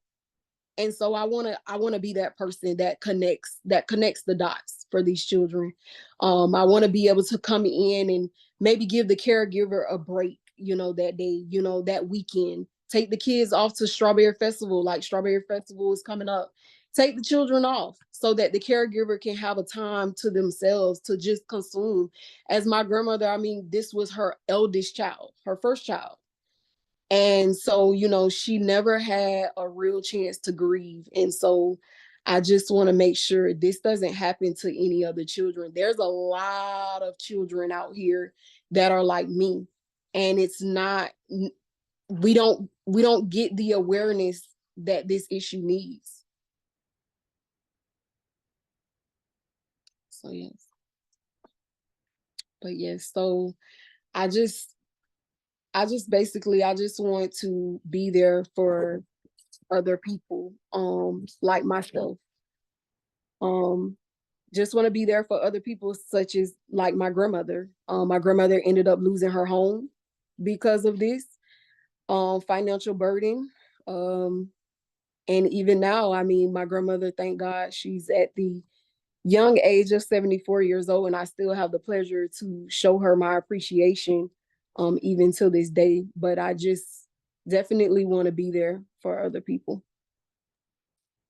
That's awesome. And you are there for other people. You are sharing your story. Unfortunately, this trauma happens a lot. And there's a lot of children that are impacted by domestic violence, a lot of children that are impacted by trauma and abuse, like we've heard from a lot of our speakers today as well. So Tiara, my question for you is, why do you now want to tell your story? Why is it your story? I want to tell my story because God is pushing me to my purpose. As I begin to talk about this more and more, I get such great reactions, and so many more people just want to know more about it. And then I see that it's almost becoming like an epidemic. I mean, every time you turn on the news, do you not hear that? She lost her life. Her boyfriend killed her. Her boyfriend killed her and the children. Her boyfriend, killed her and the mom or whoever. Like, it's getting more popular. So I just felt the move into my heart and my spirit that it's time. It's time to talk up more about it, to bring it more to the forefront, and let's speak about it. These moms are going to their graves, but I'm here and I'm fighting on their behalf that their children still need help. Although they're not here, although they lost the battle to domestic violence, let's not let these children lose to domestic violence as well. Yeah, no, that's very, very true, because I heard a statistic recently, 40 to 60% of kids who experience domestic violence in the home either turn out to be abusers or the abused. It's important to speak up about this because we want to stop the generational cycles of domestic violence. We want less people, 0 people is what our goal is, to pass because of this trauma. And you know, mental health is a big epidemic. It's been for a long, long time, and now it's really being on the forefront. And I truly believe that mental health issues are a large part of why domestic violence happens. Do you feel that same way, Tira? Yes. Yes, most definitely. So, you know, your grandmother is a huge supporter of you. And I remember meeting you for the very first time. I was able to speak at Chaotic Streets Church in Tampa. Amazing church, amazing congregation. And your story was very, very impactful to me. And we started a conversation and you said, I want to publish. And will this be your first time publishing, Tira? Yes, ma'am. This is my very first book. I've written my book, but I have not yet published the grand finale. Yep. So yes, this will be my first time publishing my story. Yes. Yep. And so why do you want to publish? Is it the same reason why you want to speak your story? Yes, ma'am. Okay. Yes, I want to help others overcome. Yeah, because you know, all of our adversities, like you heard from a lot of the speakers today, it's not about what we go through, it's about how we react to what we go through. So yeah, Tiara, I mean, I love that you are speaking. I love that you are sharing your story. I love that you are a part of Breaking the Silence Volume 2, and your story is going to be extremely impactful. It's interesting that the case, your mother's case, was the first domestic violence homicide that that was actually published, because as I'm sure you know, there have been many prior and many after. So it's awesome that you're now using that platform to be able to bring even more awareness. So super, super excited to have you, Tira. Thank you so much. You're welcome. Thank you. Bye. Thank you.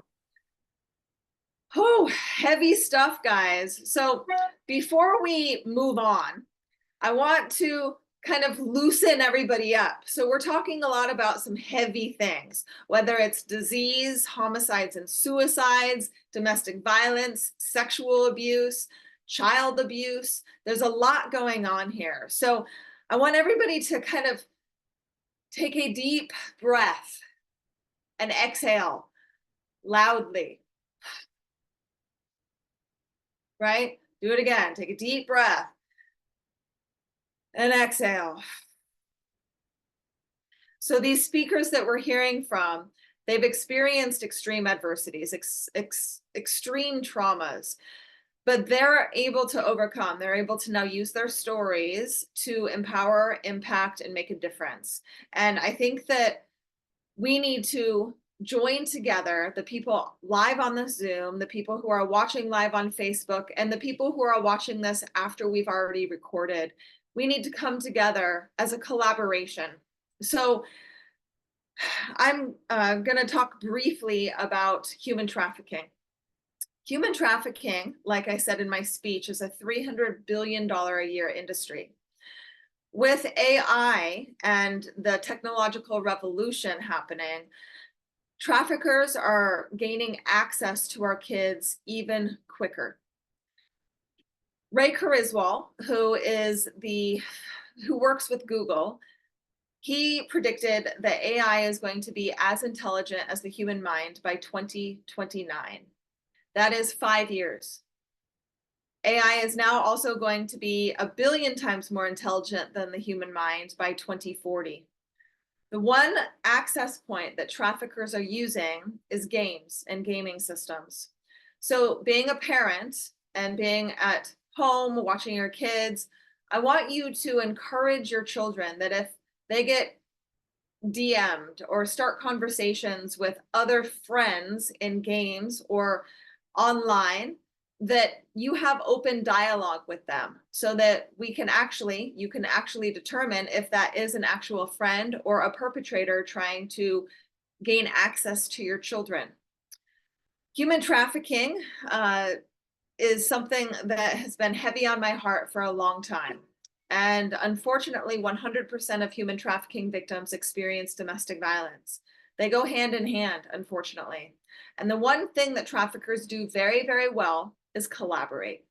See, nonprofit organizations, unfortunately, we compete with one another. And that competition is primarily because there's a lack of funding. And we need that funding in order to survive, in order to continue providing those services and or education.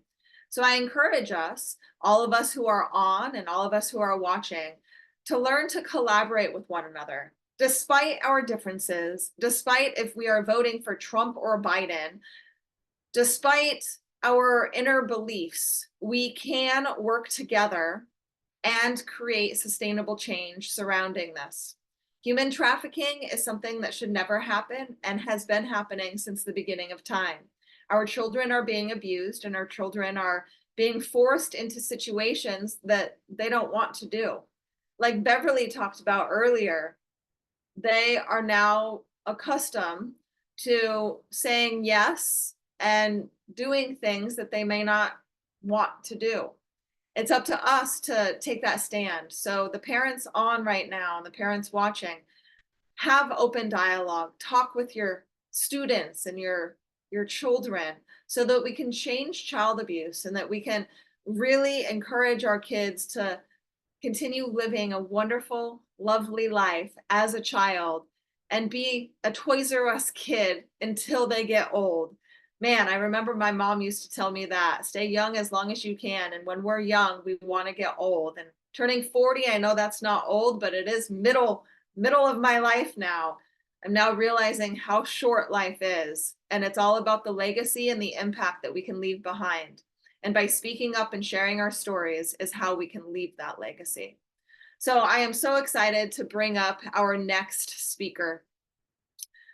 Our next speaker is Dr. Jennifer Dahl.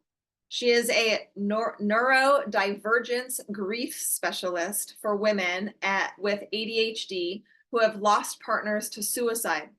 After 25 years in public education, working with students with disabilities such as ADHD, learning disabilities, and autism, she created ADHD holistically to take her experience and expertise out to the world.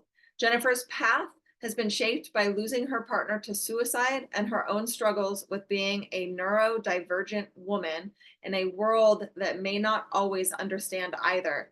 She has combined her own life journey with education and training in ADHD, neurodivergence, grief, and yoga to create resources and a coaching program for women who are ready to reclaim their lives. Dr. Dahl shares her message through her website, podcasts, and social media to inspire and provide hope to women everywhere. The stage is yours. Thank you. Thank you for everything that you're doing here. And I think my story tags in with a lot of the stories we've heard so far. And just like other people, I've talked about this, but this is actually one of the first times I'm talking to a whole group of people I don't know. So it is very interesting. As I was saying, I'm in a hotel and just for some reason today, the Wi-Fi was going off. So I'm hooked up to a hotspot and hopefully we'll be fine. So yes, I am dealing also with the suicide death of my husband. After it was just short of 29 years of marriage. It was exactly a week after I turned 55. It was about 2 years after the pandemic started. So all these things were going on.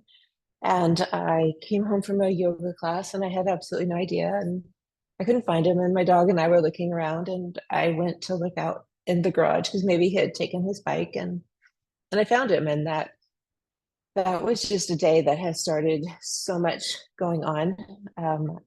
I had written some things out, and I really see things in just different visions over the last couple of years. I remember that day. I remember my daughter and I going out. We would just find an Airbnb for the weekend somewhere not that far away that we could just throw the dog in the car and just get out for a little while to go away, to not be there. As it happened in the garage, we wouldn't even go near it for a long time. And then we decided that we were going to have it changed into something else. So we've been it's been quite a while now. They've been tearing it down, making it into a retreat, a studio, an office. So we can kind of reclaim the space and use it for something that we want. But it's been hard, and adding to it, having ADHD and the things that women with ADHD go through, trouble focusing, emotional dysregulation, and you add it to all the things you have to go through with death and with suicide in particular. I over and over again just kept hoping that I could find a group that would actually understand me, and that was hard. And so then I realized that what I needed to do was create the group, create the writing, create the products, create what I myself needed. I know I'm not the only person out there. The more I talk to people, the more stories I hear of suicide, of spouses that have committed suicide and died that way. And it's something we don't talk about. It's something nobody wants to talk about, and nobody really wants to hear about until it's you or it's somebody that you really care about that is going through it. And so whether I'm providing support to someone who's going through it or a friend of somebody, it's the kind of thing where you remember, just tuck the information away, and one day there will probably be somebody in your life who could use that kind of help, that somebody who sees you. There's so many times, and other people who've been through this know, that you're told you're just told things. You're just told, just take care of it, just move on, all these things, and you're not really seen. So my goal, and what I really wanted, is just to be able to see other people out there. If I'm one step ahead of you, that is great. I know just hearing and finding people who had gotten through one more day than I had was a huge help. So I'm really grateful for this book and for what we're doing and sharing these stories. I know I've read through all the stories in the first book, and they just all moved me so much. We are together in our grief and surviving, and we can learn from each other, but also remember that we're all different in what we go through.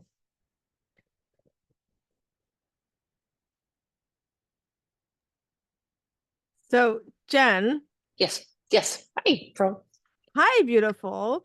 So, first of all, I want to say you amazing job that you're sharing your message, and we still got time to delve a little bit more in. So, Yeah. do you have more you want to share on? You've got at least another 10 minutes, but I can make it a question and answer for you if you like. I can share a little bit more. Okay, go for it. Like I said, it was my first time. So one of the things that I found for me, and this is what's led me to do a lot of what I'm doing, is that I moved past the initial just survivor getting through the day phase, and realized that what I needed was to find a goal, something really for me, something that I could bring out and really work on and make me in my new life. Because my life, I am nowhere what I was before. My life is nothing like it was before.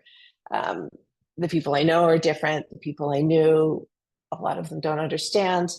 And so creating a goal using everything that I know, that I've learned, I was in education for 25 years or so.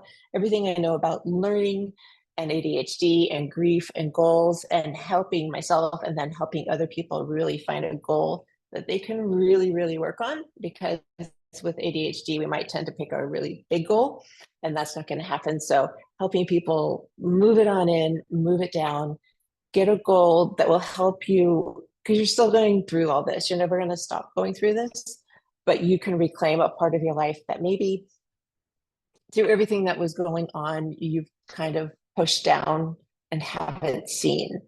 So it's a hope. I know that it's always going to be a part of my life. And there are days where it hits hard, like doing things like this. But I know that I'm also helping people by talking about it. And if I can just reach one person, then I tell myself, then that's a success. Okay, so I'm going to ask you a couple of questions here. First of all, Yes, way to go ask me on some here. questions. And Yes. and just so everybody knows, not only is she on here, I'm going to give a proud mama moment here, Michelle. But not only is she on here doing this, but Jen's releasing a radio show in the next 3 weeks with us. That's going to be to continue sharing the story, and because it needs to be said, because something you said, your life the day before and the life the day after. It's two different worlds. And I remember that. I remember that feeling. So creating the goal, like that you can focus on, right? Like how did you I like, you also talk about changing the garage, right? How do you help somebody walk through and identify that goal is? Because as some of us that are on here that have gone through a traumatic, situation in our life and or have lost somebody, thinking of creating a goal to go do something, it's like, really, may not want to, right? How do you help that person find that goal, whether it's just a simple goal, sometimes it could be just something simple. How do you walk through and help your client do that? Sure. So really starting off with something really, really basic. Something that I found helpful and other people have been helpful is just a way to start your day. Just starting with that little thing. Like, what's the way you can start your day? And often it involves maybe getting outside, sensory, even if it's drinking your coffee and really sensing it so that you're starting to feel into yourself. And you're making a goal for yourself every day. I'm going to get up and I'm going to step outside, or I'm going to journal a little bit. Something small where you see that you can feel things. Because sometimes, you're just so stuck that you can't feel anything. So starting to let yourself feel things. And then when you see that little success, looking at maybe it's something you liked to do before, or when you were a kid, or you never hoped to, you never thought you could dream, or something that's crossed your feed that you think is really interesting. And again, making it small. My goal was I had before wanted to do a plant-based travel blog show, everything. And I said, well, I'm going to do that. And then I realized that just sitting out to do all of that was a lot. So what I'm doing to start is, I live in Los Angeles, so there's so much there I can see, is going out and doing little bits of things. And so helping someone, whether it's in the morning or later in the day, like one thing that you really like that you can do for you, you can build that habit, and not just build the habit, but then see that you can do it, because you have to believe in yourself. And after everything that's happened, you may not believe in yourself very much, between the ADHD, death, if it's suicide or some other kind of loss or grief. Getting back to where you believe in you and you believe you deserve it, because you may be going through a lot where you're taking care of kids or you're taking care of other family members and everybody's relying on you, and you have to mask up and pretend that everything's okay. So let's start with that one little spark in you, and let's figure out what that is and get you going on some routine on doing that so that you believe. I love that you just called it, find that one little spark in you, right? Because sometimes it's just a little tiny thing just to kind of help us create that goal. I mean, I know for me, it was just like, I just got to get up and start my day, right? I just need to do that. And then if I can just get my shower in and get my makeup on, I was good for the day. I felt like just something. And now, because it's the journey of the grief. So tell us, Jen, so those that are listening, Jen is joining me on. We have a talk radio. I have a podcast called Conversations with Pearl. We have a talk radio show. It's called the Self-Care Sheroes, and it's on a platform called 360 Talk Radio for Women. And Jen and I talked, and she wants to share the message out. Why is it important for you to get this message out, Jen, to a broader spectrum on platforms like what Michelle's brought here for you, for all of us here? But why do you feel it's important? And how does ADD play into that? So I think it's important because these are all so many things we don't talk about. We don't talk about suicide. We don't want to talk about it. We don't want to talk about the people who are left. We don't want to talk about the guilt, the shame, all the emotions that many of us go through. We also don't want to look at women who have ADHD because for so long they were not diagnosed and not looked at. Research is way behind on women than on men. You know, when you think of ADHD, you think of the 8-year-old boy who's bouncing all over the place. And the women, it's often different. And so I want to get out onto platforms like the radio show at this and being a podcast guest, because I think that kind of person is across all areas. I mean, there may be a niche, people may tune in because of that, but a lot of people may be listening to another show for a totally different reason. And if they can hear me and if they can get that message, and then also, like I said, remember it, because if it's not you, it could be you in the future or somebody that you know. I'm huge on, I listen to podcasts and then I send it on to somebody else. Oh, the guest speaker really talks to something that you're going through. And I think it's a good way to get your sort of tentacles out all kinds of places so that it can be received by the people who need it. Absolutely. So, like this with podcasts, the radio show, all of that. Jen, I'm so excited that you're here today. I'm glad it worked. Your internet worked out right through the whole segment. So I'm so excited it you're worked. here. I can't wait to see all the things that come for you, and keep sharing your message. And and thank you for being here. I'm going to go and introduce our next speaker. And that's Miss April. You're welcome. That's April Blake with a wealth of life experience and a heart that has weathered its fair share of storms. April's life narrative is one of profound resilience and unwavering determination of the human spirit. Her early childhood began with divorced parents, a drug-addicted mother, and being raised by various family members. She continued her journey after the tragic loss of her oldest son to drug overdose, making a pivotal moment, learning to navigate the world while facing the challenges of breaking the family cycle of silence for both mental illness and addiction. In the years since, she has embarked on a transformative journey of healing and self-discovery. Through writing, she delves into the complex terrain of grief, offering solace and understanding to those who traverse similar paths of loss and heartache. Driven by a desire to empower others to embrace their own resilience, she began a new chapter of her journey, becoming a certified Pilates instructor. Using the transformative power of movement and mindfulness, she leads others on a path towards physical, emotional well-being, fostering strength, flexibility, and inner peace. Welcome, April.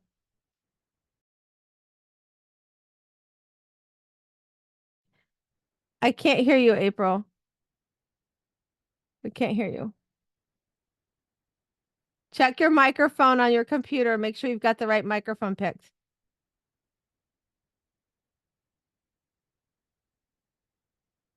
But now you're on mute.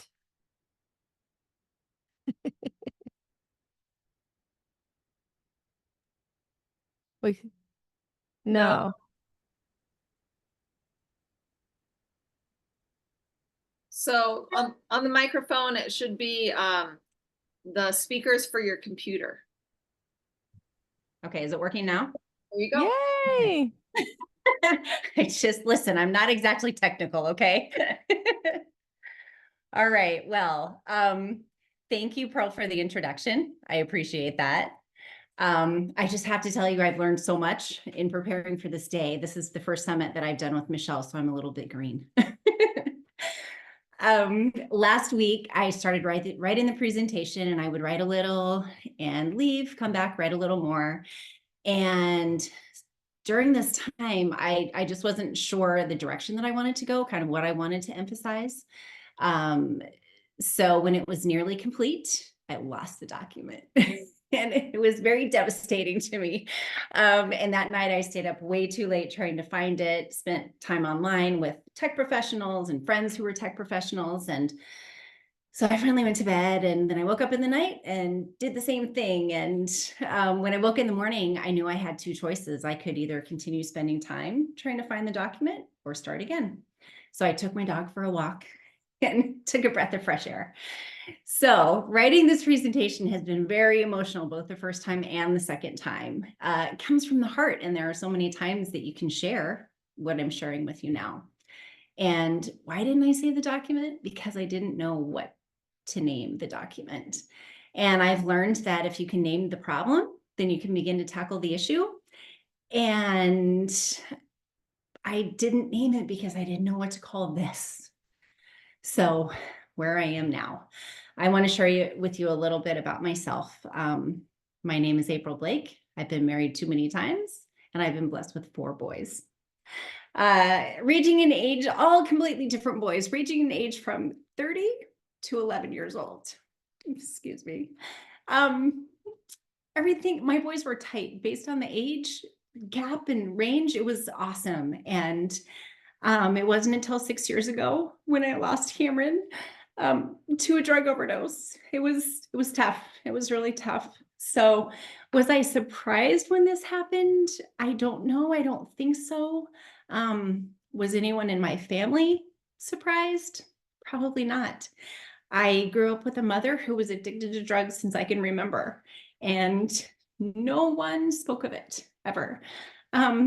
Everyone loved her, and she was the favorite, so it was just swept under the rug. And I grew up Mormon, and I feel like perhaps the family didn't even know what a drug addict looked like.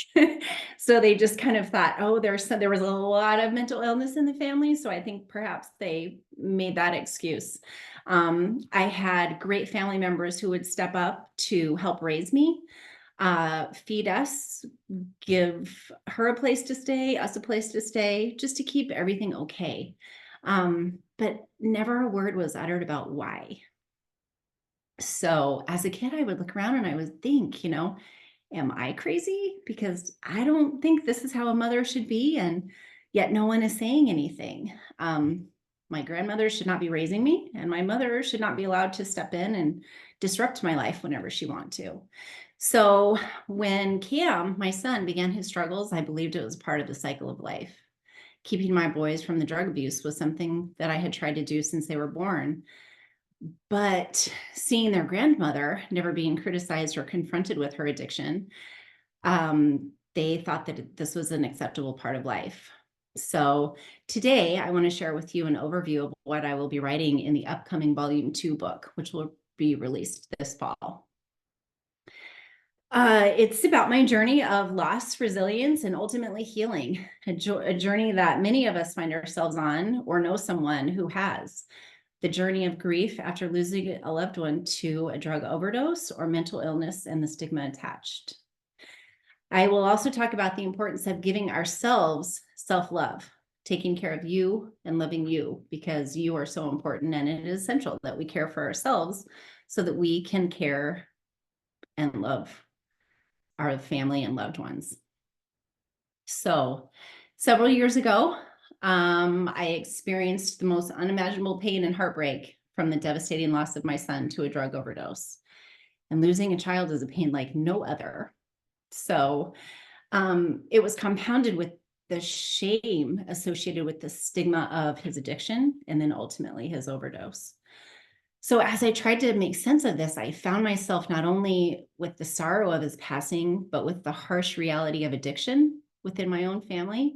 Having a mother struggling with substance abuse herself, we never talked about how Cam died. It just was. So I knew that if I wanted to honor my son's memory and break the cycle concerning the addiction, I needed to embark on a journey of self-discovery and healing. So we'll explore how the silence perpetuates cycles of suffering and how we can collectively work toward breaking it and ensuring those who are struggling, let them know that they are not alone. The journey of grief is a complex one, and it's filled with emotions from intense sadness, anger, guilt, confusion, and it's something that no one can truly prepare for. Yet it's a path that we find ourselves on, struggling to make sense of our loss and finding a way to move forward. For me, grief manifested in waves, moments of anguish to feeling complete helplessness. First and foremost, I feel it's critical to understand that mental illness and addiction are not moral failings or character flaws. It's complex. There are conditions that can affect anyone regardless of age, gender, race, socioeconomic status, yet they continue to be surrounded by misconceptions and stereotypes.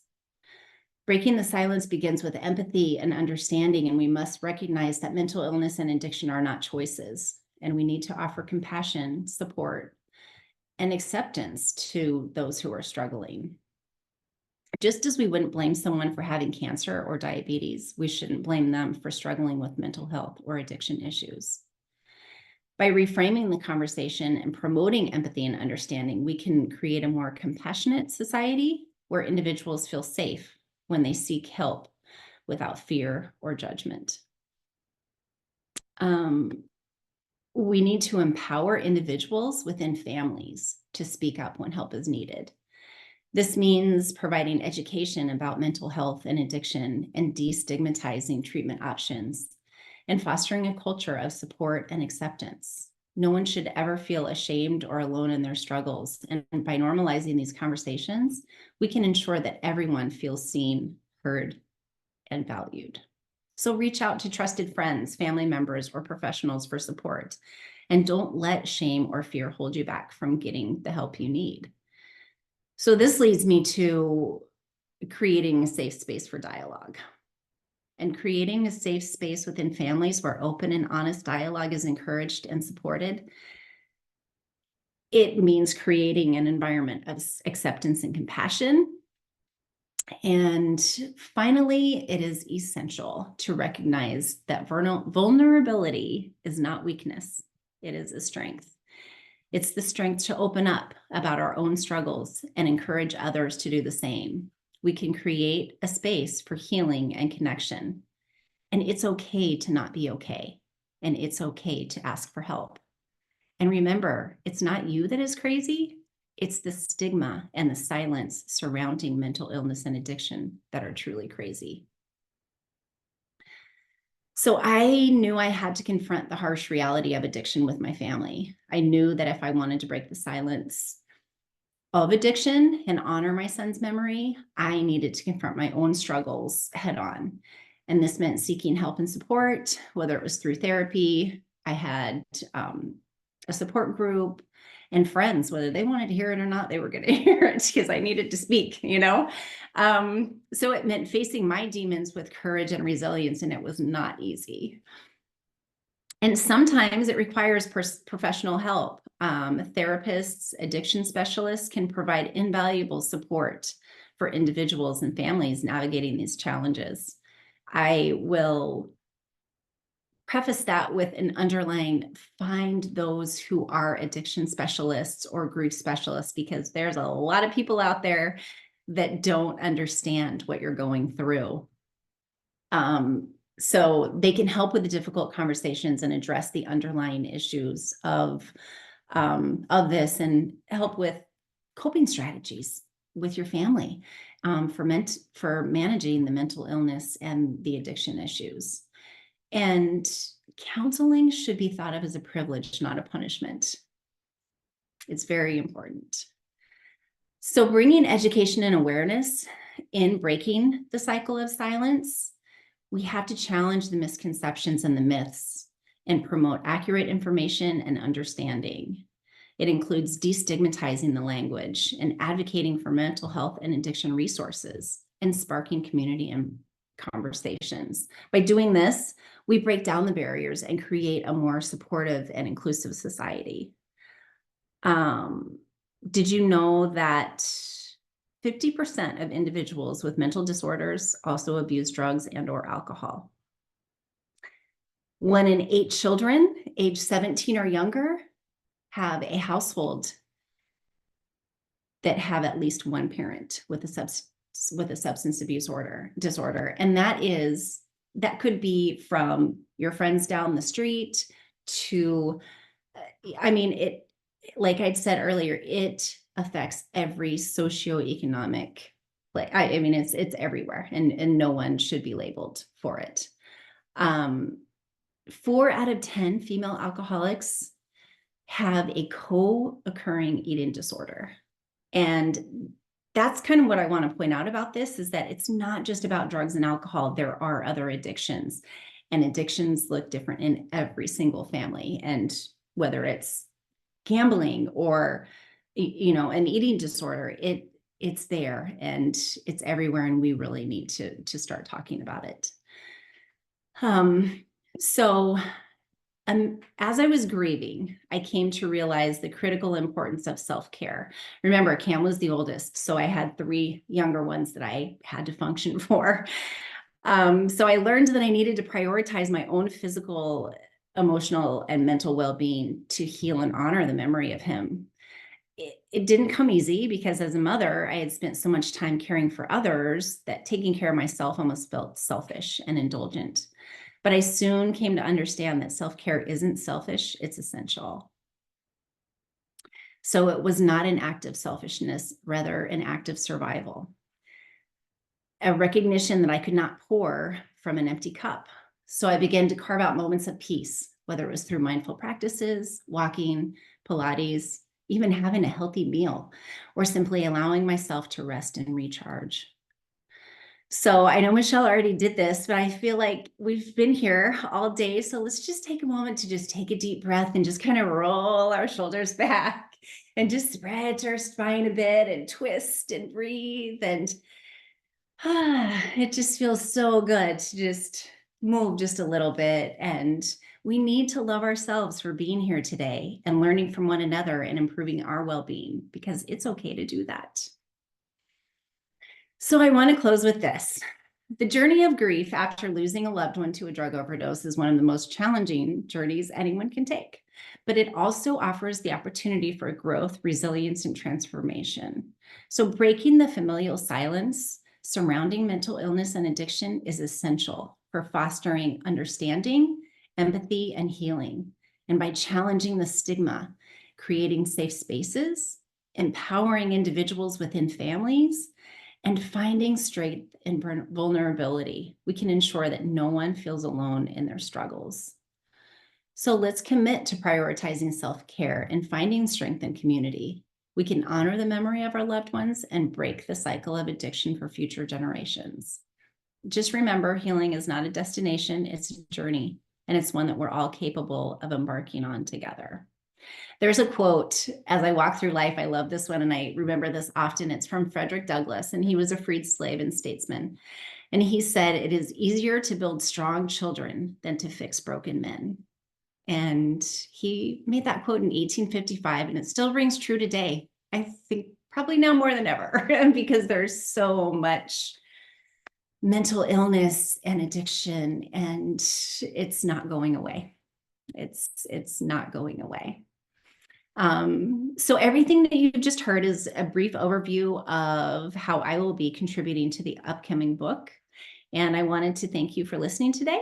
And I hope you've learned so much about all of us. And Michelle has brought such a beautiful community of souls from many walks of life where we can teach and learn from one another. So I look forward to connecting with you. And I think I can put a link in here so that we can stay in touch. Yep. Thank you. Really great job. I love this platform because it gives people an opportunity to speak, oftentimes for the very first time. Right. And telling your story is impactful. And we're starting to realize that as speakers, especially first-time speakers, that it's exhilarating and it's helpful, and it's lifting weight off of our shoulders. I know when you and I briefly spoke on the phone for the interview to be a part of Breaking the Silence, I talked a little bit about my brother and how my brother is dealing with an addiction as well. And when I was talking to you, I thought I was going to lose him. And he just went through rehab and just got himself into a sober living house. So, I'm hopeful. But mental health is a huge, huge problem. And like you've discussed, mental health is something that we really need to focus on. And I love that quote that you said, that it's easier to build up strong children than change men. It's easier to build strong children than to fix broken men. To fix broken men. Yeah. I mean, it resonates so much. Yes, it does. It really Yeah. does. So we need to pay attention now, not later. Yeah. And if we're a broken man or a broken woman, and Yes. then the coping mechanisms that then lead to addictions and Right. our family disorders and our generational cycle of Yes. addiction. I Yeah. mean, alcoholism runs in my family, drug addiction runs in my family. I mean, it runs in a lot of people's families. And it's Yes. identifying those coping mechanisms and saying, hey, no more, I'm not going to do that anymore. Right. Right. We have to start the dialogue. And I think even just being able to talk to your friends and seeing that, oh, okay, so this is not just me that is struggling with this, and perhaps we can talk about this and collaborate, work together, and let's get our families fixed, because we don't want our children to have to endure this. We Yep. just Yep, I love it. Thank you, April, for Thank speaking you. and for sharing your story. And I'm very excited to read your story in our upcoming book, Breaking the Thanks. Silence, Voices of Survivors, Volume 2. All right. Thank you, Michelle. Hey. So if you guys are interested in being a part of Volume 3 for Breaking the Silence, please go ahead and connect with me after I get done introducing our next speaker. I will put my calendar link in the chat. Volume 2 will be published this fall. So we published Volume 1 a little late. That's why we published in January. But Volume 1, like I said, went #1 bestseller on Amazon. We have amazing authors and speakers in that volume. And we got a lot of press for it, and we are getting more. So we will be interviewed on Fox, I believe it's Fox 13 with Tampa Bay Reads. But that's just going to bring even more exposure to Volume 2. And Volume 2, we've got wonderful, wonderful authors and speakers. See, all of this gives a speaker check mark on everybody's resumes now. And it's an amazing experience to watch the blossoming of so many individuals share their story so that we can spread light. But like I said, if you are interested in Volume 3, we will actually start looking for authors right after we publish, so around October time. And then we will publish again next year in 2025. Wow, that's so crazy to me. 2025 in October. So this Volume 2 will be published this fall. I get the honor of introducing our next speaker. Now, this woman is a connector. She kind of jumped on board saying, hey, I love this. Let me introduce you to this person and that person and connect with everyone. And we're coming up with like a collaborative way to figure out how to infiltrate Hawaii. And I know a lot of people are like, oh, it's Hawaii, it's a beautiful island. Well, unfortunately, there's a lot of mental health disorders. There's a lot of domestic violence. I went to high school in Hawaii. But I'm very excited to bring up this next lady. So Jacqueline is a breast cancer survivor and Lynch syndrome previvor. After advocating for herself and researching along the way, her whole perception of healing has changed. She now speaks on how she believes her childhood trauma led to disease. As she goes on her preventative journey, she hopes to not only find resources to help others, but to encourage everyone to never give up. Asking the questions others would like to know, understanding there are so many modalities out there that will ultimately fit what feels best for them. They know their best body. She is just here to support and learn, encouraging them to take their power back and reminding them we also heal through fun. I love fun. Jacqueline wholeheartedly believes in coming together as a community in hopes of spreading knowledge and awareness to many. We are stronger together, she says, and looks forward to meeting those who are ready to implement change in the hopes of helping many to thrive and survive. The stage is yours.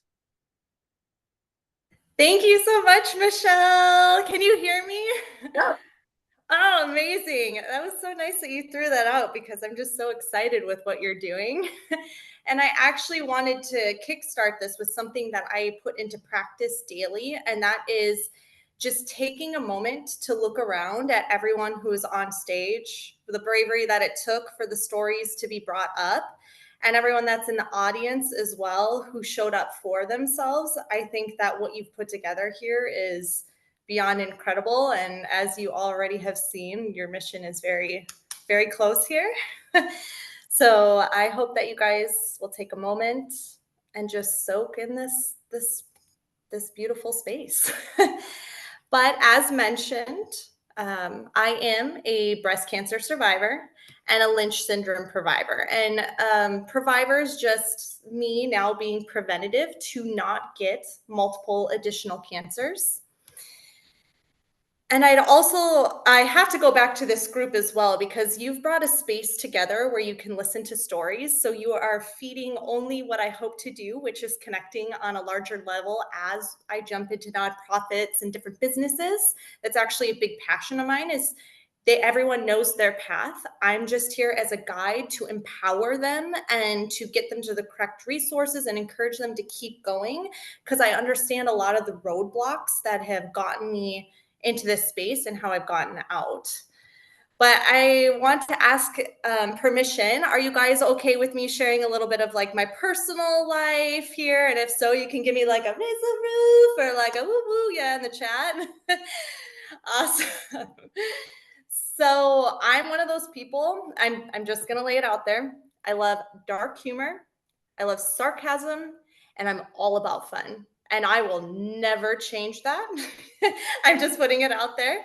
I love to explore. I love to be outdoors, whether it's hiking, dancing. I love to experience new things. And I love to spend quality time with those I love and actually meet many people that I don't even know and get into their realm. If there's one thing I have learned throughout my journey, it's that life is meant to be lived and we're meant to have fun. Like I think sometimes we take it too serious, and that's not the space we need to necessarily be in. I mean, yes, at times, don't get me wrong, there's such thing as balance, but fun to me is where I feel like we can fly.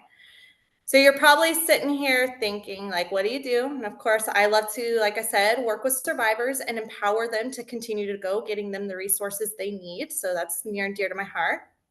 And you're probably asking, why are you giving me your personal dating profile right now with your outdoors and everything? But I promise you there is a reason to this.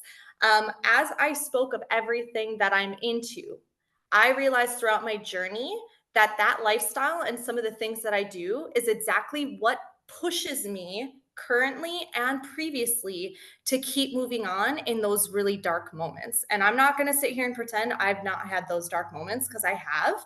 It's just how you get out of them and how you change perceptions. And then I also want to take a second to break down Lynch syndrome, because I feel like this is an important part because it's within your genetics. I don't know if anyone's heard of the phrase "gotta catch 'em all." I think it's like Pokemon or something. It tells me how much I know what this is. But I'd like to see Lynch as my body didn't want just one cancer. It was like, I think I'm going to make you high risk for like 12 of them. And I'm like, cool, jackpot, you know? So here I am sitting here with high risk for multiple cancers. And I recently not only overcame breast cancer just 2 years ago, but I got a new diagnosis of endometrial precancer. You can kind of hear throughout the journey how I believe this progressed, but ultimately I looked at where I'm at now and I knew from everything I had learned, I'm really onto something here.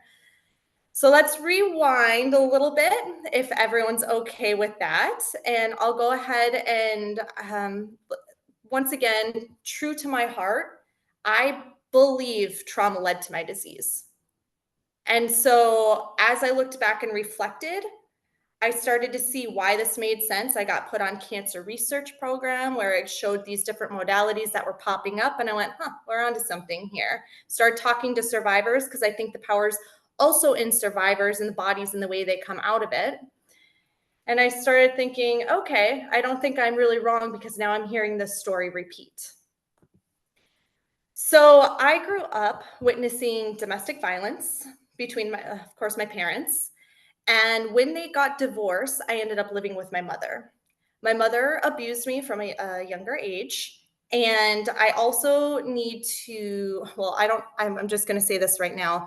If anyone has endured abuse or seen their siblings abused, like my heart goes out to you because I know how hard that can be to see your loved ones going through that. But I think it's very important to touch on the topic of schizophrenia or mental illnesses. Um, in particular, with schizophrenia, I witnessed her progress throughout the years. So where it would have started out, what I kind of saw as mild, granted I'm a child, I take things into consideration. It definitely progressed through my high school years.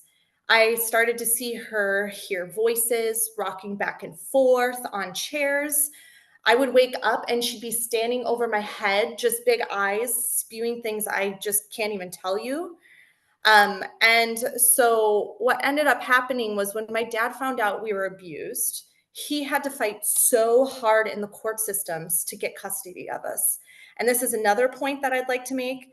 My heart goes to all the fathers who were there to protect your children and do what's right, because he was the one safety blanket. And I think he is the one reason I turned out the way I did. And I'm forever grateful for that. So we ended up moving to Wisconsin, and the courts agreed custody for us to go every other weekend to go see my mom. So he agreed, and he made that 4-hour drive every other weekend. But the thing is you did not know what you were going to get the time you saw her. You didn't know if she was going to be extremely nice. Maybe you're going to have a girls' day and go shopping. Maybe one weekend she locked herself up in the room because she wanted to commit suicide, and she'd hold that against you. Or maybe she was standing over your head or telling weird things to your friends. The other thing was she was very good at covering things up. So no one believed me. No one heard me. And that's where some of my humor and my joking and my toxic positivity came from, which is a whole different story down the line. But I think it's very interesting to see the progression of how that went. And it was no surprise to me when I started getting anxiety, more and more anxiety. I started seeing panic attacks, and I had to learn how to control those panic attacks and catch them much younger. And I was diagnosed with CPTSD. Fast forward to 2017, and I also want to touch on, I have to say this, because for anyone who has been through the court systems and maybe got thrown around to multiple therapists, I hear you, because sometimes a lot of people don't want to seek that, and that's not their way to get in there. I understand that, because that in itself can also add to your layers. But in 2017, it was right after Christmas, I had gotten a call that my mom had passed away. Now, I hadn't talked to her for 10 years because I promised I wouldn't be the last person to get the police called on me out of 4 siblings. I said, it ends with me. I'm done. And so we disconnected. And when she passed away, I had to learn how to grieve. I never got the chance to see if she'd ever get well. I never had to have conversations. But I knew in that time I had to take care of myself, and that was what was best for me. So I did it. We actually flew back. I was living in San Diego at the time, and I flew back to Minnesota. We walked into her house. Her house was a mess. There was food left in the microwave. There was shit on the walls. Excuse me, I'm on national TV. I apologize, but that's just who I am. And there was blood everywhere in the weirdest spots. And I was like, this is so weird. But the other side of that was there was this smoothie thing, and there was a bunch of self-help books. And I think about that throughout her journey as well. And I'll look at these little tedious messages that she had. So as we're cleaning out her apartment, I had this weird intuition that I needed to keep her medical reports. I didn't know why, but I kept them. Moving forward to my journey, I'm now understanding why I'm meant to have these medical reports and why. And I'm so glad when I was so disconnected from my intuition that was a time I chose to listen to myself. So on the day of my mom's funeral, we actually get a phone call, and it was, your dad's in the hospital, he collapsed. So now I'm like, this is the one safety net, the one guy who cheers me on. And I was like, all I could think of is, I just lost my mom. Please don't let it be my dad. Couple weeks later, I was given one of the best gifts of life, and that was to say goodbye to him. And I say it's the best gift because most people don't have the opportunity to say goodbye. So I don't take that lightly. So this guy was so strong. He moved in with such conviction that I knew when he said the time was right, the time was right. And I knew I had self-work I had to do to honor that, which is a whole new topic. I look at all these things that occurred and built up and built up and built up. And I started analyzing things and I said, was that the cherry on top to me getting my cancer diagnosis? Because 2 years later, I was diagnosed with stage 0 breast cancer. And that's when I found out I had Lynch syndrome. During my journey, I had to learn how to advocate. I had to research. I had to look up all these tools. And I swore to myself, if I was ever in this situation again, I would show up in a different way, but I would do it my way this time, the way that I have trained myself. And that is what I want to bring, because right now I'm on a health journey and I'm looking to team up with so many. And as I'm on this journey, I want to show these different places that have these resources that they can get to, because I understand that your path is your path. I'm just here to help you get to it. If I can offer that small little safe space, because I knew what it was like to not be able to speak up, whether it was therapy from the court system or whatever it may be, I was like, I have to offer this, because we are stronger when we collaborate. We are stronger when we are united. And to me, it just didn't make sense that this was not connected. So I hope to have a resource library down the road, or at least have the knowledge to be able to do this. I hope to work with survivors if they are open to that. I also am looking to expand my ways and my learning for healing modalities, jumping into those other cultures, learning about blood work, seeing how my body receives us, studying my body, researching my body. And I want to bring people along on that journey, because I think that throughout that, you can see these different things, that whether it's mind, body, or spirit that gets you into this realm, we have a tool or a resource that'll resonate with you.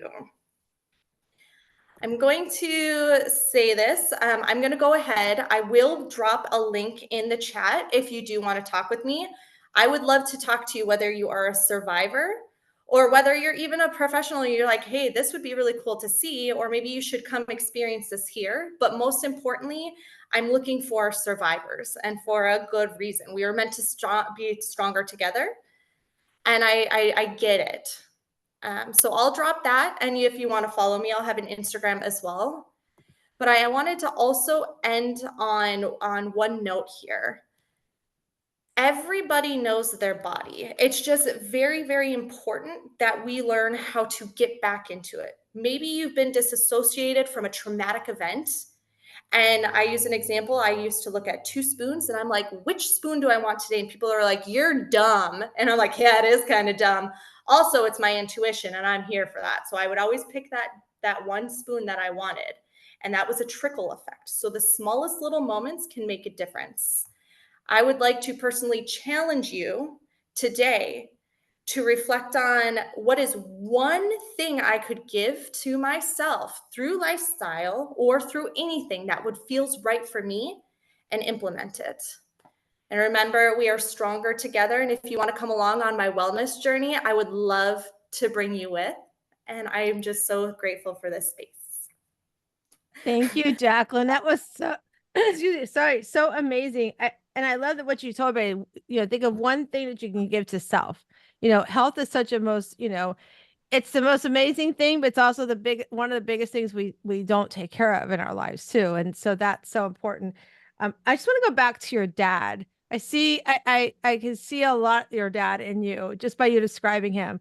Like, he fought for you. I have a brother who, unfortunately, he gave up his right to his son because he fought and fought and fought, and the courts he wasn't winning, and he just got tired of the mental stuff that was happening towards his son. So I'm honoring your dad right now by saying he did an amazing job with you. He poured into you. You've got that strength from him, and you just keep doing it, girl, because it's so amazing. But know your body, everybody. Like, you heard what she said here. You've got to know your body. You've got to take care of your health first. It's like many of us, including myself, have said here today, self-care, you got to say yes to you first. Remember, we all said no happy earlier today. You have to say yes to you first so that you can show up and be present for the things you want to do, and have fun in your life. So Jacqueline, keep having fun in your life. I love it. So thank you so much. And make sure you put in the chat how, because I've got girls in this down below that I already met. Talk with her. I'm like, yes, you do. So there's some people you should connect in here. So thank you so much. And I get the honor of introducing. This is so much fun, Michelle, because you and I getting together, I just want to share with everybody. When you meet somebody, you don't know the ripple effect it's going to have. You don't know how, like my chasing after Michelle on a stage, I'm like, seriously, such a proud mama. I mean, throughout today, but like right now, I'm looking at my screen and I have 4 PJ sisters sitting here. 2 are getting ready to speak still today. And it's just been so amazing to watch what's happening. And so everybody who's shared your story for the first time, keep doing that. Don't stop, because you don't know where it's going to lead. And don't be afraid to go ask. I mean, had I not chased Michelle down, I wouldn't be here. So this is so cool. Have fun, ask, and don't be afraid to ask. So I get to introduce the next person, and she is a PJ sister. She's also somebody I get the honor of coaching as well. Her name is Vivian Lopez, and she's here locally to me in Tampa, along with Michelle. And she's a devoted single mom of 2 children, 2 adult children. She has a bachelor in business and master's in education. Vivian has survived very difficult childhood and adults, but has been able to survive and now thrive. She truly is a success story, and she's still developing. She's a go-getter. Nothing's going to stop her from anything, including health challenges that might come up in her life. So Vivian, welcome, and let's hear your story. Thank you, Pearl. And thank you, Michelle. I can't, I might cry, but these are actually happy tears. I cannot say how much you guys mean to me and how much you guys have changed my life, my outlook on life. And again, Anne-Marie for saving my life. As Pearl said, I had some health issues that I wasn't even aware of, and they literally had to bring me back to life. And with that, just one more crazy thing that I've been through over the course of my 43 years. People often joke people often joke who hear me, who know me, who see me grow up, of I've lived a life of many different people all in one 43 years. I came from a home that was definitely unstable, of course, like many of us. Childhood trauma, divorced parents, mother very abusive, but my mother was more verbally abusive. Her partner was more physically abusive. And I didn't have my dad, pretty much left to go off and raise another family, which I'm thankful for my sisters, but he wasn't really there for me. And I went through, I've had to kneel on rice with books. I've had to get hit in showers with belts. I got locked down in a basement with spiders. Well, to this day, I'm still scared of spiders, and my kids can never figure that out. And all of that you normalize, right? Because you're a kid, you don't know better. You didn't know that this wasn't the right thing, or this wasn't how life was supposed to be. This is just your day-to-day life, and you thought it was okay. I didn't realize how and even still sometimes at this age, I didn't realize how messed up things were. But, I didn't realize, I think my first point of understanding that things are not okay was I was also molested by my uncle when I was young. But the first part that I truly made a wrong decision is when I realized that there's better or there's worse in life. It was when I was 13 and I was raped by a friend. I was a virgin. Yes, I was molested, but I was never penetrated by my uncle, and I was still a virgin. And I cut school being ignorant. I, was under peer pressure. We thought we were having a cup party. I thought all my friends were going to be there. I listened to this person that I thought was my friend. And, me and my friend, actually, it was me and my friend that went. And we woke up to men on top of us. We were drugged. Alcohol was put into our drink. Like to this day, I won't drink orange juice. My mimosas definitely have cranberry juice instead of orange juice. I have taught my daughter, my own child, I have taught her how to smell through every single alcohol bottle there is and every mix of juice that there is or soda so that she would never get raped like that. Um, I didn't realize, looking back, I didn't realize how damaging that day was for me.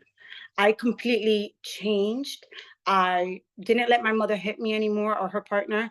I didn't, I went into a spiral of bad choices from that day. My first wrong choice made multiple bad choices. I was in a gang. And in that gang, we did a lot of crazy stuff and a lot of heartbreaking things. But it was because I had no one to protect me. I had no one there to voice anything to. Yes, I had friends, but our friendship circle was kind of the same. We were all dealing with really bad situations at home. We never, you attract who you hang out with, right? You are who you hang out with. You attract people in like-minded situations, and that's something that I had to learn how to grow out of. Being 13 and losing your virginity and not having any say-so over your life prior to that definitely was something that took a lot for me to kind of work through. At the age of 18, I attempted suicide. Not too many people know that about me, but I attempted suicide from all of the hell and heartbreak that I went through. I had an abortion from a man that I thought loved me but cheated on me. And then I ended up meeting somebody that I thought was my hero.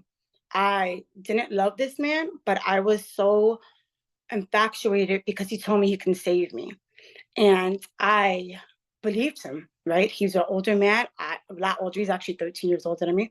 And I was in awe because I needed a hero. I had somebody finally in my corner, somebody to protect me from everything else that I had gone through. Meeting that man, he did in some ways become my hero. He gave me my two beautiful children. My son, I will tell you, and anybody would tell you, my son saved my life. I would not be who I am now without giving birth to my son. And that, in between my son and my daughter, I had a miscarriage because of the stress and the abuse that me and their father were going through. He never physically abused me. He actually was more verbally abusive. He was mentally abusive. He was addicted to drugs. He was a drug dealer and he was addicted to drugs. I had no clue. I was 19. I didn't know that side of it. Like, I didn't understand that part of that lifestyle. Like, I'm used to, different type of abuse. And it was constant drama, constant issues. I mean, it just goes on and on. So I ended up having a miscarriage and I thought it was my fault. I thought God was punishing me for being with this man. And then about a year later, he blessed me with my beautiful baby girl. And some of you have had the blessings of meeting my daughter. My daughter is the most outstanding thing in this world. She's probably one of the best things that ever happened to me. Every day I learn and grow from her, even though she's only 19. But I say all that to say, I had so much go on, but at the end of the day, I've been able to survive. I've been able to flourish. I have an amazing career. I have two amazing kids in college. I have a great circle of friends. And my whole thing, the one thing I want to really push out there is just to make sure that parents, especially parents, be there for your kids. Let them have somewhere, a safe haven that they can talk to you. Me and my kids, we talk as if we're friends, but they also are respectful, right? So we have that safe haven. We used to have family meetings. I tried to do everything the opposite of the way I was raised to my children. I got them out of the environment of the Bronx. I got them, into their own bedrooms. I shared a room with my mom, so it was really hard. There were nights, people ask me to this day, how come you don't sleep? There were nights I would wake up to my mother trying to choke me. My mom never wanted me.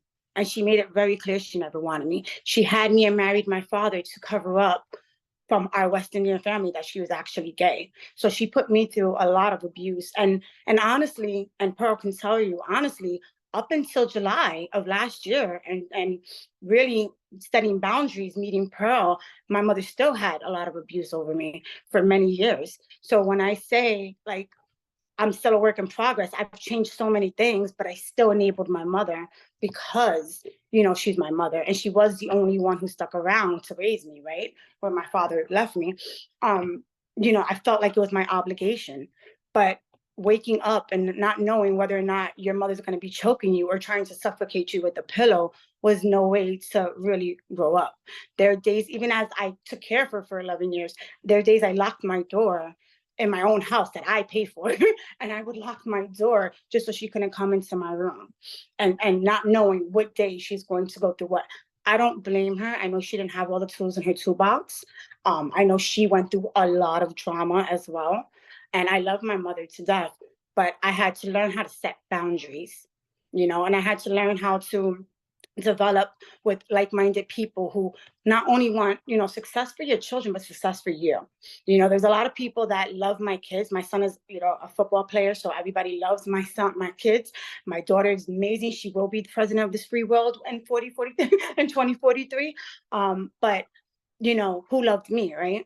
I have finally found peace, and I have finally found a group of people that really love me. My ex-husband didn't love me. He thought he was going to be able to rule over me. And, you know, I was a young little 19-year-old girl. So he thought he was going to be able to control me when he was 33. And when he realized that, yeah, no, I'm not that one. A lot of chaos and things that happen. And you'll read that, you know, maybe in another book.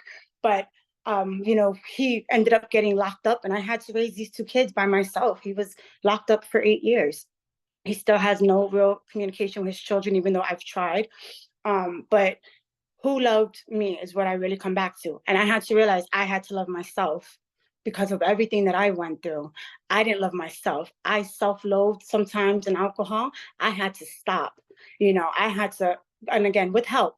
I went to counseling. I still go to counseling. I have coaching, you know, and this platform, I never wanted to write because I'm not a good writer. But talking to Michelle and Pearl, I took my kids on a cruise and I wrote, and it's been so freeing and so different. Being able to like really just put it all out there and say, hey, so what? This is my past and my past doesn't determine me. So I'm going to leave you with that. And thank you all.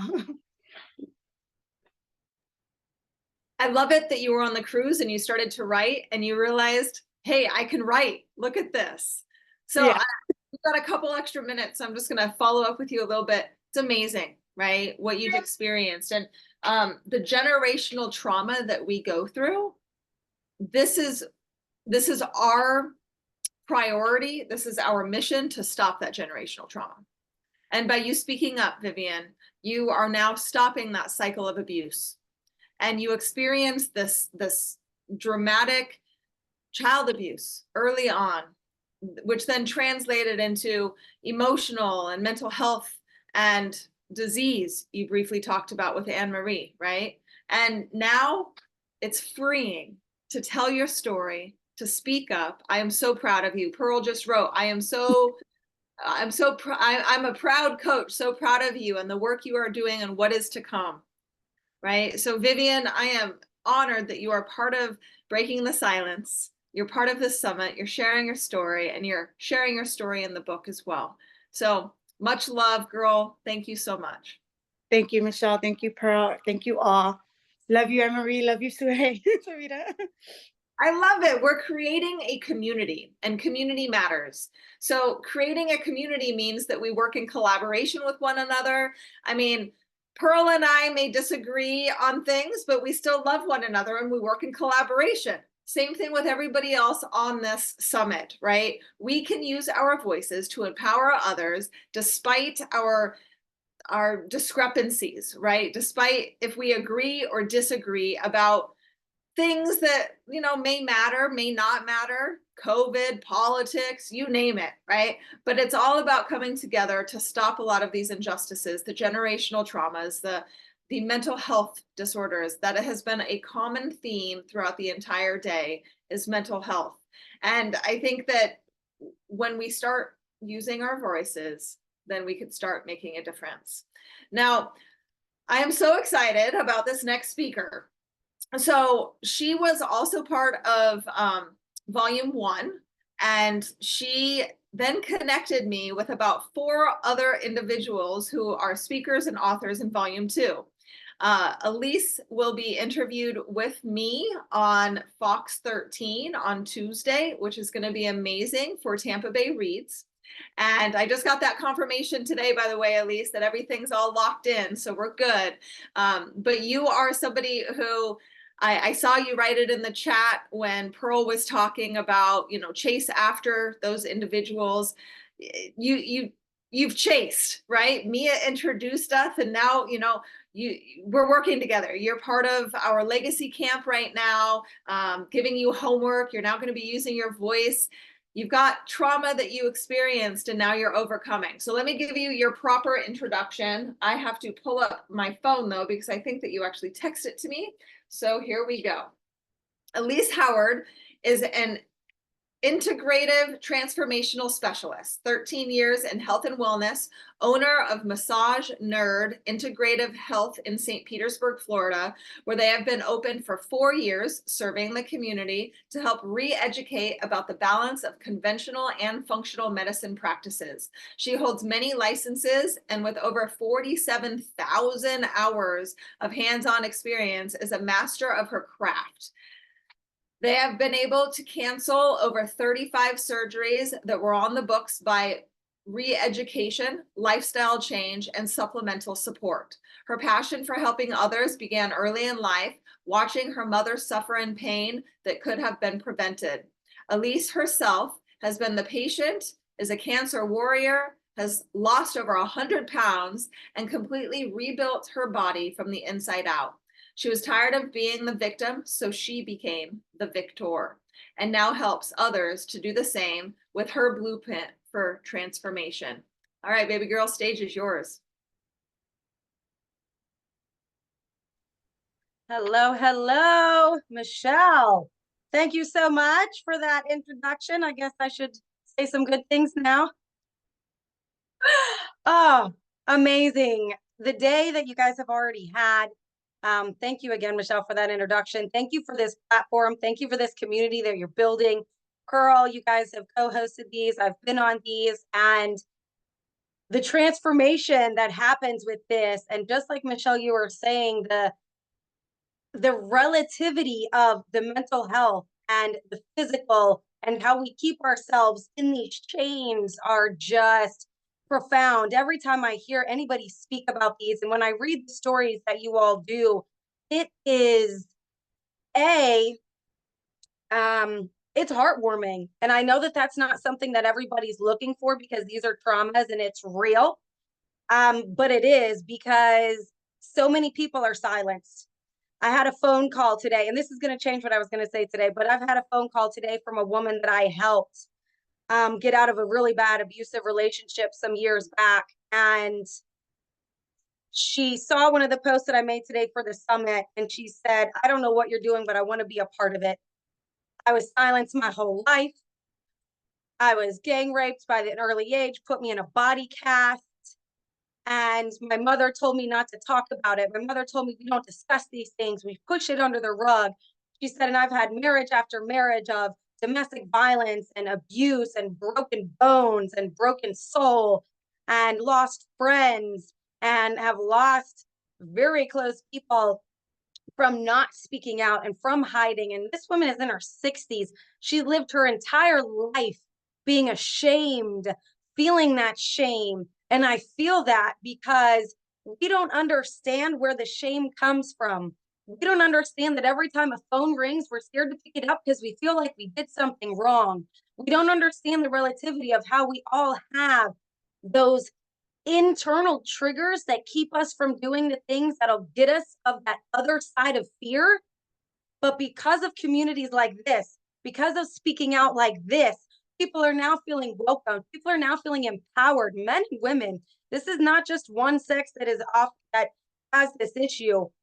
My perpetrator that I still have scars from this day, where I was so badly beaten, my neighbors thought I was dead.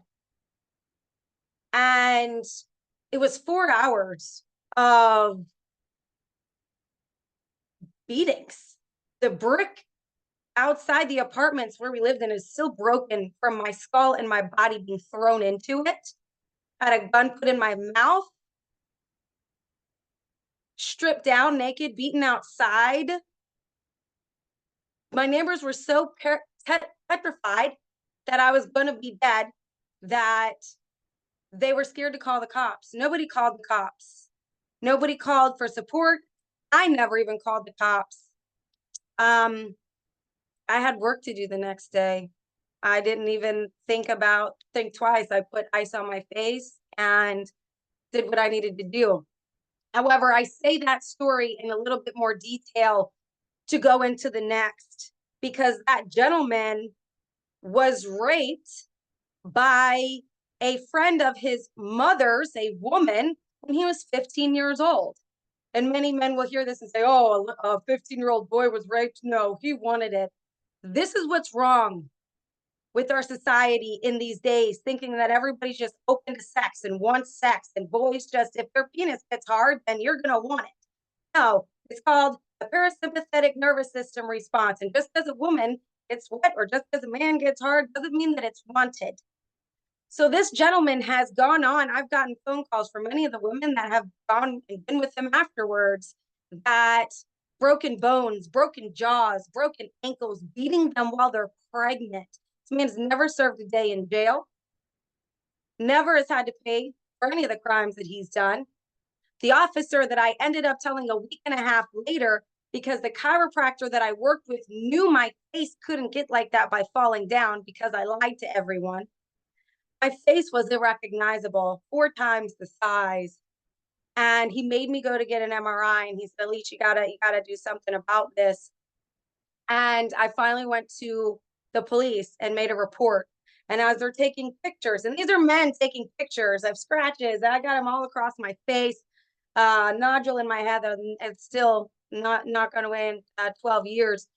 And they said, well, you're just going to go back to him. And that sticks with you. That makes you feel like you deserved it. That makes you feel that you're worth less. For the next few years, I really had to look myself in the mirror and say, okay, what did I do to attract somebody like this? What is going on? What are the internals? Where does this root cause come from? And as I go back, my earliest childhood memory was abuse. My earliest childhood memory, I was raped early as 5. Now I say 3 to 5 because those are the years we lived there. And I remember, obviously, in my later years then, and all of the similarities of feeling less, feeling worthless, eating, coping mechanisms. I was 150 pounds at 9 years old.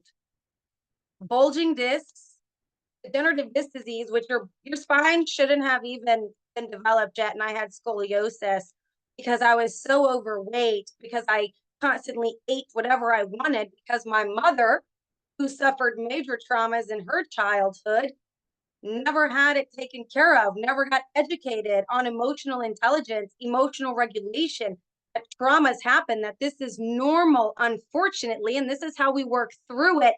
And this is how we reprogram, and this is how we get this out of your body and out of your mind. And what is going on with every single person, whether it be these major big T traumas, because I've got a handful enough for everyone from an early age, or smaller traumas that happen throughout life. It's not the size of it. It's the fact that our nervous systems, it is in our bodies. It is in when we listen to a song. It is in when we see a picture of this person that is recognizable or that is innate in you. It is living in us at all times unless we heal it, unless we face it, unless we speak about it, unless we do something about it, right? Because we can speak on things. However, what are we doing when we're by ourselves? Can we sit by ourselves?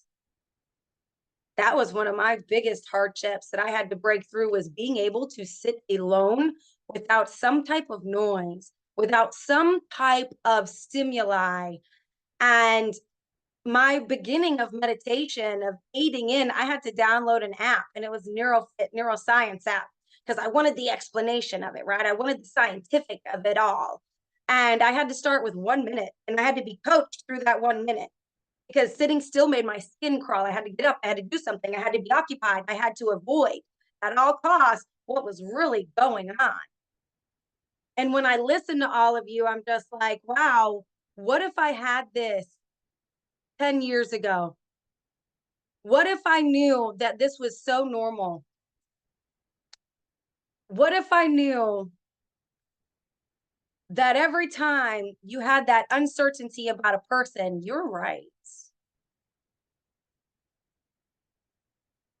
Our bodies know more than we could ever imagine and think that we do. The more that I educate myself, the more that I am forever a student, the more that I understand, I have no idea of what is really going on in our bodies and in our minds, because we are so magnificent. We are so powerful. We are so resilient. We are so capable of change and cellular transformation, which creates a transformation in ourselves.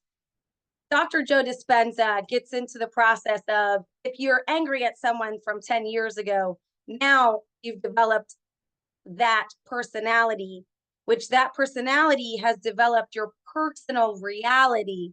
And now that is a personal trait and your personality due to letting an external source control you. When I realized that, when I realized I had the power, I had the control, that I had to lie, cheat, and steal from myself, lie every single time a bad thought came up and make it to a good one, cheat and cheat my way through any pain and issue instead of coping in an unhealthy mechanism, stealing my power back from every single person that thought they could take it. So the beauty of this is that we have that power and then we think that we don't. The beauty of the collaboration of the men and the women that go through traumas, trials, tribulations, and the beauty of that's on the other side. You see, we cannot taste that sweet without knowing the sour. I am grateful for my traumas, however twisted that may seem. I am grateful I was raised without a father in the home. He's still living. I love him. I am very grateful that I have a sperm donor. However, it was not meant for me to be raised with him. It was meant for my mother to raise me. It was meant for me to go through these things so we could all connect later on and where we're at right now. I say all of this to say, whenever you feel alone, whenever you feel like you're not good enough, you've got to switch that thought process. It takes 2 seconds to change your mind. And the more that we sulk, and the more that we sit, and the more that we say, I am not an author, I am not good enough, that is what we're creating. We are exactly what we say. We are exactly what we do. So our habits create who we are, and our habits get to build up. Sexual abuse, rape, domestic violence, lack of any type of discipline. I had no discipline in my life. My mother was so traumatized from her childhood. She was just trying to make it through. She had, oh my gosh, she had complete nerve damage in her right arm. I unfortunately watched her pass away from cancer. I was her caretaker from 15 years young, pretty much my entire life until she passed. I was driving her to the doctors every single month when I was 15 years old. Don't ask how I was driving at 15. Okay, we do what we got to do, right? But these things are generational. And as Michelle said, we break these generational curses. So I just want to thank each and every one of you for having the bravery to come on, for speaking your truth, for knowing that it is your truth, because there's always going to be people that are saying something in a negative. And that's absolutely fine, because that is their insecurity speaking. So that is where we give love. That is where we give light. That is where we lift them up, because that is that broken hurt inside of them. So I thank each and every one of you. Feel free to connect in any way that you would like to. I am here for each and every one of you. And what we're building and what this is way bigger than a book, way bigger than volume 2, way bigger than any of us could ever imagine or fathom. I'm getting goosebumps. What's going to happen with this is profound. So, Michelle, I thank you. Pearl, I thank you. Kudos to each and every one of you that are on here. I love you. God bless. And I will see you all soon. Oh my gosh. All of you guys have such great energy. I mean, we're ending this, and what powerful. I don't know how you did it, Michelle, but the power of the energy that's closing out this day today is amazing. I just wanted to go back a couple of things. Our bodies store trauma is what I wrote down, right? Our bodies store trauma, you guys, and a lot of it too starts in your liver. You know, I'm a mental fitness coach. I've got some nutrition background. What we put in our body is so powerful, and that's one of the things when I start working with my clients. We talk about that. We talk about side too. We have to get to that. Said about your dad. I want to for a second because I too have boundaries. My PJ sisters, Michelle, know a lot of my story. I had a father who turned racist towards my adopted son. I was a daddy's girl and had to make the decision to say, you're no longer in my life. I then turned around and had to do the same thing with my mom in the last year. And, you know, people question us. So for those of you that are sitting here and wonder, but they're your parents, you know, it's the same thing I say when somebody asks you, well, how could you do that? They're your parents. What we're talking about here, if this person was a partner of mine that was abusing me the same way, would you want me to stay with them? And the answer is no. We have to protect ourselves first. We've talked about that all day today. How are you taking care of self? What are you doing to take care of your inside your body or outside your body? And at least your energy and what you're sharing and sharing this opportunity like you've been doing. Like you said, this is definitely a movement, and it's definitely a movement that needs to go on. And I was sitting here listening to her, Michelle, talking about the movement. Michelle knows I'm working on a book, and I've had somebody who's approached me about documentary. I think we need to connect you with Derek too, Michelle. I think we need to figure this out because I see this as being something bigger than what we're doing right here. So Elise, thank you so much for sharing. I get to have another, Michelle, I don't know if you did this on purpose, but I get to have another proud mama moment right now, you guys. I love what I do. I love being a mental fitness life coach. If you or anybody wants that help, my information's in the chat and I'll put it again. But I love these moments when I get to see people like Vivian. Sarita has been sitting here almost all day with us. I just love these moments. And now I get to introduce my next person who was introduced to me by my business coach a long time ago. And it took Anne-Marie about 1.5 years before she finally committed. And when you go all in, you guys, and you start committing to yourself, look out because you end up in stuff like this. So Anne-Marie is a warrior against rheumatoid arthritis. She's a coach certified by Life Coach School, is on a mission to help women muster the courage and grace to flourish despite an autoimmune diagnosis. Herself a survivor of abuse and long-term silence, Anne-Marie is dedicated to aiding others. She applies the valuable lessons she learned on her path of self-discovery to assist others in prioritizing their emotional, mental, and physical health. Her ultimate aim is to educate those battling chronic diseases, helping them to live fearlessly and with purpose. Anne-Marie is joyfully married to Richard, her biggest supporter. When she's not actively assisting her clients and friends, she can be found immersing herself in an active lifestyle, indulging in dancing, and cherishing precious moments with her beloved daughter and granddaughters. Welcome, Anne-Marie, to the summit. I don't even see me. Am I there yet? You're there. We can see you. Okay. Just go for it, girl. All right. I'm just going to go. Thank you so much, Pearl. You know I love you. You're I'm going to cry, and my tears are all happy. Opposed to the first time I did this, I was a nervous wreck. Now I'm just semi-nervous. But I want to thank you, Michelle, again for having me and allowing me to have this space to share. Again, my name is Anne-Marie Etner. I am a survivor who has turned warrior. I live in Northeast Pennsylvania with my husband.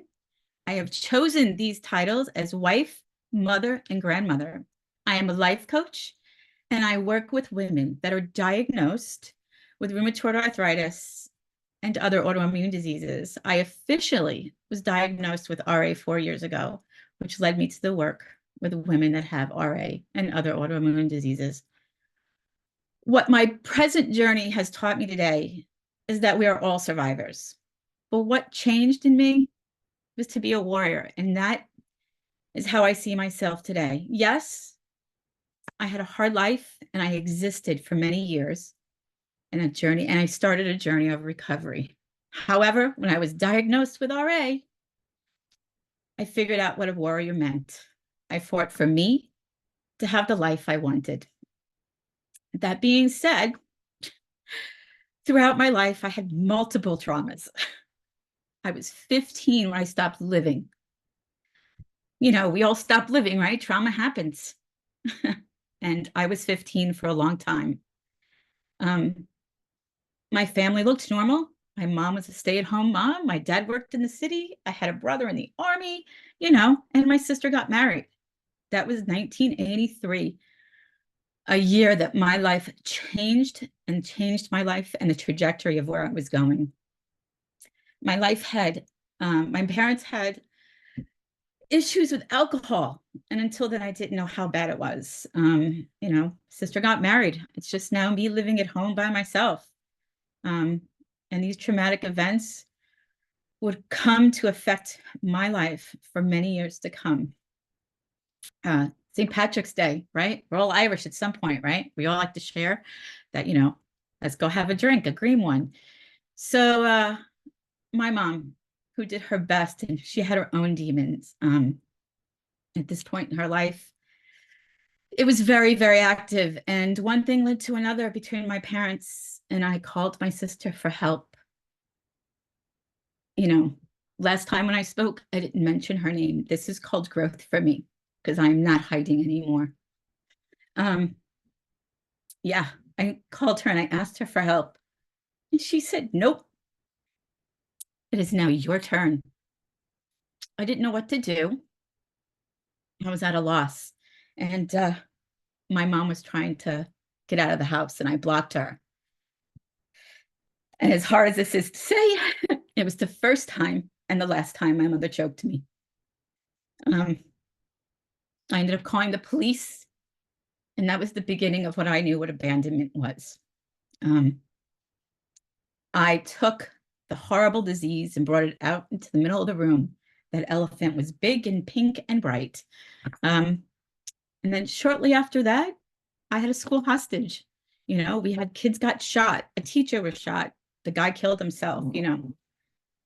Back in those days, we didn't go for help. So I had the ramifications of that, you know, living in that kind of situation. And we see it daily, almost every day on the news, you know. And what can I say about that? We can go on a whole nother tangent, right? And then later that year, my parents sold their house and moved me. My life was already feeling so abandoned and out of control that they were moving me, and now I'm isolated. And that was really difficult because, as Pearl knows me and Michelle knows me, I like to have fun too. So being the clown, I played it well. I really wanted to be accepted in that school, and I wasn't. I made no friends. So my high school life sucked.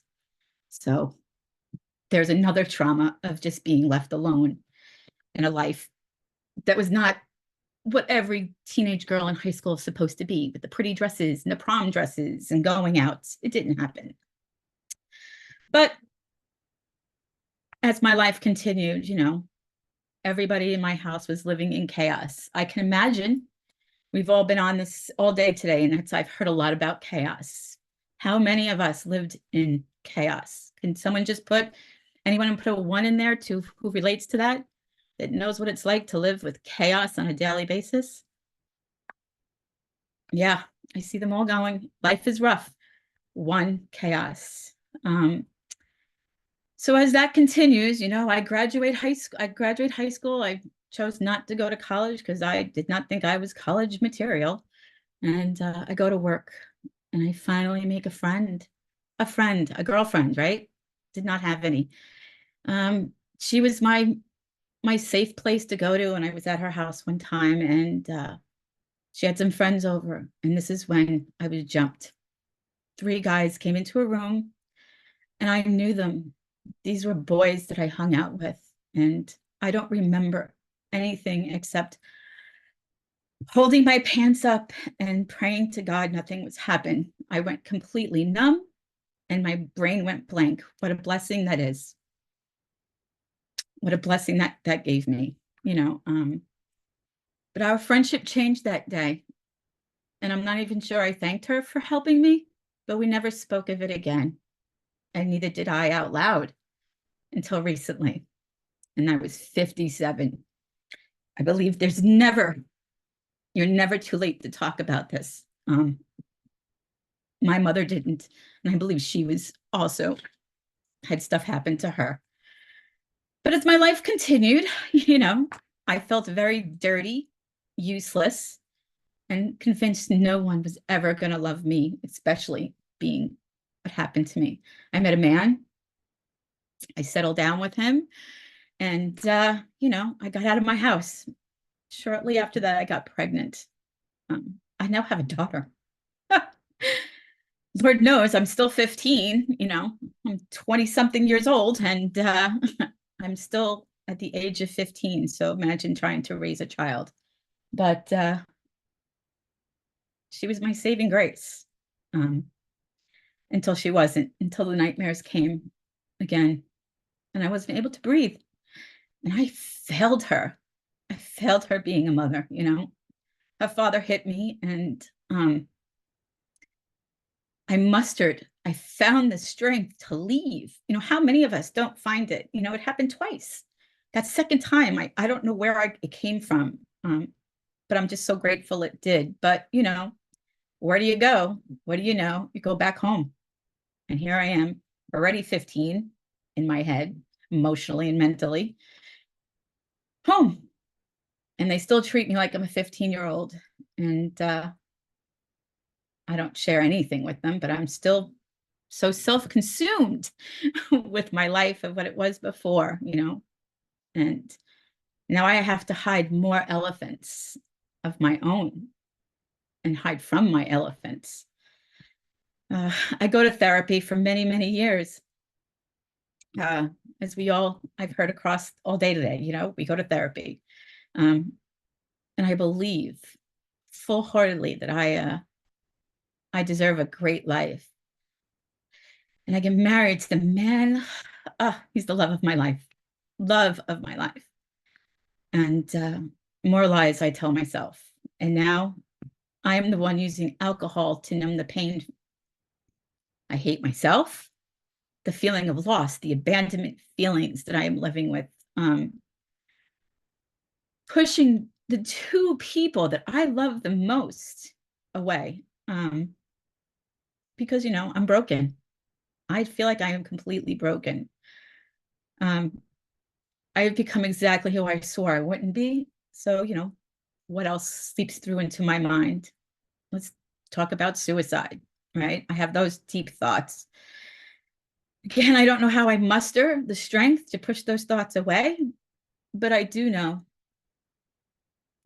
why hurt people, because all they want to do is prove to other people that you love that you're not good.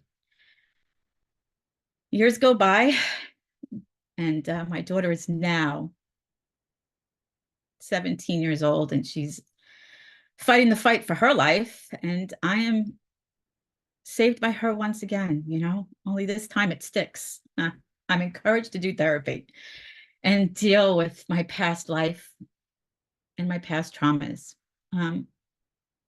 I do say, and I tell her, she's very brave, that she fought me.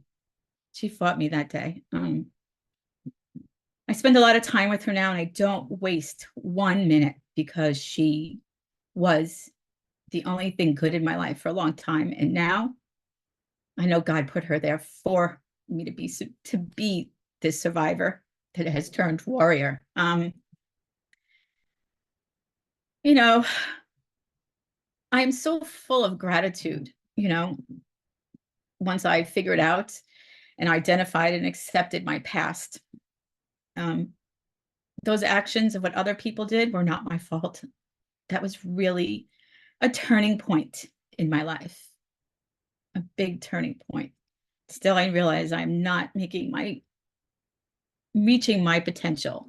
And I hear a woman speak who's a life coach. And this woman says, your thoughts are not your circumstances, and you can change those thoughts. This is where I truly began to recover from my past. I begin to learn I can live differently. This is when I choose to become a life coach and to give back to women that are just like me, just like me. I am then diagnosed with, rheumatoid arthritis, which I also believe, as many others have also spoken about, comes from my traumas. My body has spoken loud and clear. And I don't just have one, I have many now, because, you just don't have one. And with the tools that I've learned over the years now, I get to change my life, and I changed my mindset, and my life is about change. And I'm pretty grateful about that. So during all of this, I've learned that I have such a support system, and it's time to give back, and I am giving back. So while I was in life coach school, I had the opportunity to help care for my dad at the end of his life. These are the people that treated me horribly, right? But change and forgiveness and grace, that's change. That's my change I chose. My father wasn't very good at expressing himself, but on his deathbed, he repeated quite often that I was a good girl, kind, and so very strong. And today I know it. Such things that I've done that I'm not proud of, but I'm good today because I've chose to change my life. And he loved me. And what a gift that was. And then recently I had the gift of taking care of my mom in my home, the woman that also had demons. We were able to mend and forgive each other, and have no regrets when she passed. Another gift, a gift of the change when I chose myself and to live a better life. So now for the first time in my life, I am able to look at a future, creating a life for women, and that can look at their past and who also can enjoy what life's offering them. Today, I am no longer a people pleaser. I am not alone. I am not afraid.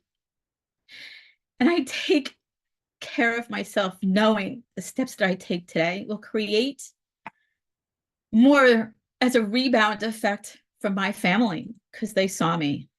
They also saw me change my mindset, and I was able to give myself grace and compassion. I was able to change all of the abandonment fears, abuse, self-abuse, those negative thoughts. I've turned them into love, grace, and compassion, and then a desire to show up for myself on a daily basis. I love that I get to teach and mentor people, that I get to give them everything that I did not have. I did not have any of that, which is why I created a legacy for me to leave on. I created my business of life coaching for change because it is possible. Anything is possible. I am just very proud of myself because I have become a teacher, a mentor, a support, and a person who will pour into women that did not have what I have now today. The navigating, to find the warrior in yourself, to advocate for yourself, and digging deep, and forgiveness.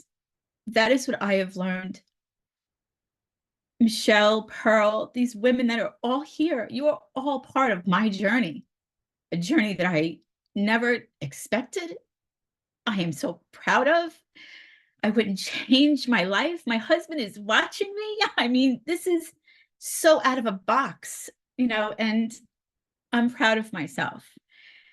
So there's this one part of the Serenity Prayer that, nobody ever shares. They do those first few verses, but hardship is the pathway to peace. And today I am receiving more peace by allowing myself to be heard, and me allowing to hear myself. I am no longer impossible. I am strong, resilient, and full of love for living. I am Anne Marie, who became a warrior through adversity and the ability to forgive myself. I am so proud to be here. I'm so proud of myself. Life We is are good. We are proud of you, baby girl. We are proud of you. You are amazing. Yes, absolutely wonderful. I remember going through legacy camp with you. I don't know if I can speak. Look at you go. And I did not read what I wrote. I ventured on. Good. Yes, and we talked about that. It's not reading, it's expressing. Transparency, is. honesty. That is I am what so blessed. I mean, I got the tears. They are Yeah. tears of joy. And Yeah. life is possible Life- after all of it. Mhm. Yep. And one thing that you said that's really awesome is it's never too late to talk about it. You can No. pick up at any age and talk about all of what you've experienced and get that healing that you so deserve. Anne Marie, I am so proud of you. Excited to have you part of volume 2 of Breaking the Silence. Excited that I was able to help you with Legacy Camp and just being a friend. And you're just wonderful. It was so great to meet you at Pearl's retreat, have some cocktails with you, but dance and frolic on the sand, right? It was great. Frolicking. But yes, and I have to say, I am so grateful that Pearl does have this retreat, and the women that are even in here, like she said, that went to her PGA retreat that I have met, my circle of people that I want to attract are here. Yep. And that's why we create a supportive community. So super proud of you, girl. Thank you so much. Thank you. Thank you. Ladies and gentlemen, this next speaker, a powerhouse. Let me tell you what. So she was part of volume 1 and she marketed the heck out of it. And she is now part of volume 2 of Breaking the Silence. And she is sharing even more of her story. She is a wonderful, wonderful individual. I loved what you wrote in volume 1. Excited to hear what you have to say in volume 2. Sue Bowles is a survivor turned thriver as an award-winning and Amazon best-selling author, speaker, and master certified life and mental health coach. Having done the hard work of healing from a childhood rape, an eating disorder, other sexual assaults, and twice considering suicide, Sue now defines the effect the life-altering events have on her and uses them as the catalyst for bringing hope to others. Now, as the chief instigator behind the Dare to Believe movement and founder of My Step Ahead, Sue leads the charge in talking about matters of consequence, getting to the heart of the matter for the true breakthrough and change to happen.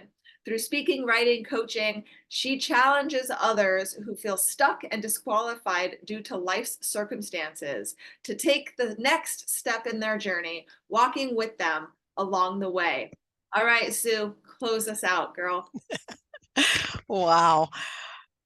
Oh, how do you go on living when all you want to do is die?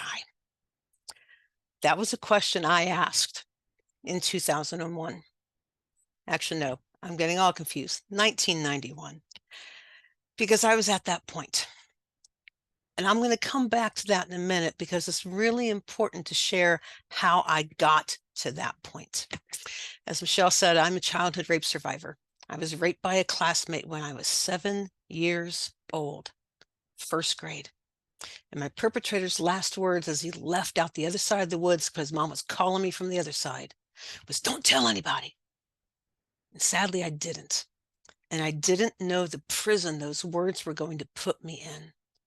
It became a 15-year secret until in a conversation with my dean of students, who had become my confidant, it spilled out. I didn't know it needed to come out, but it needed to, and it did. Now, before I even get to that point, as has been discussed numerous times today, trauma literally rewires your brain. So at 7 years old, when your brain is just starting to develop, I didn't have a chance to be a normal kid. I went right into freeze mode. I didn't know to say anything. This is the early 70s. Rape was not on the radar. No one knew to ask anything, and I didn't know to say anything. All I knew is something happened, and that's all I knew.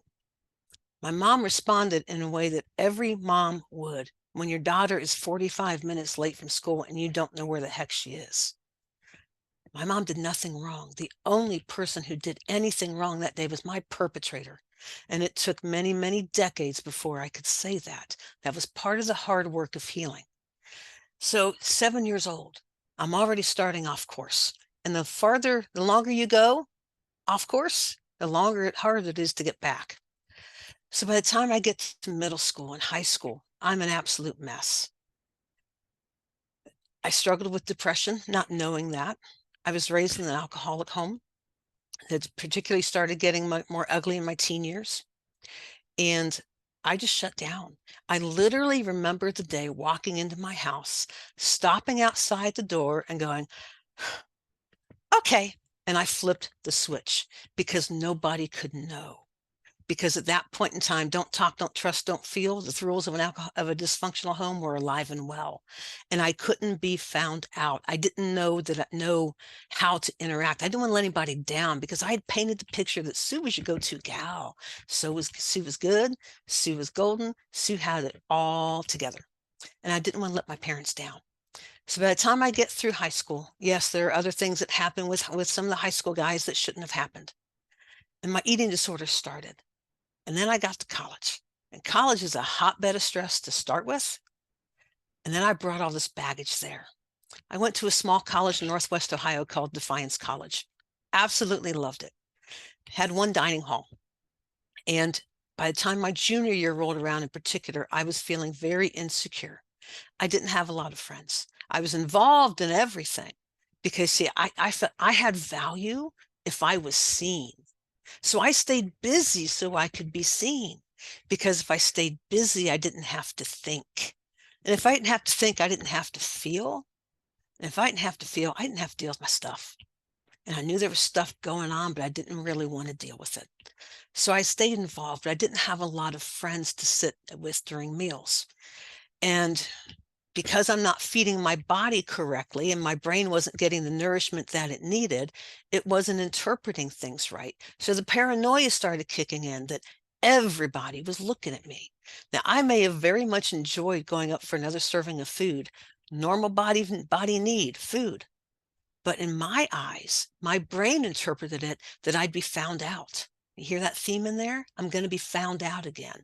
Nobody can know Sue has a problem.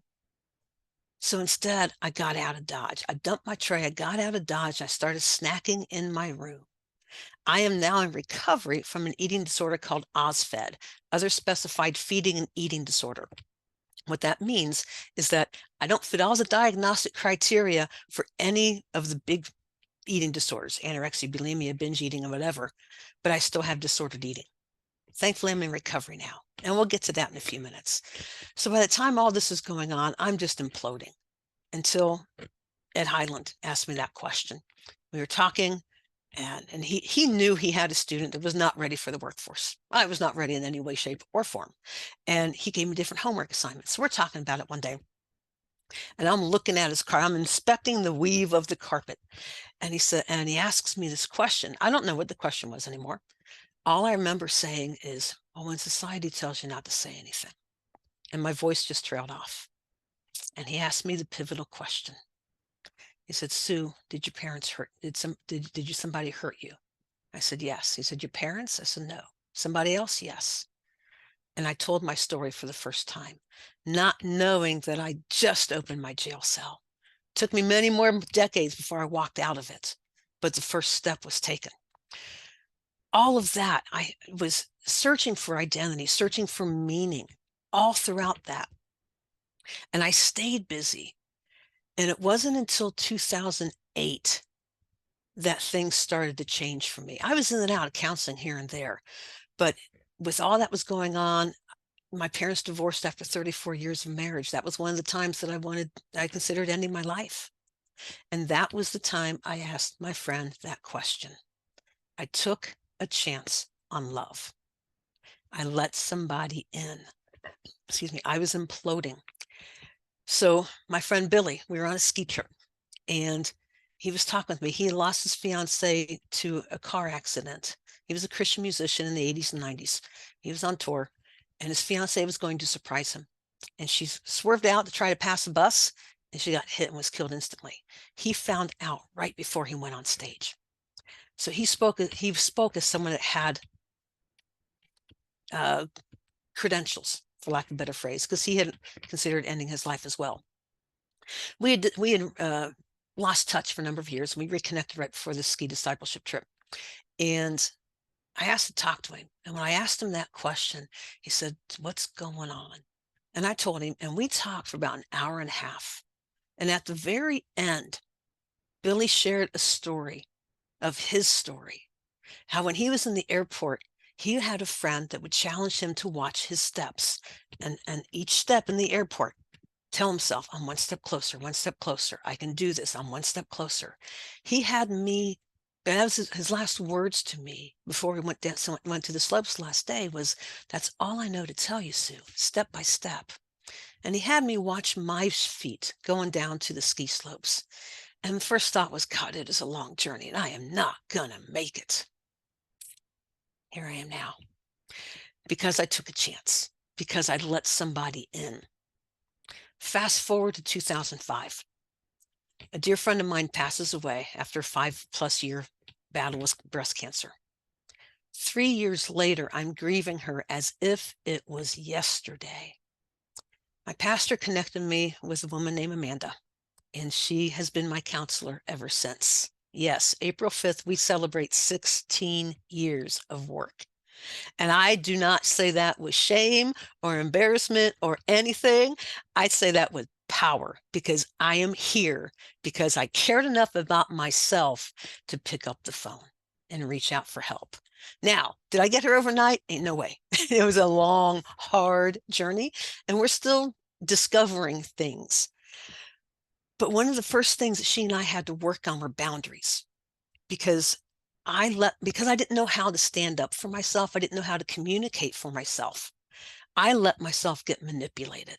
I let myself be manipulated, and people walked on, and I'd walk away seething because it's not what I wanted to do. But I did it anyway because it's all I knew, because I was a people pleaser again. So we've talked since, and we said we had to spend time getting me stronger in the present before we could go to the past. That took 6 years of stuff. But it was worth it, because I'm worth it. And I say that because one of my easy cop-outs early on, she'd ask me a question and I'd ramble on and say, "It's not worth it." And she would look at me faithfully every time and say, "What you're really saying, Sue, is you're not worth it." And I hated that because it was true.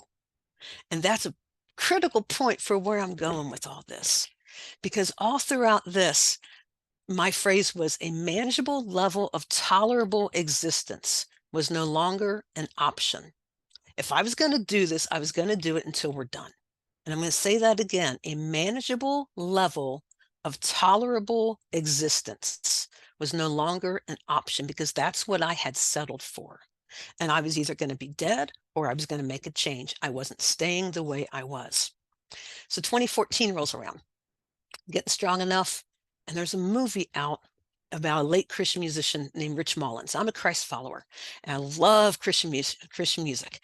They brought out this movie called Ragamuffin, and it was a really hard watch, the first 20 minutes. A lot of, "Just got something in my eye, Mom," kind of thing, because again, I didn't want to be found out. And that started cracking the door. Now, this is also the year Amanda and I are first finally dealing with the rape. And I was an absolute mess. I was imploding again. So a little later, the movie director and the family and friends of Rich who were involved in this movie started talking about doing a retreat. So we did this retreat. And through that, I took a chance on love, because we were 50 strangers and they asked us to share our story in this secure Facebook group for the retreat. And I'm like, I haven't shared this story ever. And now you want me to share it with 50 strangers. And I had a pot of coffee, 4 a.m, typing it away. Huge gulp when I hit post. and literally was checking Facebook more than once an hour, just waiting for somebody to rail me, somebody to berate me, somebody to tell me that it was my fault. To this day, going on 9.5, almost 10 years, there has not been one comment from this community about that. Instead, it was, "You're so brave. Your courage gives me courage to share my story." That was absolutely powerful. Since it was a lot in between there. 2016, I'm finally dealing with my eating disorder because the eating disorder is kicking up again. And Amanda very wisely, even though I'd fought it 3 times and survived the first 3 rounds of this, of putting her off, I finally lost and I won. I lost my battle, which means I won the fight. And I finally got involved with a dietitian who I'm still involved with. She helps keep me balanced. Last year, I was grieving the loss of my dad, and that was very critical to helping me stay balanced with that. So as many people have said, it's okay to not be okay, and it's never too late to reach out for help, and in whatever form that takes, or multiple forms. So I talked about Amanda's comment to me about how what I was really saying is you don't matter. And I talk about Billy's statement about step by step. In between this, 2015, I'm at church and my pastor's talking about what's it take to help somebody else. And he says, IFB is a step ahead. So I start putting 2 and 2 together. I hear Dale's comments, my pastor. I hear Billy. I think of 2016 when I'm having my first Thanksgiving working through an eating disorder, and Thanksgiving was a train wreck that night. And I'm still working with an online community, helping other people. And I'm like, this is really weird. I don't have this figured out, and I'm helping somebody. And that has blossomed into my step ahead. My business is my step ahead. And we empower others to share their story while they are still healing, because you only have to be a step ahead to help the person behind you. So that's where all that, and I'm really shortening all this because I know we only have a few minutes, but that is where all this has come together, is by doing the hard work of healing. Now I can start giving back. Through all that, I wrote my first book, came out in 2019, won an award, won 2nd place nonfiction. As Michelle said, I was very proud to be part of Volume 1.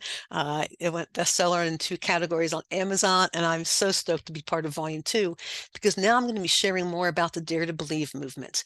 My Step Ahead has launched the Dare to Believe movement because Amanda's comment to me has sparked this. And I just told her this a week and a half ago, and she was wiping tears. She couldn't believe it. And when she said, what you're really saying, Sue, is you don't matter. Because the Dare to Believe movement is all about challenging others to answer the question, do I believe that I matter? It's not good enough. It's not enough for someone else to say they believe in us. It's not enough for us to say, well, somebody else thinks I'm good at this. How do we answer the question for ourselves? And until we can answer the question in an affirmative, positive, bedrock way, permanent life change cannot and will not happen. We will stay in that manageable level of tolerable existence. So what I'd like to offer you, because I know we're just about out of time, I'm going to throw a link in the chat. I have what's called Never Too Far Gone, 4 steps to rediscovering hope when all feels lost. And it's some of the steps that I ended up walking through to get to this point of owning your story, grieving your story, and daring to believe. So I'm going to put that in the chat. I'll invite you to download that. It's a free download. It'll be in your inbox shortly. And then also as a thank you, I will also send you the first chapter of my first book as a thank you. So thank you so much for your time. And we're good to go. So what a perfect person to close us out, because I wrote down so many things. All right. So first of all, I wrote down your I love the one step closer, what I told you, because I love when I coach people, they come in like, I don't want to take a step. I'm like, if you could just give me one toe, I'll give you one step and I'll help you bounce forward. Right. So let's just take that one step. But what I wrote was work equals power. Boundaries are part of our power, and I'm worth it. That's what I wrote down, right? And the step ahead, I love that platform you're creating, and and I love that she said, do you feel you matter, right? And I really feel like what I'm about to say is, before I hand this off back to Michelle, is each and every one of you matter. You have to believe it.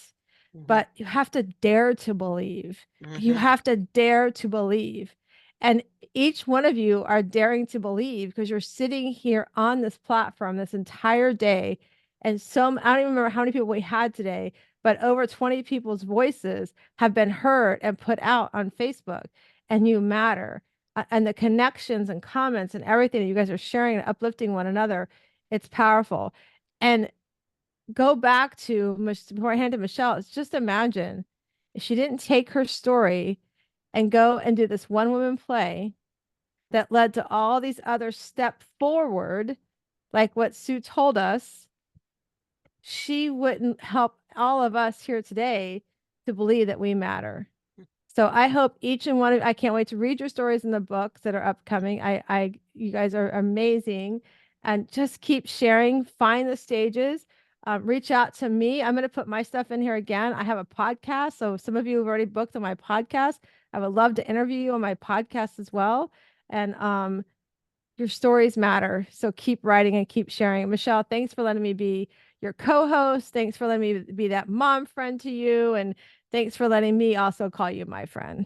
Yes, no, thank you, Pearl. Thank you for being my co-host. Man, I tell you what, this takes a team, right? Putting things together. I definitely have to have a co-host. And Pearl, you are that one person who gives back, who shows up, and who is able to really kind of outperform. And I love you very much for everything. And all of you amazing speakers and all of you amazing audience members, whether you are watching live on this Zoom, whether you are on Facebook, or whether you are watching this months and months or years from now, there is an opportunity to share your story. And each and every one of us, like Pearl said, we have a voice. And most of us have experienced some type of trauma, some injustice, some adversity, and we can use our stories to make a difference. If you are interested in being a part of Volume 3, please connect with me. The calendar is in the chat. If you are watching this on Facebook or if you are watching this afterwards,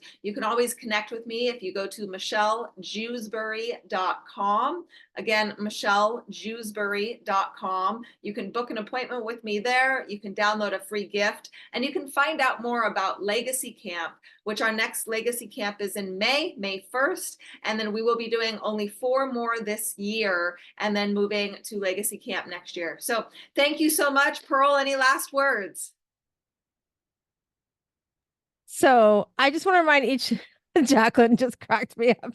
I just saw her picture. I just saw her face. That's funny. We're celebrating. Yes, exactly. I just want to remind each and every one of you, you heard me say it earlier today around noontime. I'm going to remind you again. You guys are all sheroes, whether you're a male or female in this room. You are all stronger. You are creating more happiness for yourself. You guys are empowered to share your stories. You are radiant individuals, and you are showing up as the original self you're supposed to be. So continue to be the shero that you are, and I will see you at the next summit. Yep, we'll see you at the next summit, guys. Thank you, and congrats to all these authors and speakers.